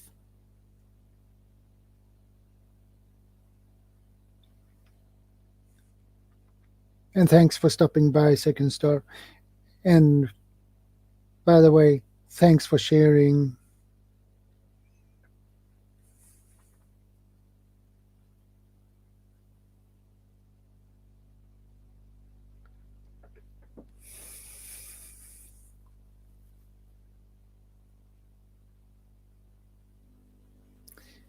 I have to say,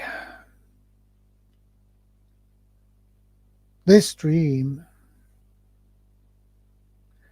turned out to be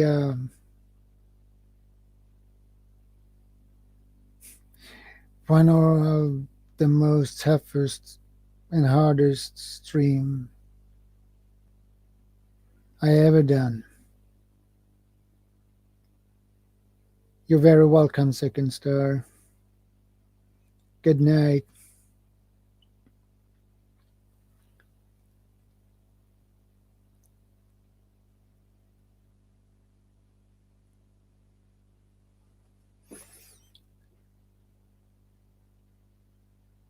But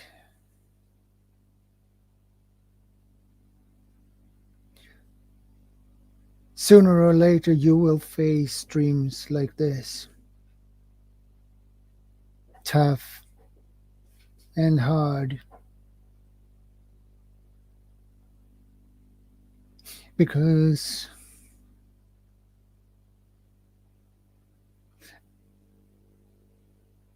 of a community member that needs support and help. And God bless Second Survival.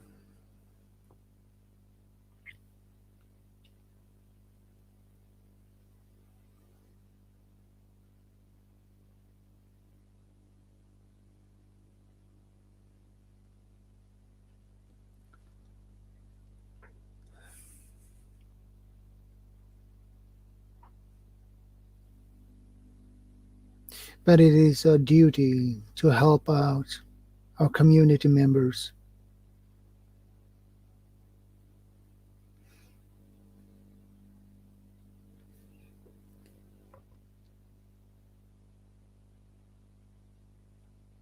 And that is what it's supposed to be.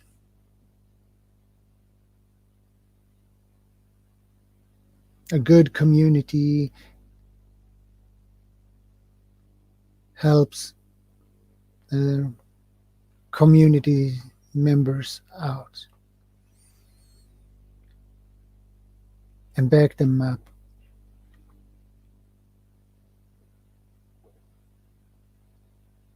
That is why we have this community, to help each other out, back each other up.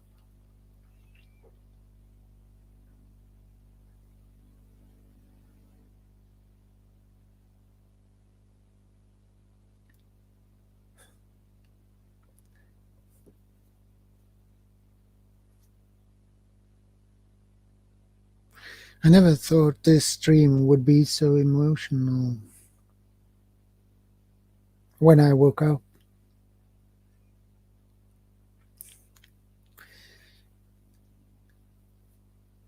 Saturday morning.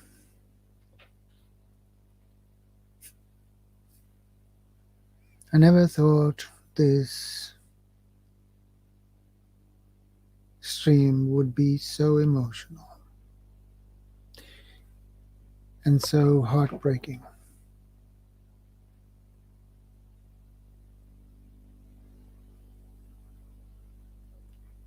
And it turned out to be that way.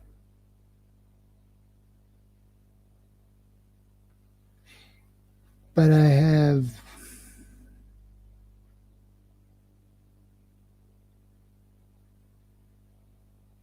my own opinion. Everything happens for a reason. And when I asked Second Star Survival how he's doing, he chose, for some reason, to tell the story. That is, it was not that good.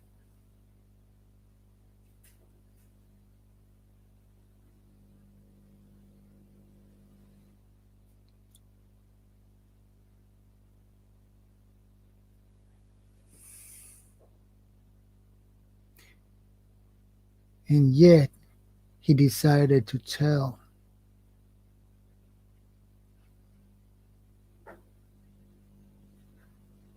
Even if it was a heartbreaking story.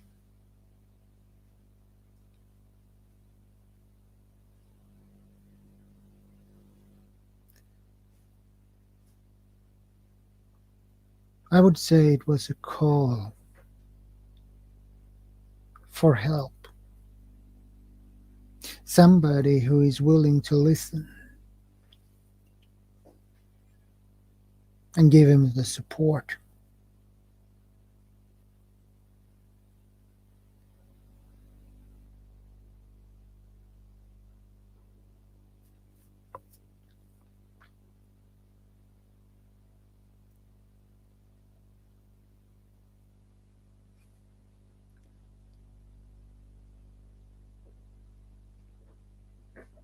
Yes, Tammy. Yes.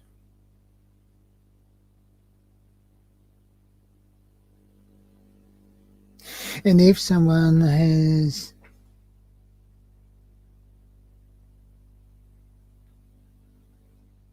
problems or going through hard times,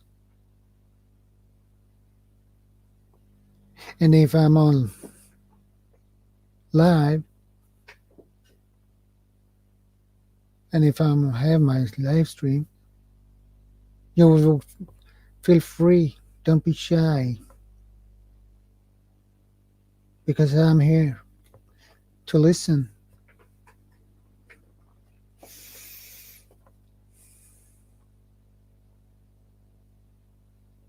And I think it was good for him to talk about it.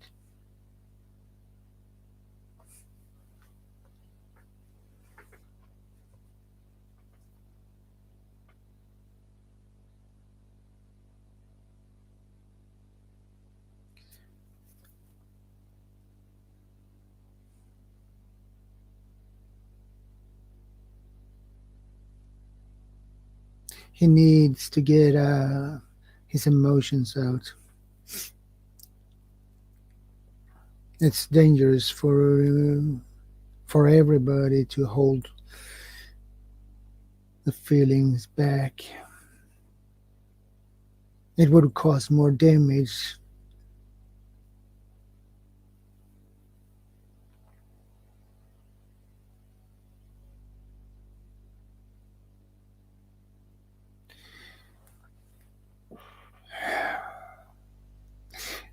As a YouTuber, YouTube creator, and streamer,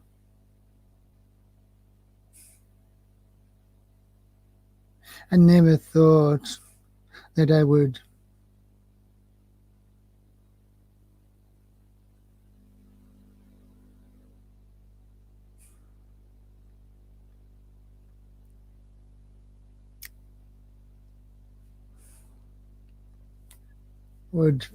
get into this, or things like that. This would happen on my streams.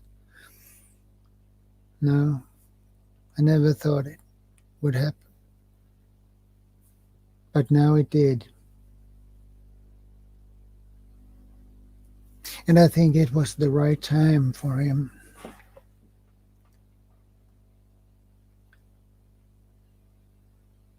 I really think it was the right time.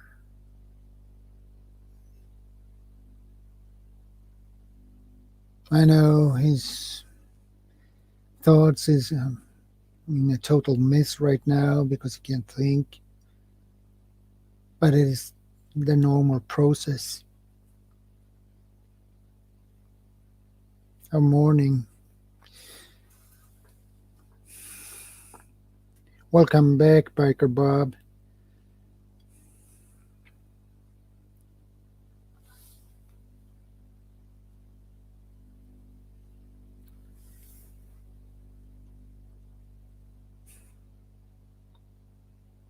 And I can say we have a great community here.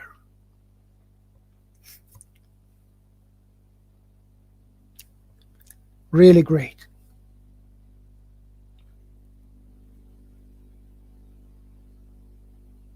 And Second Star Survival needs the time he needs to heal.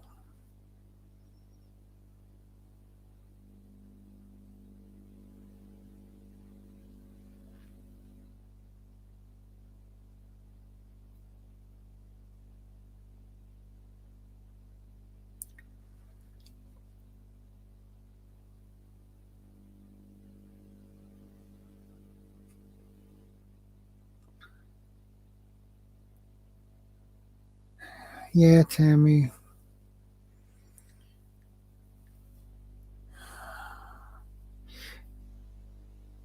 You are right about that one.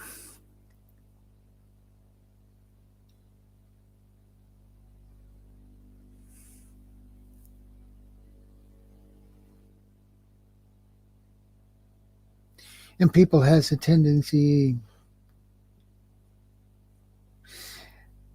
to come to me with if they have problems.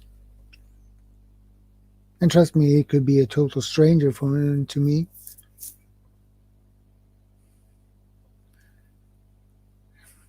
And they come with their problems, and I listen to them.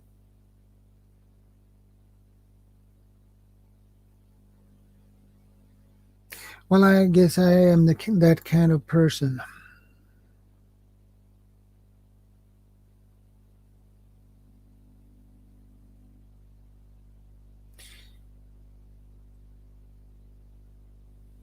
And that is what I am.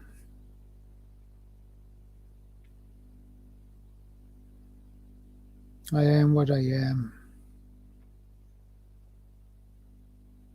And I love to help people out if I can and if I have the possibility to do so.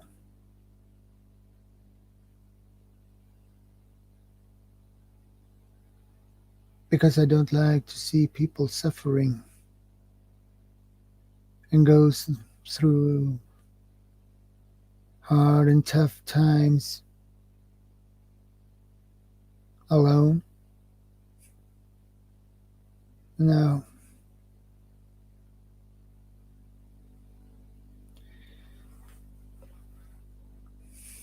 I believe in to help people.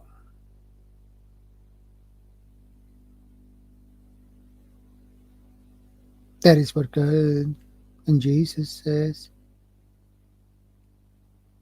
Help people. Do the right thing. Help people. And that is what I'm trying to do here. And if someone of my subscribers has problems, I'm here and I will listen.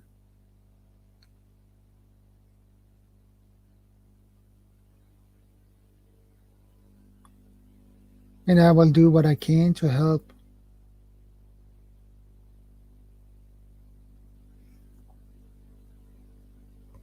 If I can't help, maybe I know someone who can.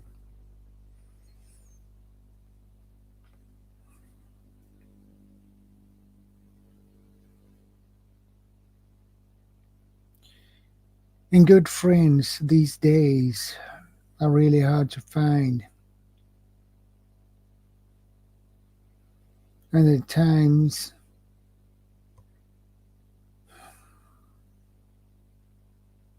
and it's not getting easier.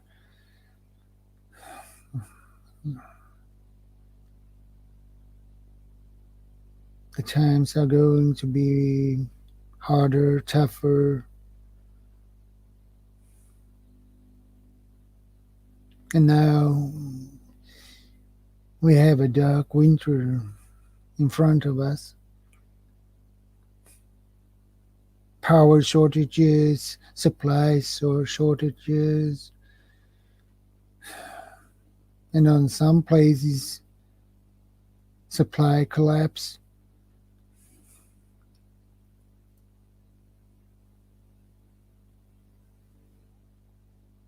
I agree, Tammy.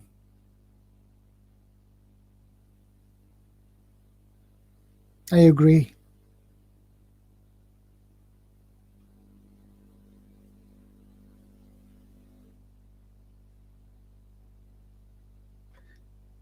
This is the best community, and I like it because in this community there are so many good people who are willing to help another member of the community.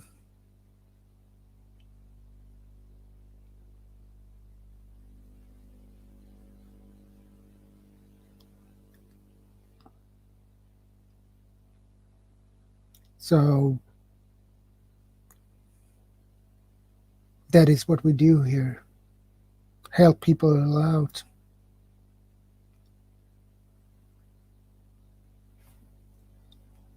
That is what we do. And that is what we should continue to do. Help each other out. No question about it.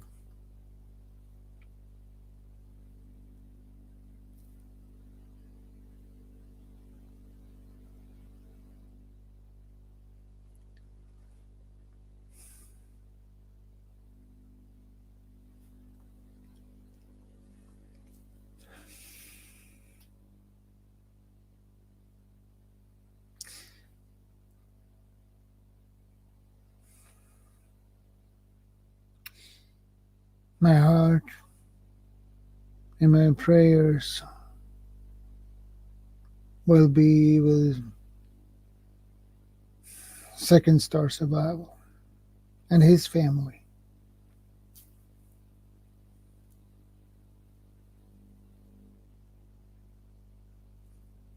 And I thank Brother. I want to say thanks to Brother Tim, the prepping preacher, for his prayer.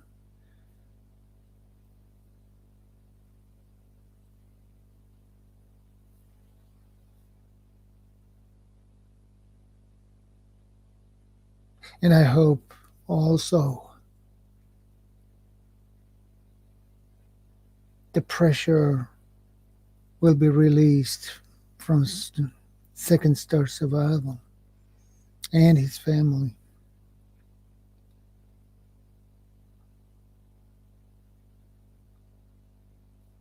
Because I believe it will be released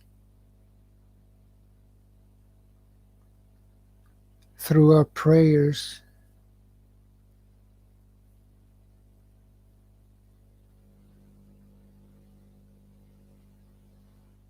in the power of God.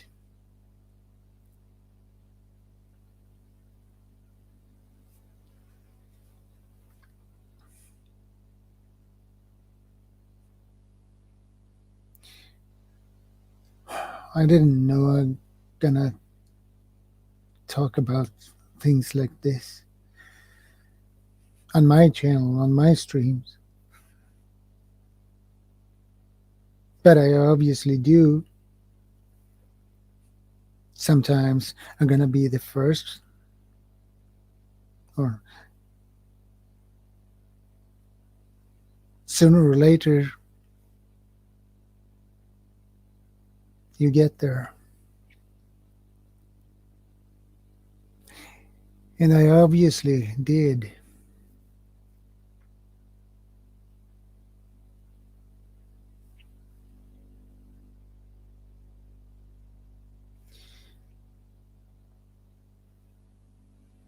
I think we do a good job here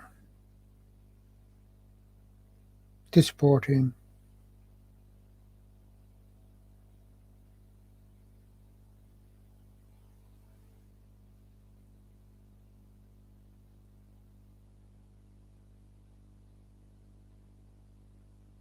We can be there.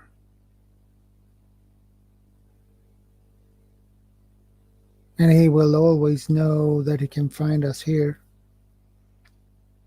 And he was really happy about that. He saw that I was going live.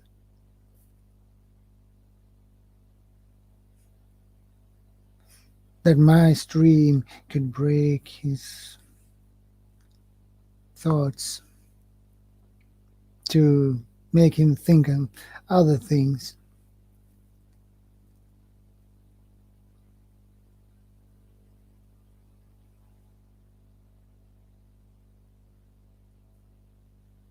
And that makes me happy.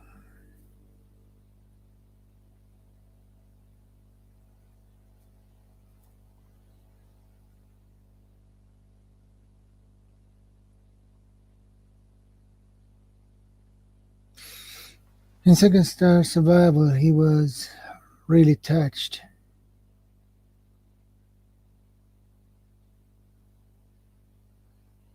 about the help and the prayers.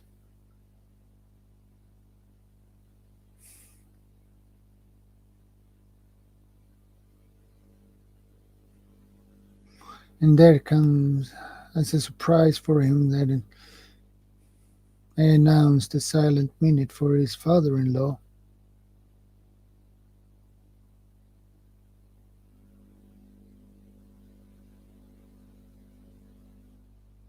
But I think that was worth it.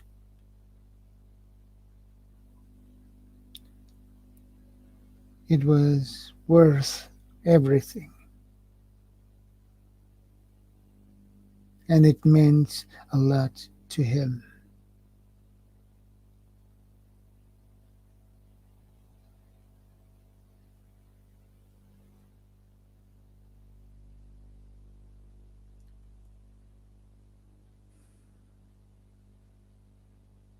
I think if you're a prepper,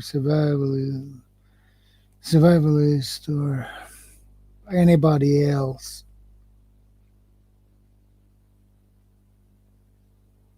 would be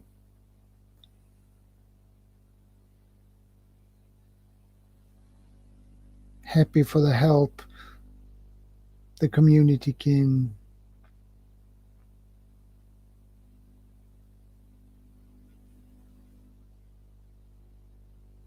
do for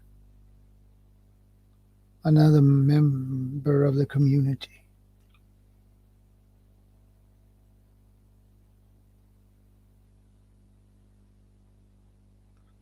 Hey, Creative. Good to see you.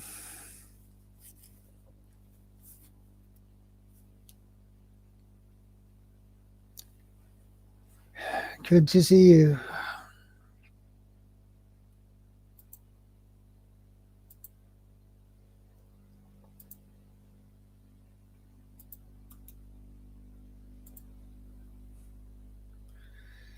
I wonder when you should pop up, CR.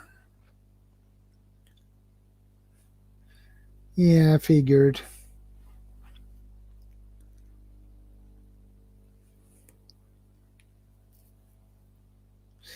And how's the editing go, Creative?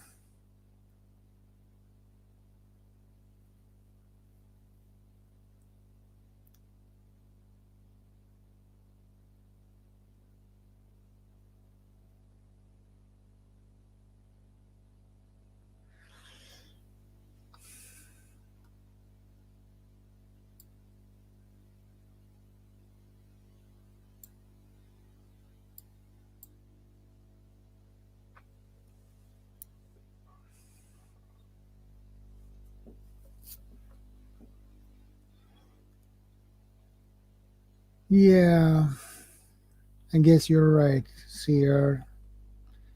It is a waiting game.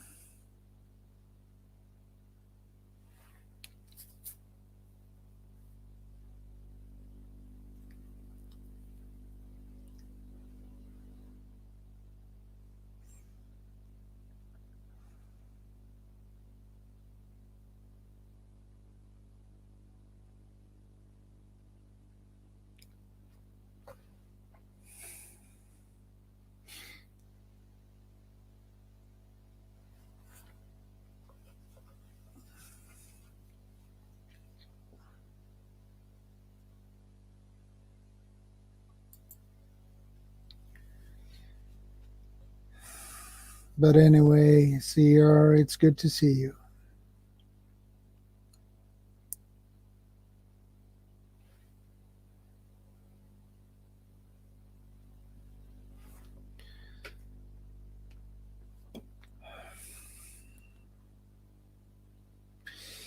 And CR, it has been a really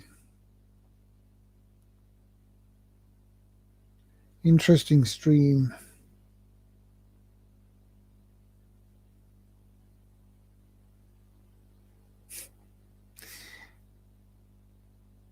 Well, that's good, CR.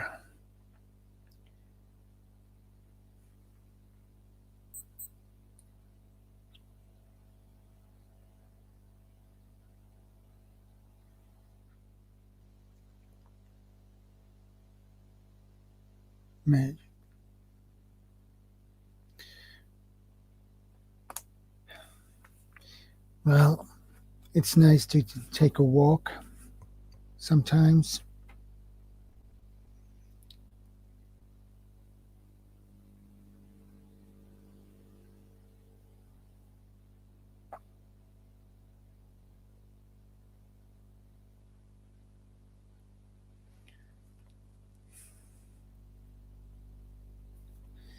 But it's good to see you popped in.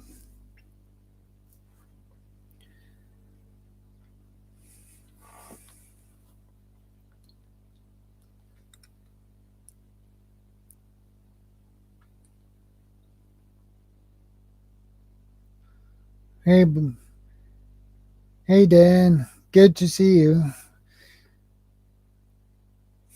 How are you doing, buddy?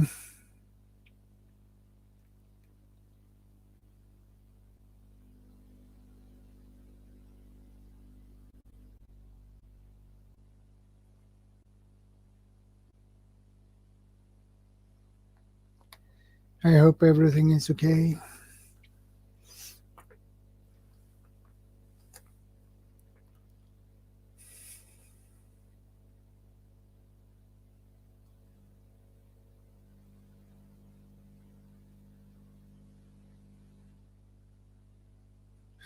I agree, Biker Bob.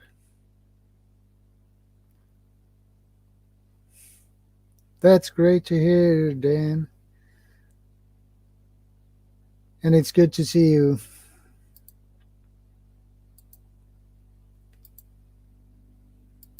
It's really good to see you.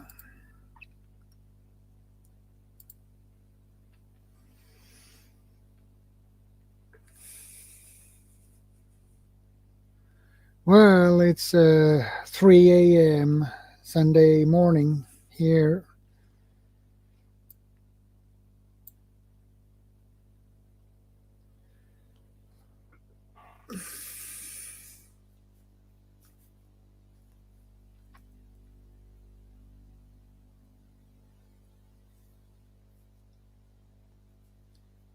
Yeah, we are in the fall here in Sweden as well, so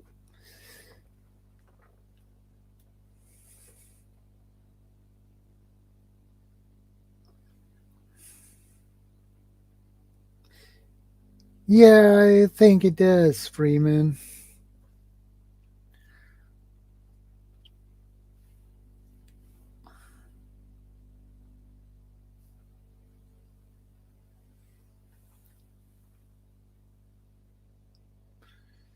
Yeah, but the first snow will probably show up in the beginning of November.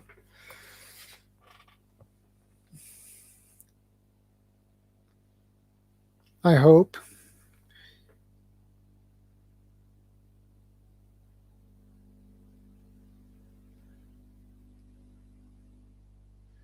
Yeah, I bet you do, Dan. Yeah, Philippines are not well known for cold weather. It's always hot over there.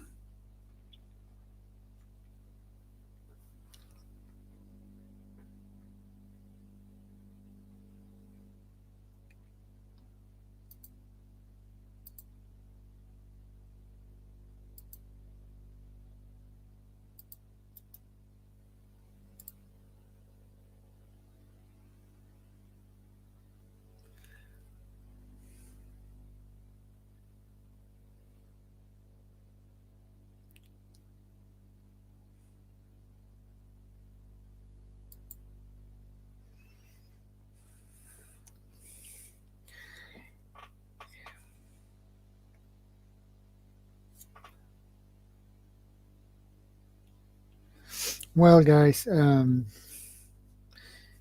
if anyone I feel are up to it or feel like it, for just hit the link and you can pop up here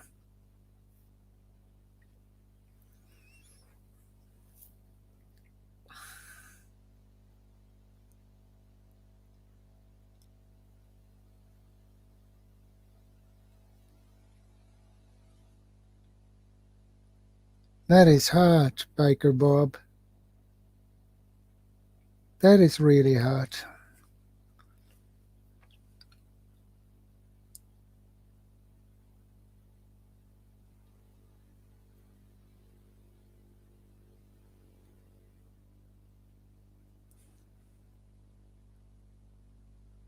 I hope your house managed through the earthquake.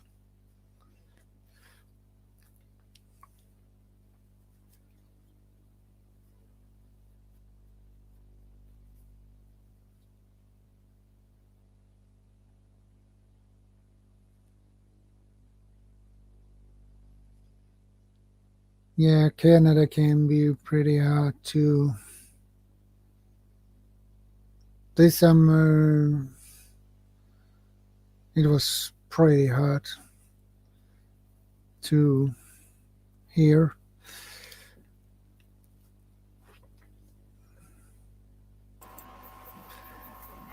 Hey Bob. Hey there, Shadow. Turn my speakers down a bit here. Yeah, Hopefully that's better. yeah, it's a better, Cool. much better. Yeah. So how long have you been streaming live? I know I've been subscribed to you for a little bit, but I just hardly ever see your streams. I have been streaming for 5 hours, 4 minutes, and 15 seconds. Well, yeah, tonight, yeah. Yeah. But were you streaming earlier, like in the year, and like how long you been doing the streams? Well, I began streaming, I believe, 1.5 years ago, I believe. Yeah, okay. Yeah. Weird. I haven't caught your streams more often because this is my entertainment. I don't do TV. I just watch people stream and stuff. Yeah. It's more entertaining. Most of the shit on TV is depressing. Yeah. So you're Harvey, are you from? Sorry. Harvey Black, Dan Dinner. Wow, you still. Yeah. Yeah, that's Harvey. Yeah. Oh, well, like I mean, this used to be like first time I streamed was God, it had to be 8-9 years ago, and that was you couldn't broadcast, but you could just talk to like up to I think it was 10 other people. Yeah. So there's a bunch of us just started because we used to watch each other's videos about firearms and shit. We just started, oh yeah, we'll have a live stream, and and then YouTube screwed everything up when they got sold to Google and everything. But yeah, this has now become the entertainment, right? Is to watch regular folks instead of stupid TV shows. Yeah. And you learn shit too. So are you from Sweden? Are you in Sweden now, or? Yeah, I live in Sweden. Yes. Oh wow! I live in the northern parts of Sweden. Okay, so like you must get winters like us, right? Like -30. Yeah, we can have -30.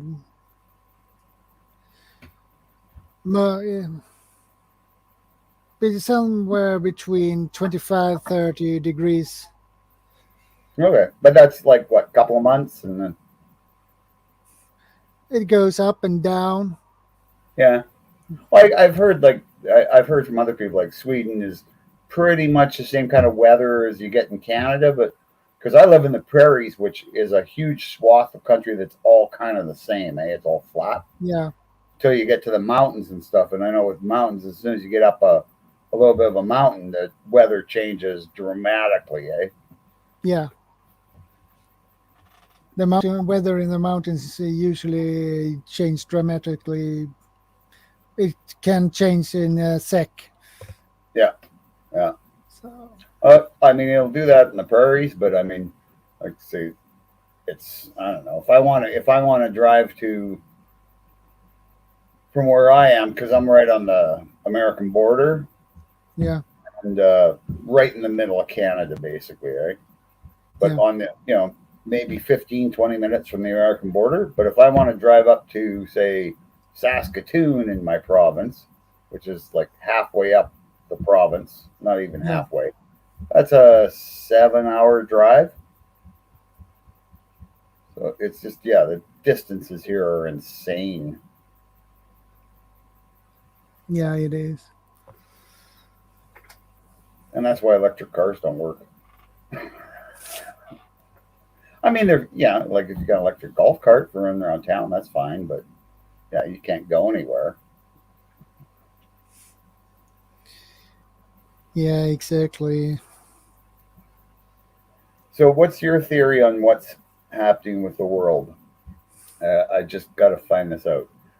Like, obviously, you like to be prepared for anything. I've been doing that stuff since I was in my 20s, so it's like 40 some years. I've been, reading survival magazines, and I always make sure I got food, and firearms are part of that, and everything else. But it's been 40 years, and I was, if this is really it, and we're going to have our survival situation, the world's going to like go chaotic. I'm like, God damn it! You had to do this when I'm old. You couldn't do it when I was, say, in my 30s, right? Because I agree. Yeah, it makes it a hell of a lot harder. I mean, you're a lot smarter, right? Yeah. Instead of just like stacking guns and MREs and shit, you're actually like, oh, I want a place where I can have some chickens and I can grow some food, and maybe I'm going to have a solar, array. I'm going to get a Starlink because it'll still run without the infrastructure. So at least I'll, if the satellites are still up there, I'll still have some kind of you think about all that kind of stuff. I gotta get a ham radio and stuff. Yeah. But I don't know. It's really weird that the world just seems to have gone poof in just the last 5-10 years. Yeah. How I see my view of the world as it is now, it turns out to be worse. Everything that happens around the globe and the world, and with this pandemic, and we have energy shortages, power shortages. Now I can't speak either. Food supply chain collapse and things like that, and the volcano eruption, and I don't think it will get in better. I don't think so. I think we are heading to much darker times.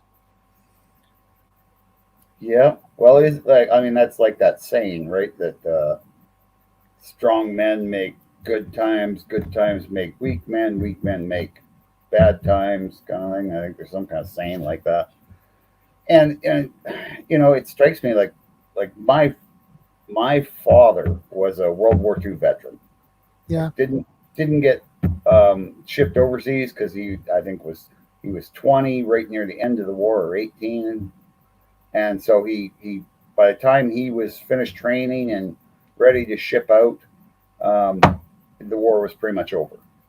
Yeah. At least in Europe, So he was getting ready for in case there was going to have to be something in Japan, but that didn't happen either.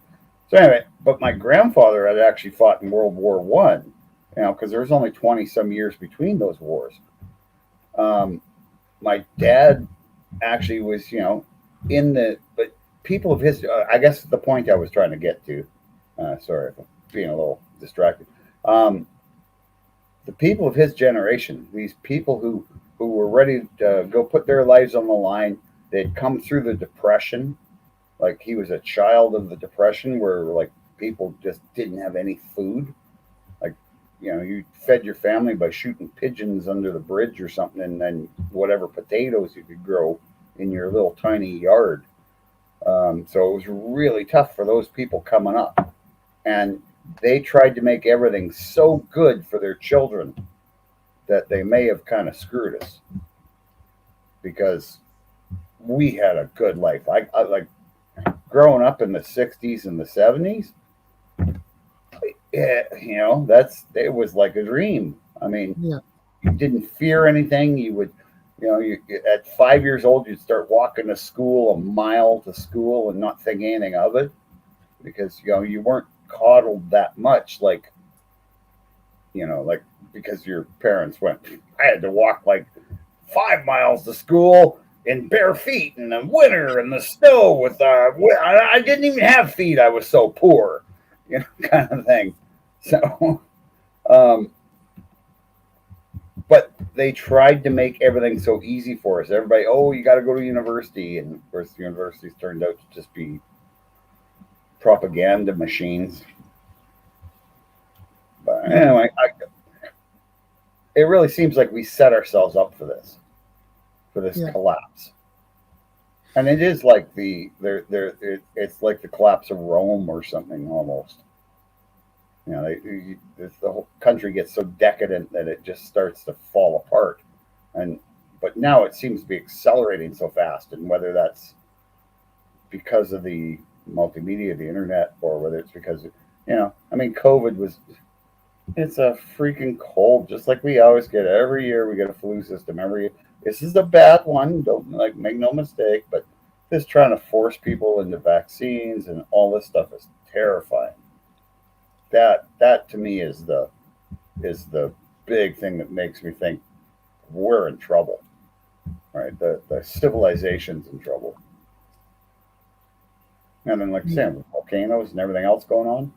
Whew. And Australia has their problems now too. They have huge problems there. Yeah, it's great, and I don't know. It almost seems, like there's all the conspiracy stuff, right? It's these elites and everything, but gee whiz, like it's almost like they're not hiding it anymore, and they're doing things that just feeds into the conspiracies, right? The kind of things they're doing.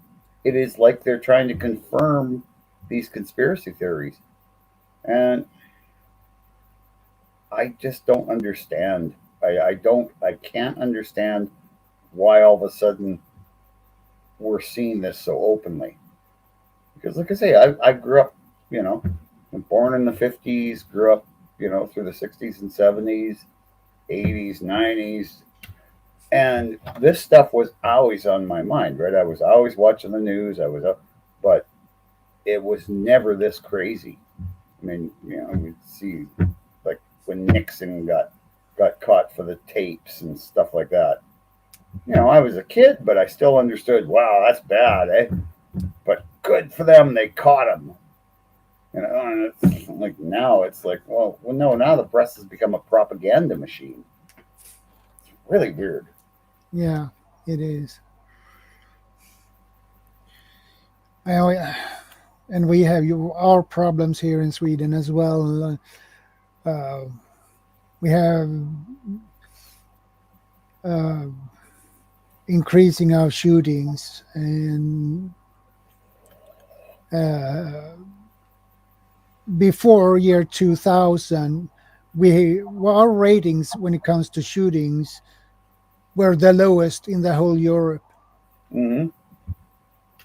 And now, and since 2000, it has increased. So now we are worst in whole Europe when it comes to shootings, except for one country that is on top, and that is Croatia. Oh, doesn't Croatia? Yeah. Now, do they what like? I know there is it Czechoslovakia has pretty lenient gun laws, or as I like to say, normal gun laws, and you can carry a gun, and owning a handgun is weird or somehow make you a criminal. I thought it was Czechoslovakia, but I know Finland's got pretty reasonable laws. I know a fellow from Finland.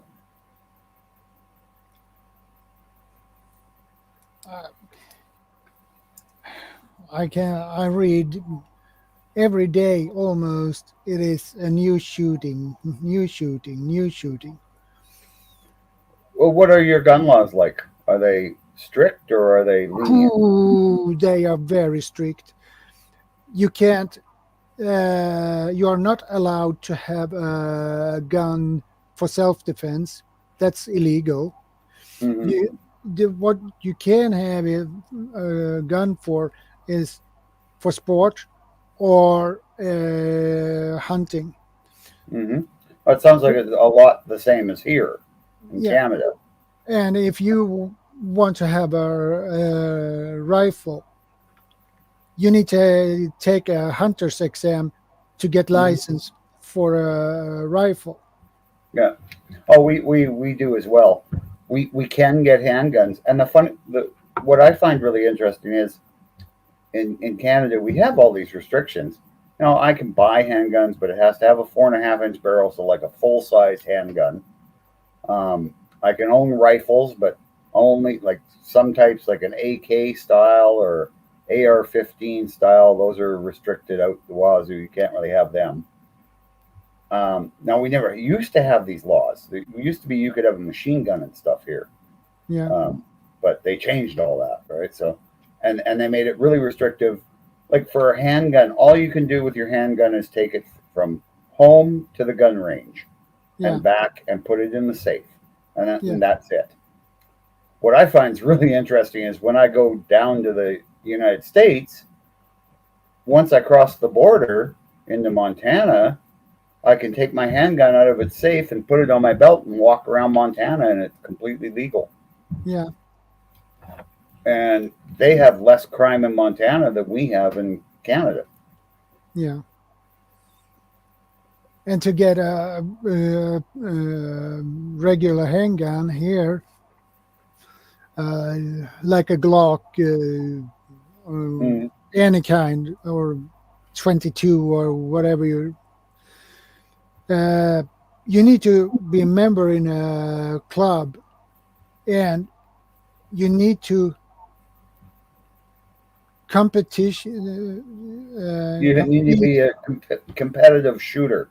So you Yeah, need to actually be yeah, in a club and shoot competitively. Yeah. yeah, and you need to shoot gold to get the license for a Oh, pistol. yeah.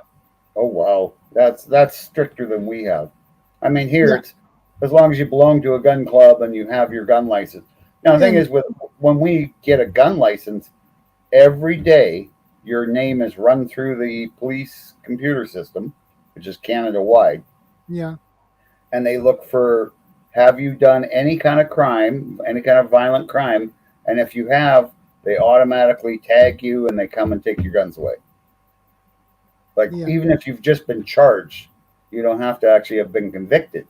And they do that every day to make sure that you haven't committed a crime, because if you have, that will automatically, disqualify you from owning guns. they need a lot of personnel to do Yeah. that job. Well, there isn't that much crime here that's done with legal guns. That's our thing. Is we're right next to the states, and the same borders that let all the drugs through, well, they let guns through too. So all the gangsters in big cities, they can get all the guns they want, and they can get as big of magazines as they want. Like here, for a pistol, you can only have 10 rounds, and for a rifle, it's only 5, Yeah, which is kind of ridiculous because, I don't know. We got wild pigs up here. We got coyotes.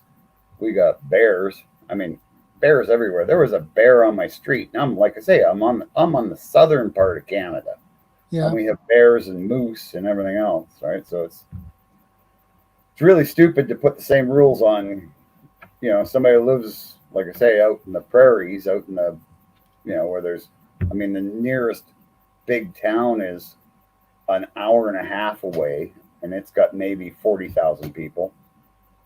My town's got 250,000 or 250 people, not 250,000, just 250 people. 250 people is not that much. No, it's actually really nice. You know everybody, and yeah, and everybody just helps each other, right? Small Yeah. village. Yeah, I gotta love small village. Yeah, cities are They are terrifying. the best. I lived in one of the bigger cities in Saskatchewan for 30 some years, and it was okay because it's still Saskatchewan, and I mean there was only like 500,000 people in the city, something like that. So not, you know, super crowded or anything because we have so much land here. Everything just spreads out. Yeah. But you know, it's like a hour drive on the freeway to get around to the other side of the city.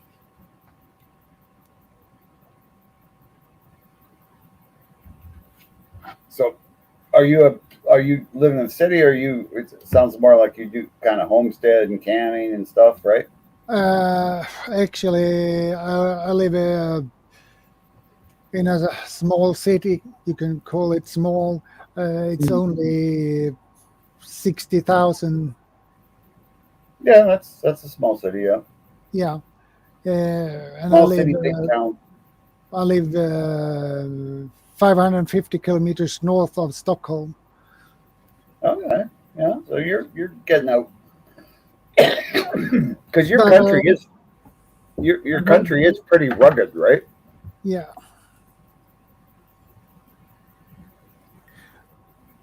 Yeah. So I don't have I can't afford a homestead, but I would like to have one. well, it But must be. the properties here are really expensive. Well, yeah, because yeah. I mean, well, you know, it's funny. Even here, where we have so much land, Yeah. I mean, if I wanted to buy, say, 40 acres, which would be a really small place out here, it would be easily $250,000-$300,000. Yeah. Yeah, and that's a lot of money. Yeah. So, and that's with no house yet. You'd have to, you know, drill a well and stuff.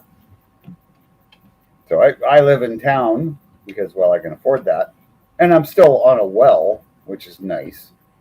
But I have city sewer, so it's kind of the best of both worlds. I don't pay for water, and at the same time, I don't have to worry where my poop's going. Because if you've ever had a septic field or your own sewer system that you have to look after, because I grew up on a farm, and yeah, septic fields are terrible. You have to deal with them all the time. So once a year, you got a big truck sucking stuff out, and they're always getting plugged up, and yeah. Oh, that sounds like a mess.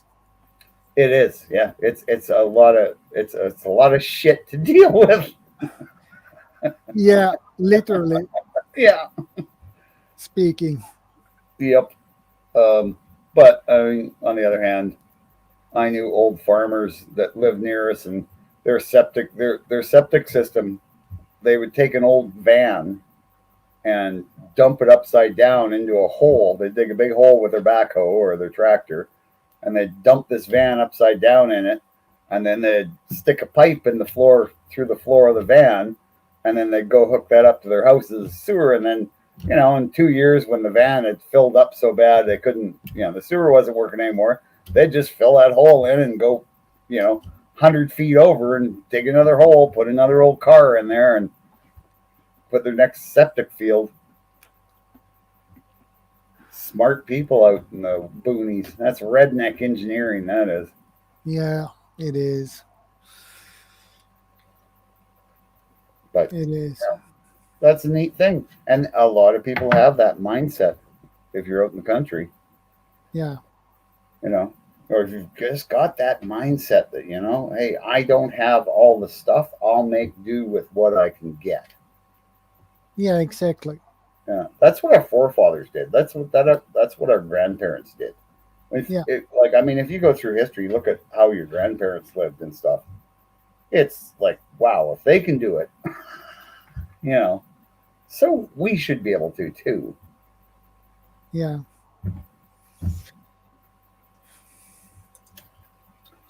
Anyway, well, yeah, it's not that late here, so you're the one who's running late. Yeah.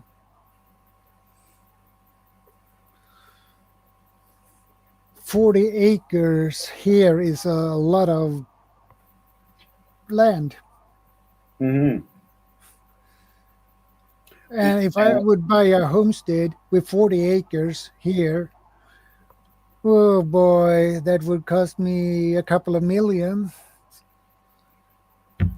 Probably 10 million or so. Holy cow! Well, that's the population density. Eh? Like how many? Like Sweden's not that big, right? As far as a country goes, it's in your as a European country, it's fairly middle of the road, I think. Yeah. We have Um, Norway on one side and Finland on the other side. Okay. Well, you guys were in the middle of all the crap going on in World War II, weren't you? 'Cause Norway and Finland both got invaded. Well, no, Finland. Yeah, Finland got invaded, but they did pretty good. Yeah. Well, wasn't there a bunch of Swedes went and fought for the Finns? Was that Swedes or the or the Swiss? I believe some Swedes went over to Finland Yeah, and to fought fight in the against the Winter War. I believe Yeah, they volunteered. yeah. I remember reading about that. I took history in university for a couple of years before I realized I was insane for going to university. Maybe for other things too, but anyway. It's cool. It's fun talking to people from different parts of the world. That's what I love about the internet. There's so, the internet has so much to give to people, like the whole thing. Yeah. But at the same time, it's being exploited by some very evil people that are doing bad things with it. They're brainwashing children and other people. They're making some people crazy. Twitter apparently makes people insane. Because Some people. yeah, I've seen Twitter tweets, and it's just like there's something wrong with you if you actually say this about someone else. Like, I can't remember what it was. Some politician's wife got cancer, and all these like blue check mark Hollywood people and news people were making these comments about how, oh, good, karma's so great, your karma's getting, and I'm like, my God, like that's just obscene, right? They would wish ill health onto someone just because they don't agree with their opinion. It's like, Jesus. Yeah.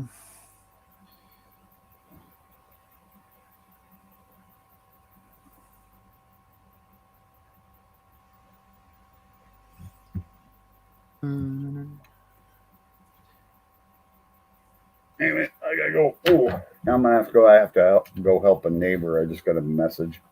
Yeah. Horses got out. Okay. It's the fun of the prairie, Go and right? get them. Oh, they're easy. It's like an old mare and a young gelding, and they both like me. So yeah, I just go out there and go, get back in there and chase them. But yeah, they're just outside of town. So anyway, I gotta go do that. It's just one of the neighborly things, I guess. But yeah, it was really cool talking to you. I'm gonna have to jump in again. I'm gonna keep a better eye out for your streams, man. Yeah. Thanks, Every Saturday, 8 p.m. All right. Swedish time. So yeah, so fairly early for my time, which is kind of handy. Yeah. All right, man. Good talking to you. Yeah. Take care.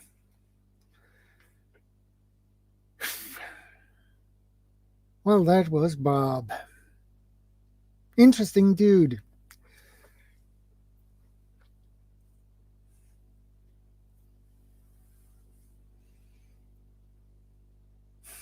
Yeah, I heard about that too, Blind Owl.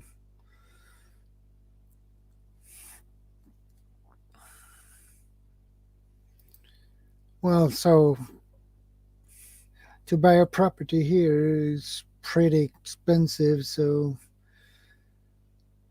but we are an expensive country. So, what can you expect?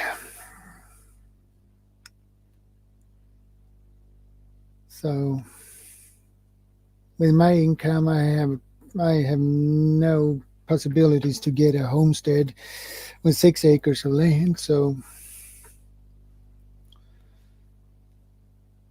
but it is a dream I have.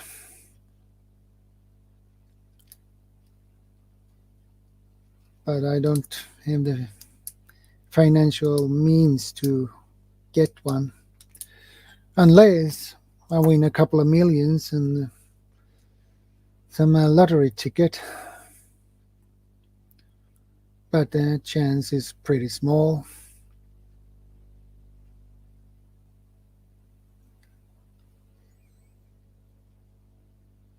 So, oh boy, we have hey, Jeff, welcome back.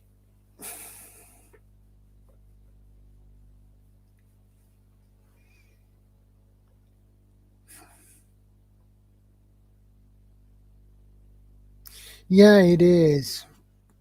And as I said before, I would like to have my own homestead, 6 acres, and self-sufficient. But when you can't afford it, well, you have to do the best of what you have already. So,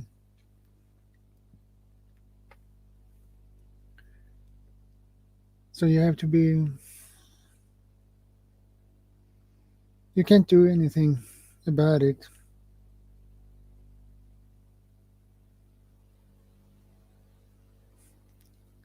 Yeah, Freeman.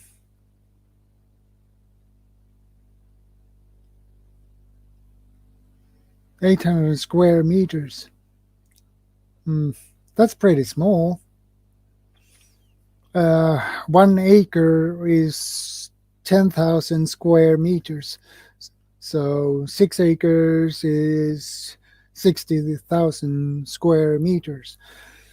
So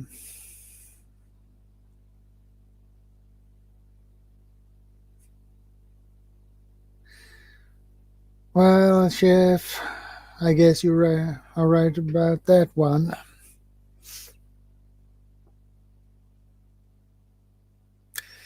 Yeah, I agree, Dan. We have to enjoy what we have.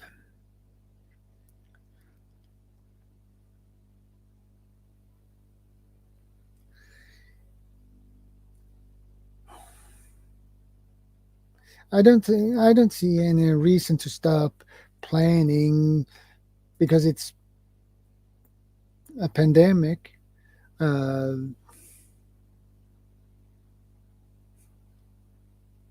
Yeah, Dan, you live a very simple life. I like to go back to the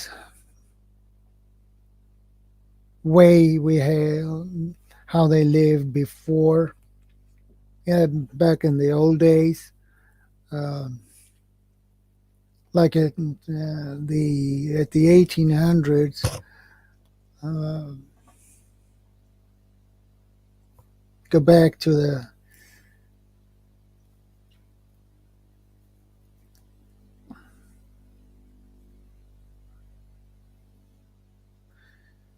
well, that is good, Dan, and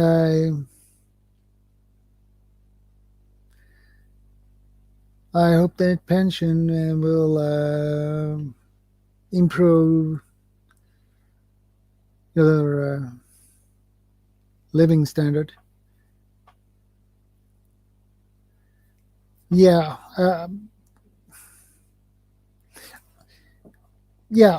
that is what I would like to.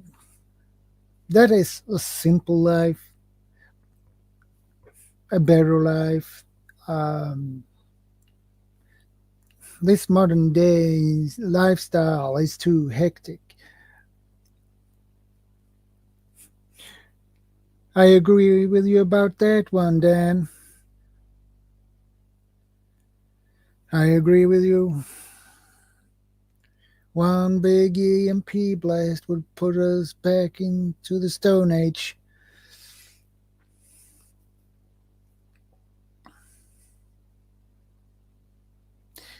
I agree. I'm not against technology. Technology is good, but it makes us more vulnerable for disturbance. Uh, if the power grid goes down, well, we'll have problems because we are so used to have the power.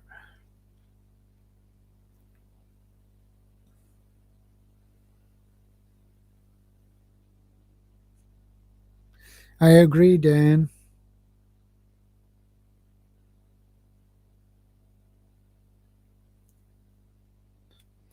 Without internet and the cell phones and uh, without cars,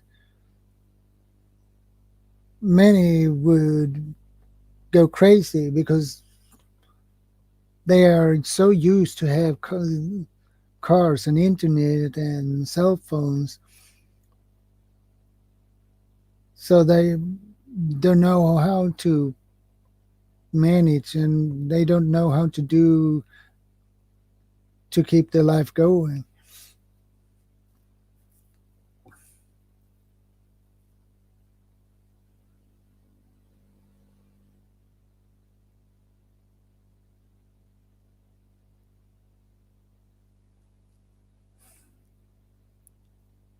Oh boy, Dan, that is not good.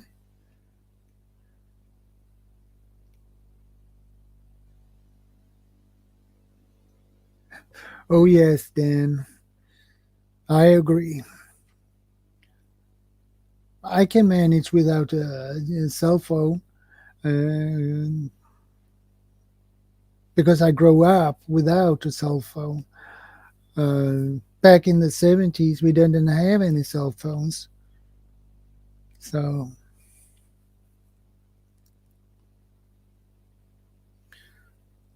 so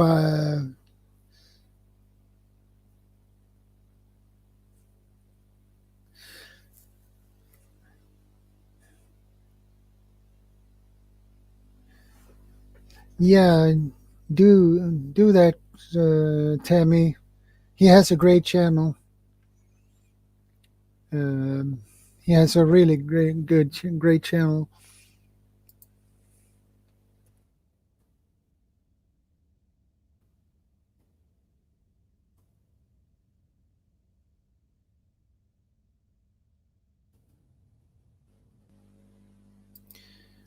So,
yeah, it was Freeman.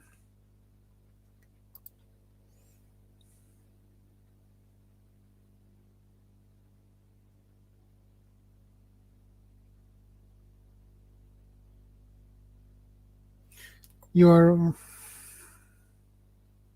you are correct about that, Freeman. 1800 was a feudal system.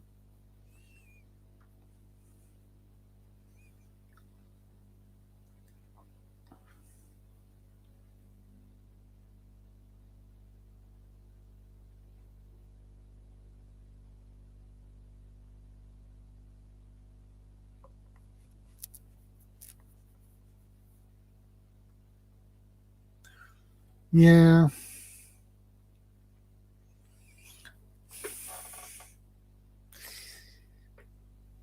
Well, we need to get your views up then.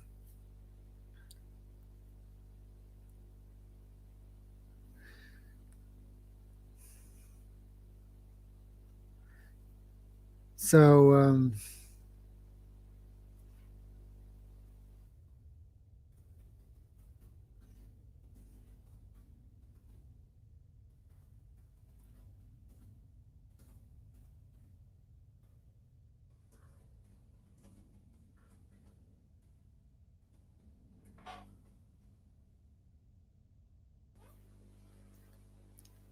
yeah, you meet a lot of great people.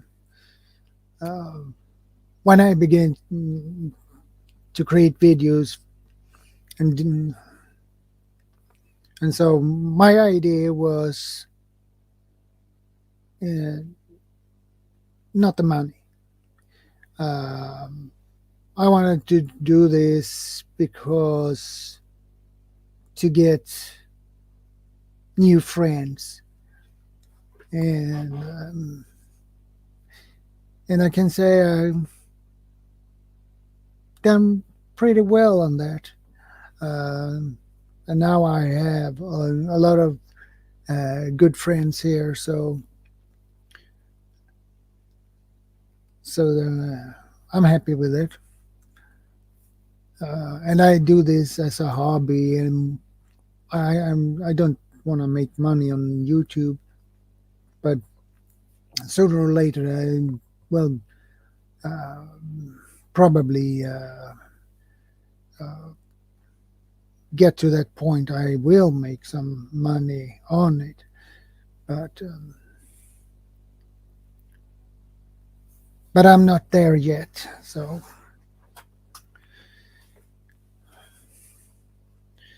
we'll see when we get there. First of all, I need to get 4,000 watch hours. So it is a hard work to get there.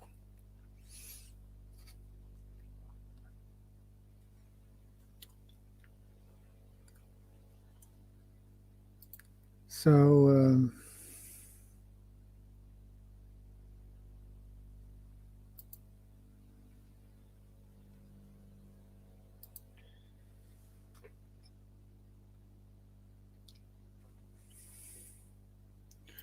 I wonder if I can see. Yeah. I'm still at 592 watch hours, so I need a couple of more. Let's say 3,500 more.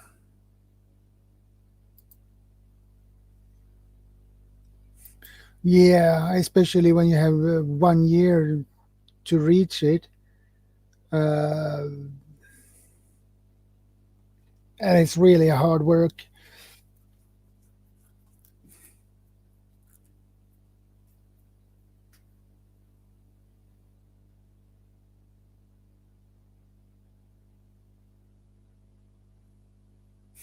Yeah, that is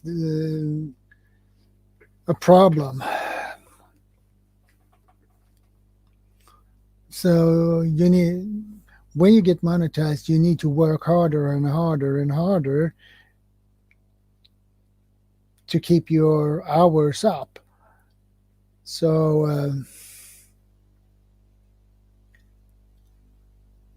that is really hard work. So, and with that job I have now, I don't know if I would have the time to keep that up. But we'll see. I'm not there yet, so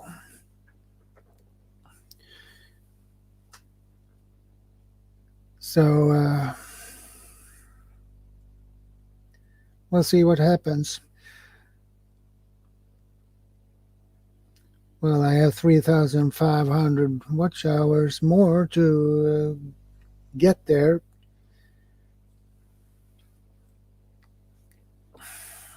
So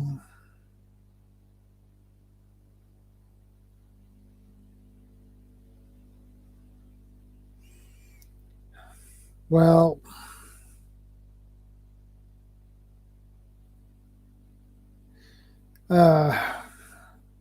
when you get monetized, you don't make any big bucks. You don't. It's more like pennies. So unless you get over a couple of million views,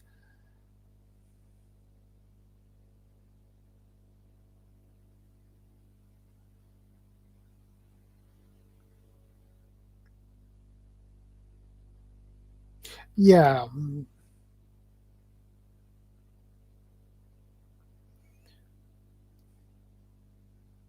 Yeah, I guess you are correct about that, Dan.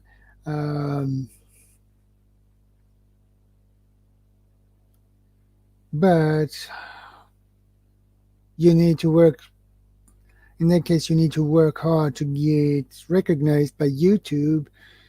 But I guess that is not that easy. So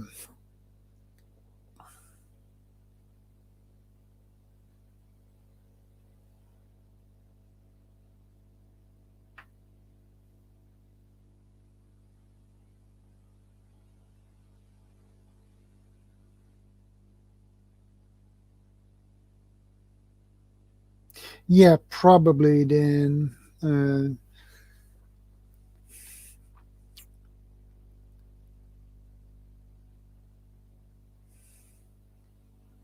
It is sad when you get unmonetized.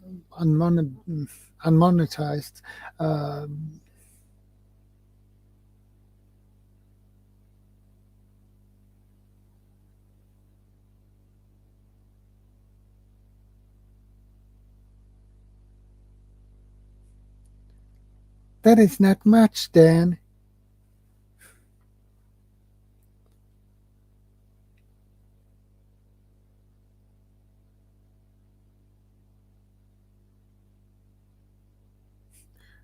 Under $1 per month.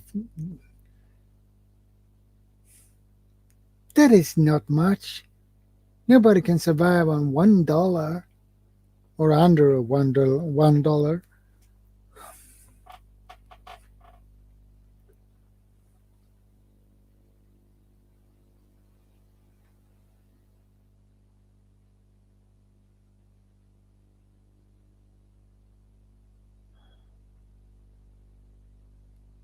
That is not much.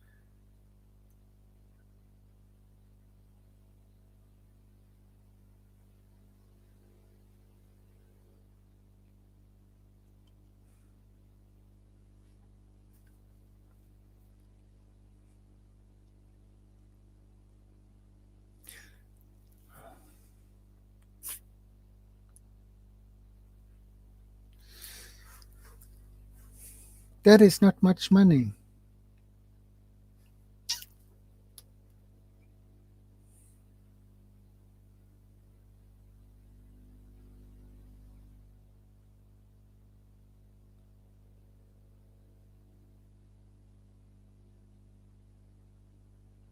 Yeah, and you make that only $90 for that. That is not. That is not much money.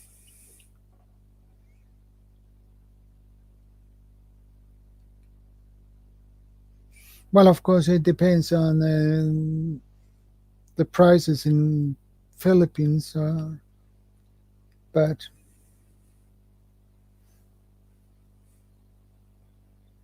$90, no.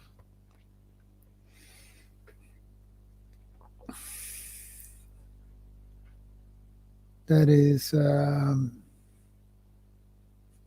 really sad. You don't get rich on that.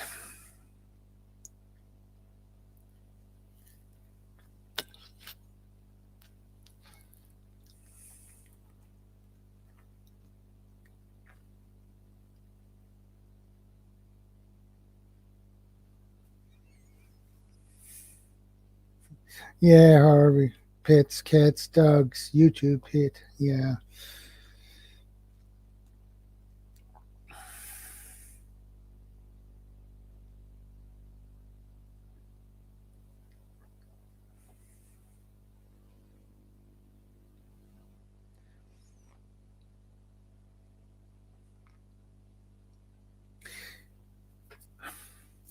Well, we need to do something about your views and watch hours, Dan.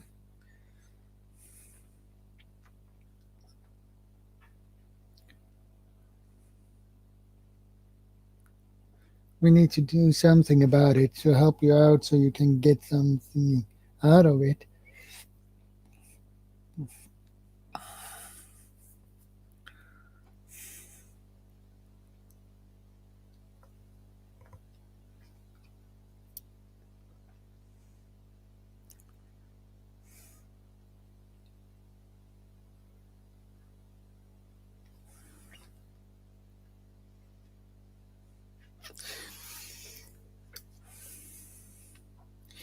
And reach 4,000 watch hours in 12 months. We don't know, it is not much time.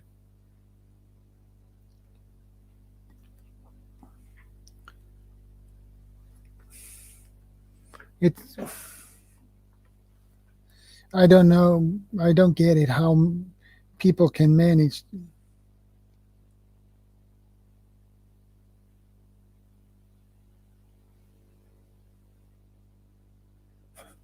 Yeah, Freeman, if that would be that easy,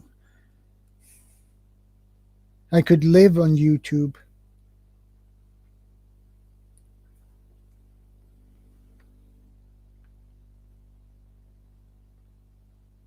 But I can't.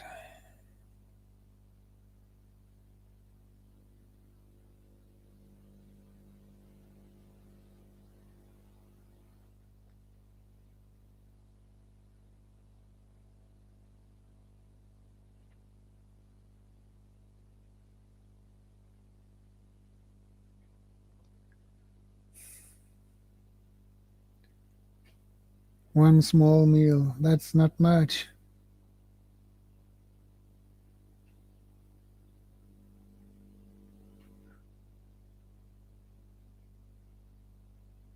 That's a lot of weight loss, my friend.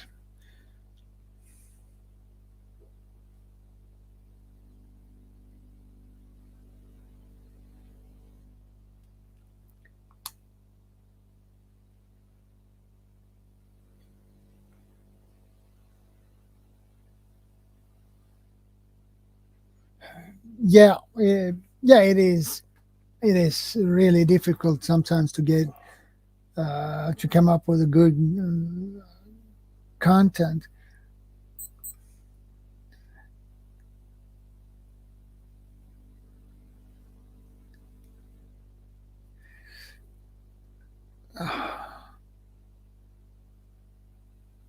But I agree, losing muscles is not a good thing.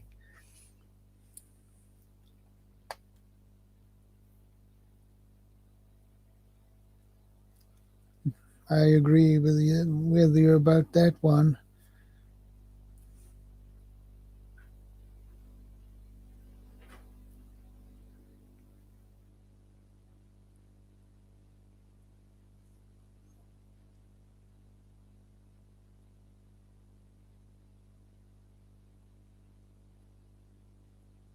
Yeah, losing weight, it's a good thing. But lose muscles, not that good. And it's not good to be overweight as you get older. It's not good at all from a health perspective. Uh, well, I turned 50 this year, so uh, I'm not that young anymore. Uh, uh, and I, uh, I got um, high blood pressure this year, so now I medicate for that.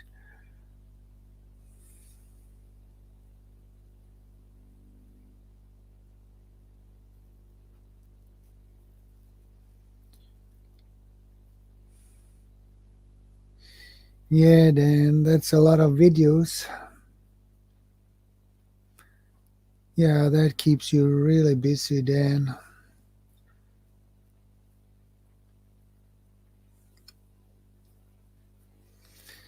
Yeah, but anyway, my doc told me that I had to lose weight, so I did. So I went from 102 to 81.8 kilo in, what can it be now? 4 months?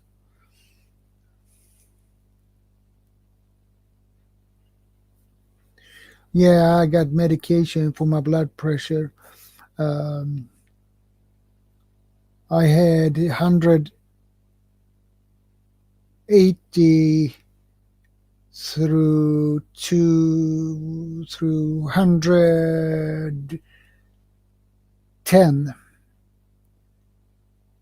Uh, so that was really high.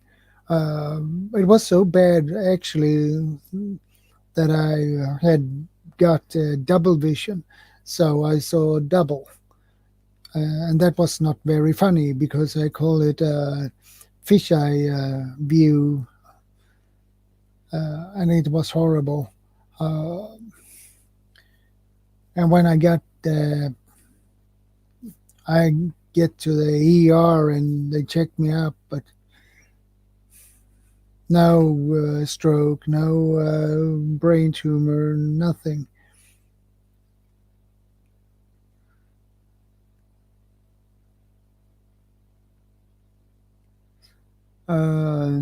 I am down now on 140 through 60. So I'm in a better. So my doc is happy about that.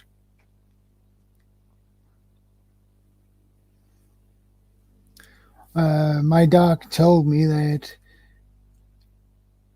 he gave me two choices. I can't force you to take the pill, but do you want to have a heart attack or stroke in 10 years in the future? I just said, the pill, please. So I took the pill. Uh, yeah. The med I take is amlodipine.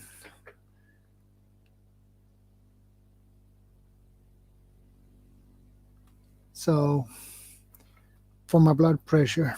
So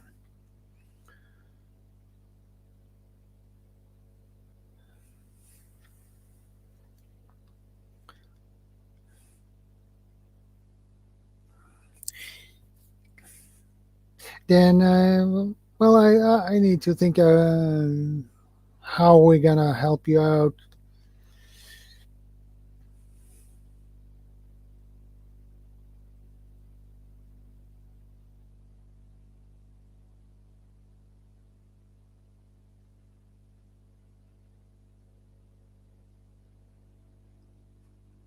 Yeah, yeah, I agree, Dan.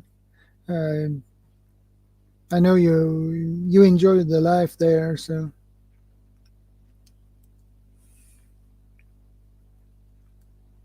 because it's a simple life, less stressful, I guess.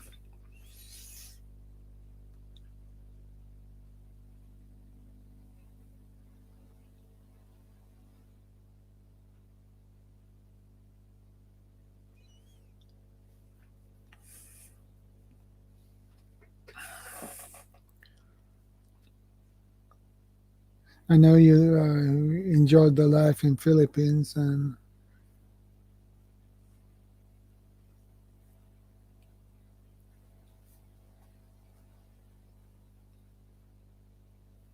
but as you said, it's hot, hot, hot.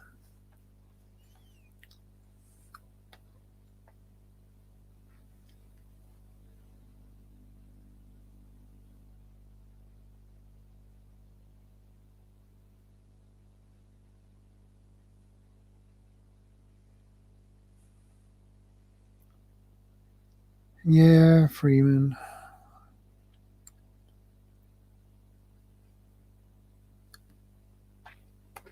It is. It is.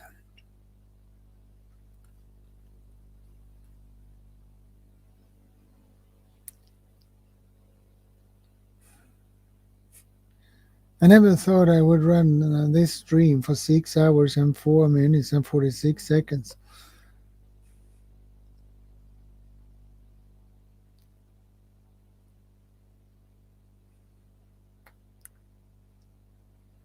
But this stream has been really, really, well, interesting.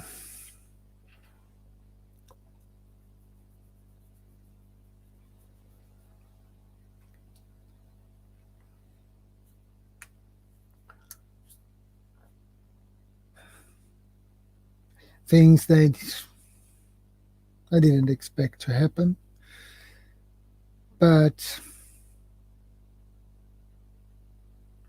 we helped a community member out, so that is at least something.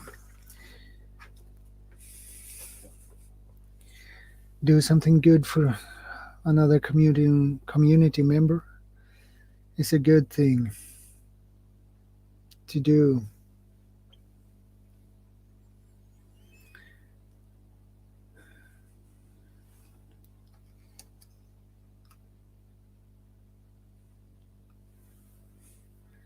Oh boy. 4:07 a.m. in the morning.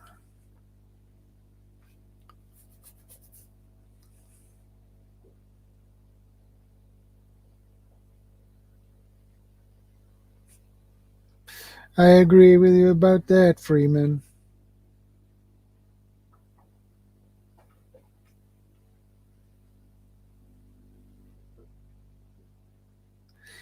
Well, I agree with you, Dan, about that one too.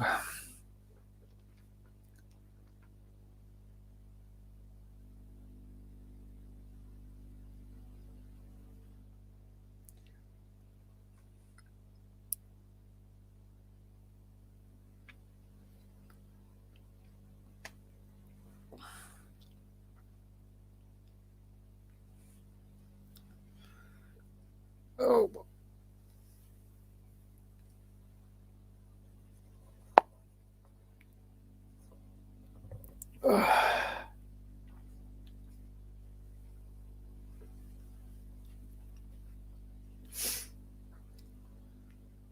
Yeah.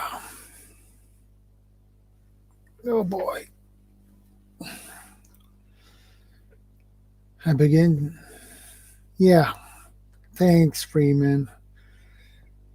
It's morning here now. Yeah. 4:08 in the morning. Oh boy. I never thought I would sit here for 6 hours. But Well, guys, I begin to get tired, so I should get to the bed and get some sleep. So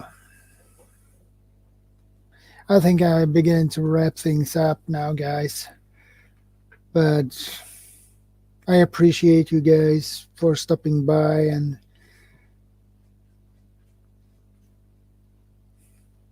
that means a lot to me. And